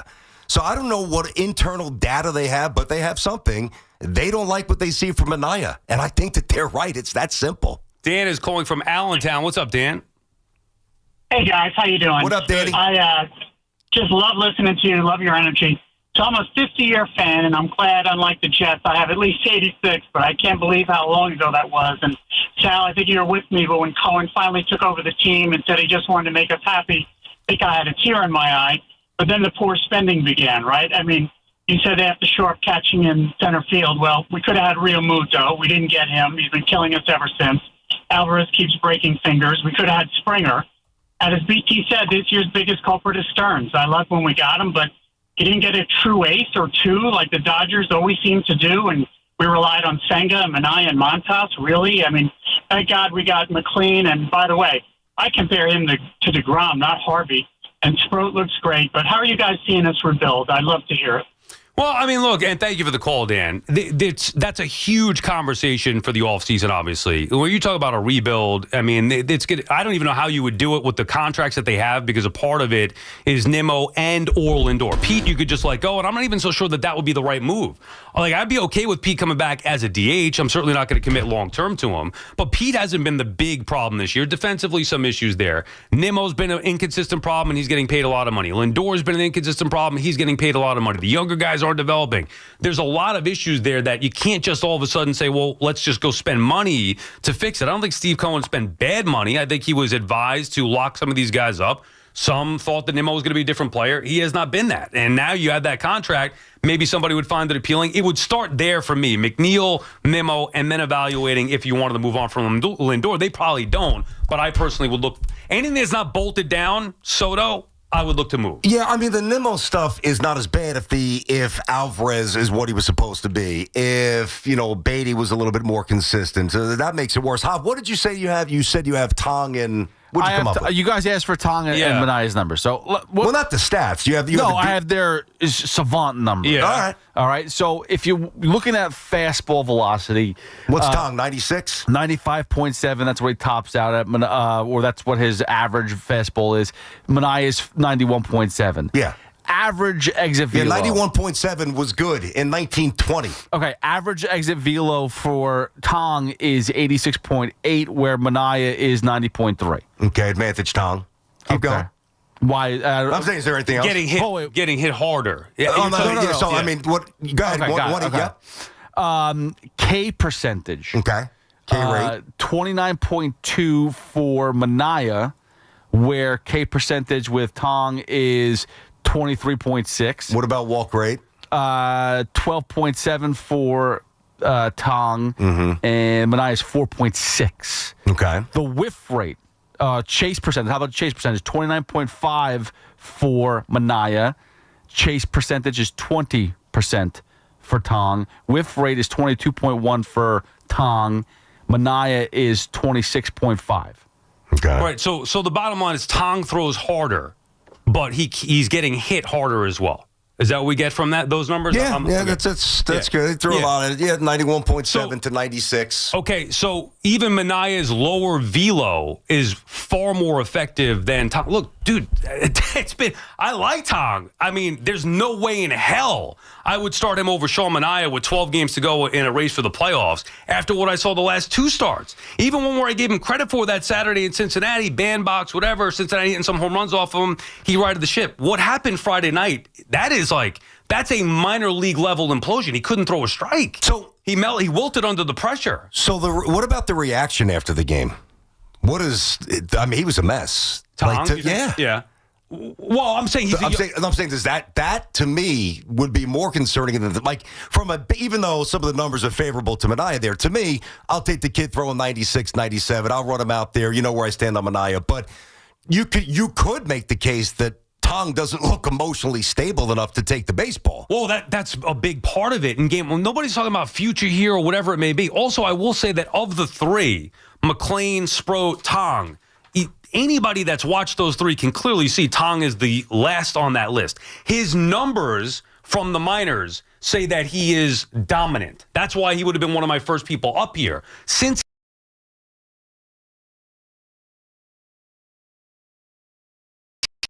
who could not figure out his way to get through the first inning. So, but what do you expect? He's 22 years old. He's young. He's young. So, but what's the Mets' logic here then? I honestly don't know. When I saw the news, I was stunned. I'm not stunned that Manaea got moved to the bullpen. I'm stunned that off of Manaea's last outing, coupled with Tong's last outing, that now they're moving Manaea to the pen. It could be they're trying to set themselves up for the postseason because that's what's going to happen. We've talked about this for months, how it should be Holmes and Manaea piggybacking each other. So you could have McLean, Sproat, Peterson. Although Peterson's been shaky, somebody's got to start. So McLean, Sproat, Peterson, Holmes, Manaea should be a solid combination to get you through a game because Holmes is going shorter in these games anyway. Senga ideally is going to come up and replace Tong. Maybe they're crossing their fingers that you don't want to have him go out on that type of note. It's probably something as simple as where they're saying, "All right, well, we know Holmes is not going to give us a lot of length here, so who's better equipped to come out of the pen?" I mean, that's part of the calculus as well. Fair enough, but I don't think at this point, it's not reacting to just one start. If this were, July, if this were August, give Tong another chance. There's literally 12 games to go. Every one of them is going to factor. Listen, I get it, but for them to call him up like they did, okay, they've got faith in him, and I like that their faith hasn't been rattled so quickly. That would worry me. If they organizationally, and I know Tong was awful the other night, but if they believe in him, and they clearly do, he's one of the gems of the system. To abandon that, even though it's in a pennant race, which complicates that, I get it. But at least they're remaining married to their initial convictions, which I do respect. And maybe they feel like they have to because they don't want to send him down after that or whatever. Not have him in the rotation maybe could do big picture harm, and they'll be prepared for another short outing. Fair enough. I just wouldn't take that risk. Go ahead. So one thing I have an issue with the Mets right now is Jonah Tong is being thrown into this situation, which is unfair. It's over his head. There's no better option right now. That's the problem, which is why he's getting. Yeah.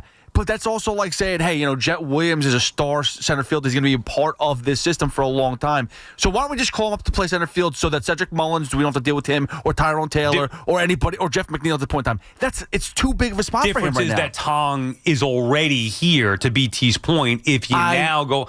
But he wasn't here 2 weeks ago. I understand that. I personally, I'm actually shocked that now... I'll believe it when I see it. I know they said he's slated for that game, and they did say that Senga, because initially I saw the game Friday night, and you're thinking, okay, well, that's got to be it for him. Senga pitched well in his first minor league start, or whatever. Yep. So maybe they bring him back sooner than expected. They're not going to do that. It seems like Senga's going to get another start down there, and as of now, Tong's going to get that start. What's in their mind? Maybe what's the worst that could happen? He's got to be better than last time, and we'll go to the bullpen quickly. Even if he is that bad, still have the bullpen ready.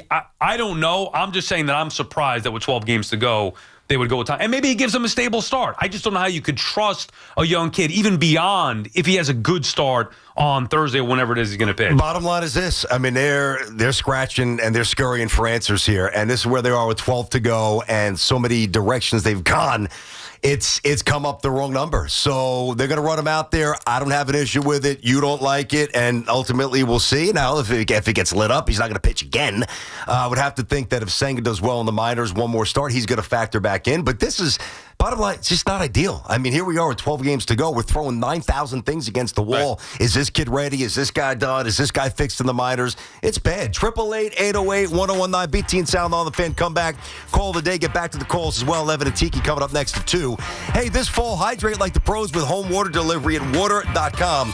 From Primo Brands, Water.com features your favorite Primo products from Poland Spring to Pure Life to Saratoga, all delivered right to your door. Get a couple of cases for the big game or 5-gallon bottles for the whole household. Get what you need when you need with no heavy lifting and no last-minute store runs at Water.com. Signing up is easy. Select your water, choose your frequency, and enjoy your delivery. Use code BASEBALL. Get 50% off your first order, plus free delivery. Step up to the plate. Stay fresh all season long. Order now at Water.com.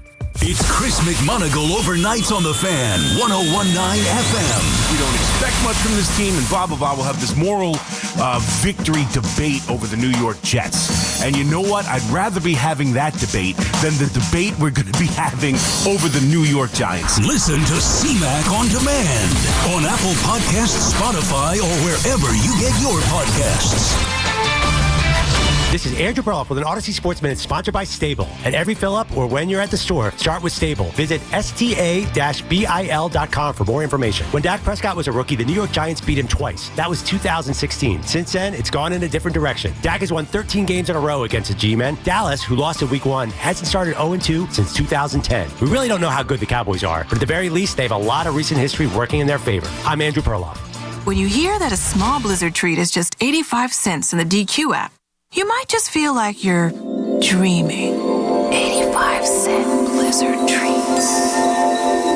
Trust us when we say you're not. But get to DQ quickly, because this dream is only a reality for so long. Hurry and get your small Blizzard treat for just 85 cents with a $1 purchase when you sign up for DQ Rewards.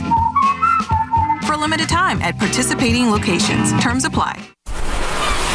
If you could hear Old Spice Fiji Antiperspirant, what would it sound like? First, you'd start with Fiji Antiperspirant's amazing scent of palm trees. Add pure notes of fresh coconut and layer on 24/7 odor and sweat protection.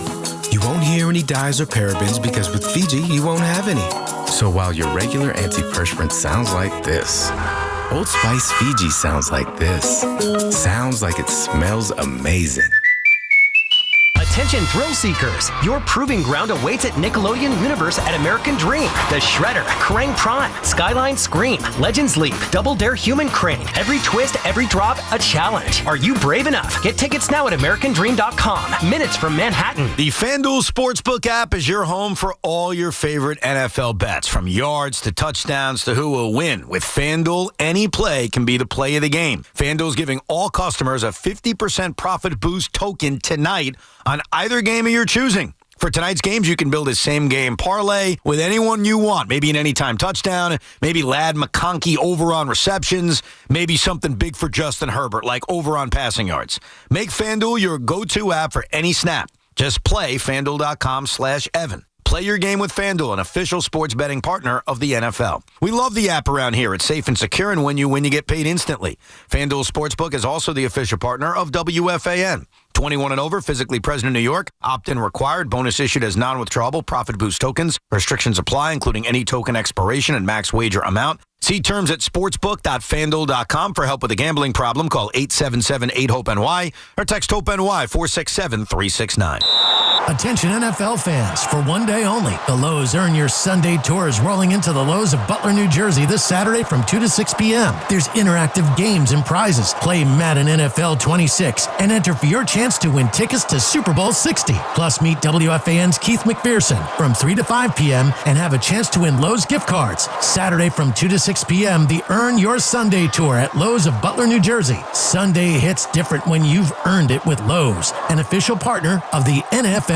Talk New York sports on the Fan. Here is your Game of the Week, presented by Hyundai. Contenders are starting to stand out from the rest of the pack as we have gotten a couple of great weeks of professional football. This week, Detroit will travel to Baltimore in a game that may have playoff implications come January. Two of the league's best defenses will look to hold their own against some of the best quarterbacks in the league. Who will come out victorious? What is it that makes the all-new Hyundai Palisade Hybrid an incredible SUV? Is it the spacious interior that's comfy for the whole crew? Or the capability to go off-road? Maybe it's up to 600 plus miles of range. What if it's all of that and more? Well, what is it then? The all-new Hyundai Palisade Hybrid. Is it the driver behind the wheel? No. Are you sure? The all-new Hyundai Palisade Hybrid, so much more than just another SUV. Visit HyundaiUSA.com or call 562-314-4603 for more details. How good is a perfectly cooked tomahawk steak? The Chef IQ Sense is the wireless cooking thermometer that eliminates under or overcooking your meat. Order the newly released third-generation Chef IQ Sense now and enter code word BOOMER for 20% off at chefiq.com. At Hanover Bank, we're more than just your bank. We're your neighbor. Our decisions are made locally by people who live and work right here in your community and who understand what matters most to you. And your deposits, they stay local, benefiting the businesses, homes, families, and futures that make our towns thrive. We believe in true relationship banking, individual service, and commitment to community. Visit HanoverBank.com to learn more today. That's HanoverBank.com. Hanover Bank. Forward together. There are a lot of reasons why people buy at Ramsey Mazda. It's their selection, it's their customer service, and it's their savings. Lease a new 25 Mazda CX-30 for $199 for 33 months. Start shopping now at RamseyMazda.com. Choose wisely. Choose Ramsey Mazda. Call 833-853-2970 for details. VIN SM 843629. MSRP 26865. Zero security deposit. Ends 9/30/25. It's football season, and we're bringing you your tailgate must-have. There's nothing more refreshing than an ice-cold Surfside to enjoy while you cheer on your home team. Made with real vodka and real brewed tea, Surfside is only 100 calories, 2 grams of sugar, and 0 bubbles. That's right, no carbonation, so it's easy to sip and enjoy. It's not a seltzer, it's Surfside. Ask for it at bars, restaurants, and stores near you. Must be 21. Please drink responsibly. Call of the day with Brendan Tierney and Sal Licata on The Fan. Today's call of the day is brought to you by Edison Heating and Cooling, New Jersey's heating experts. Tyler is calling from Trumbull, Connecticut. What's up, Tyler? Hey, what's up, boys? Hey, I got a new pumpkin spice candle at the house. I missed the game yesterday. What happened? That's a good candle. Yeah, that's a good one. Not as good as the Christmas tree one, but that's a good one. I like that. You did miss a good. You missed an exciting game, though, Tyler. I forgot Tyler calling us last week saying he's going to go to Target and sniff some candles instead of watching the Giants. You maybe had the better idea. Hey, boys. Hey, I'm in construction. I'm a plumber, pipe fitter. Hey, if I was bad at my job as James Hudson is at his job, my foreman would not only fire me, he'd beat me up in the parking lot. If he's on the team on Friday, I'm all done. Friday, he probably won't be on the team today, but and thank you for the call, Tyler. Good stuff.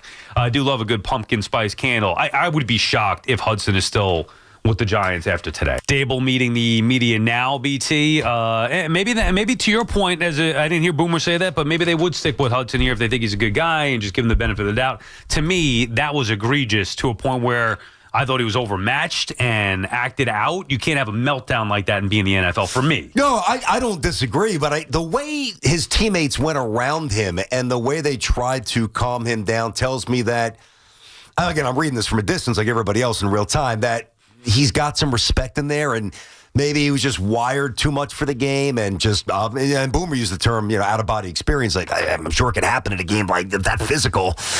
You don't give him a pass, but maybe a little context. I'd be surprised if they cut him. Actually, Don is calling from Tampa, Florida. What's up, Don? Donnie.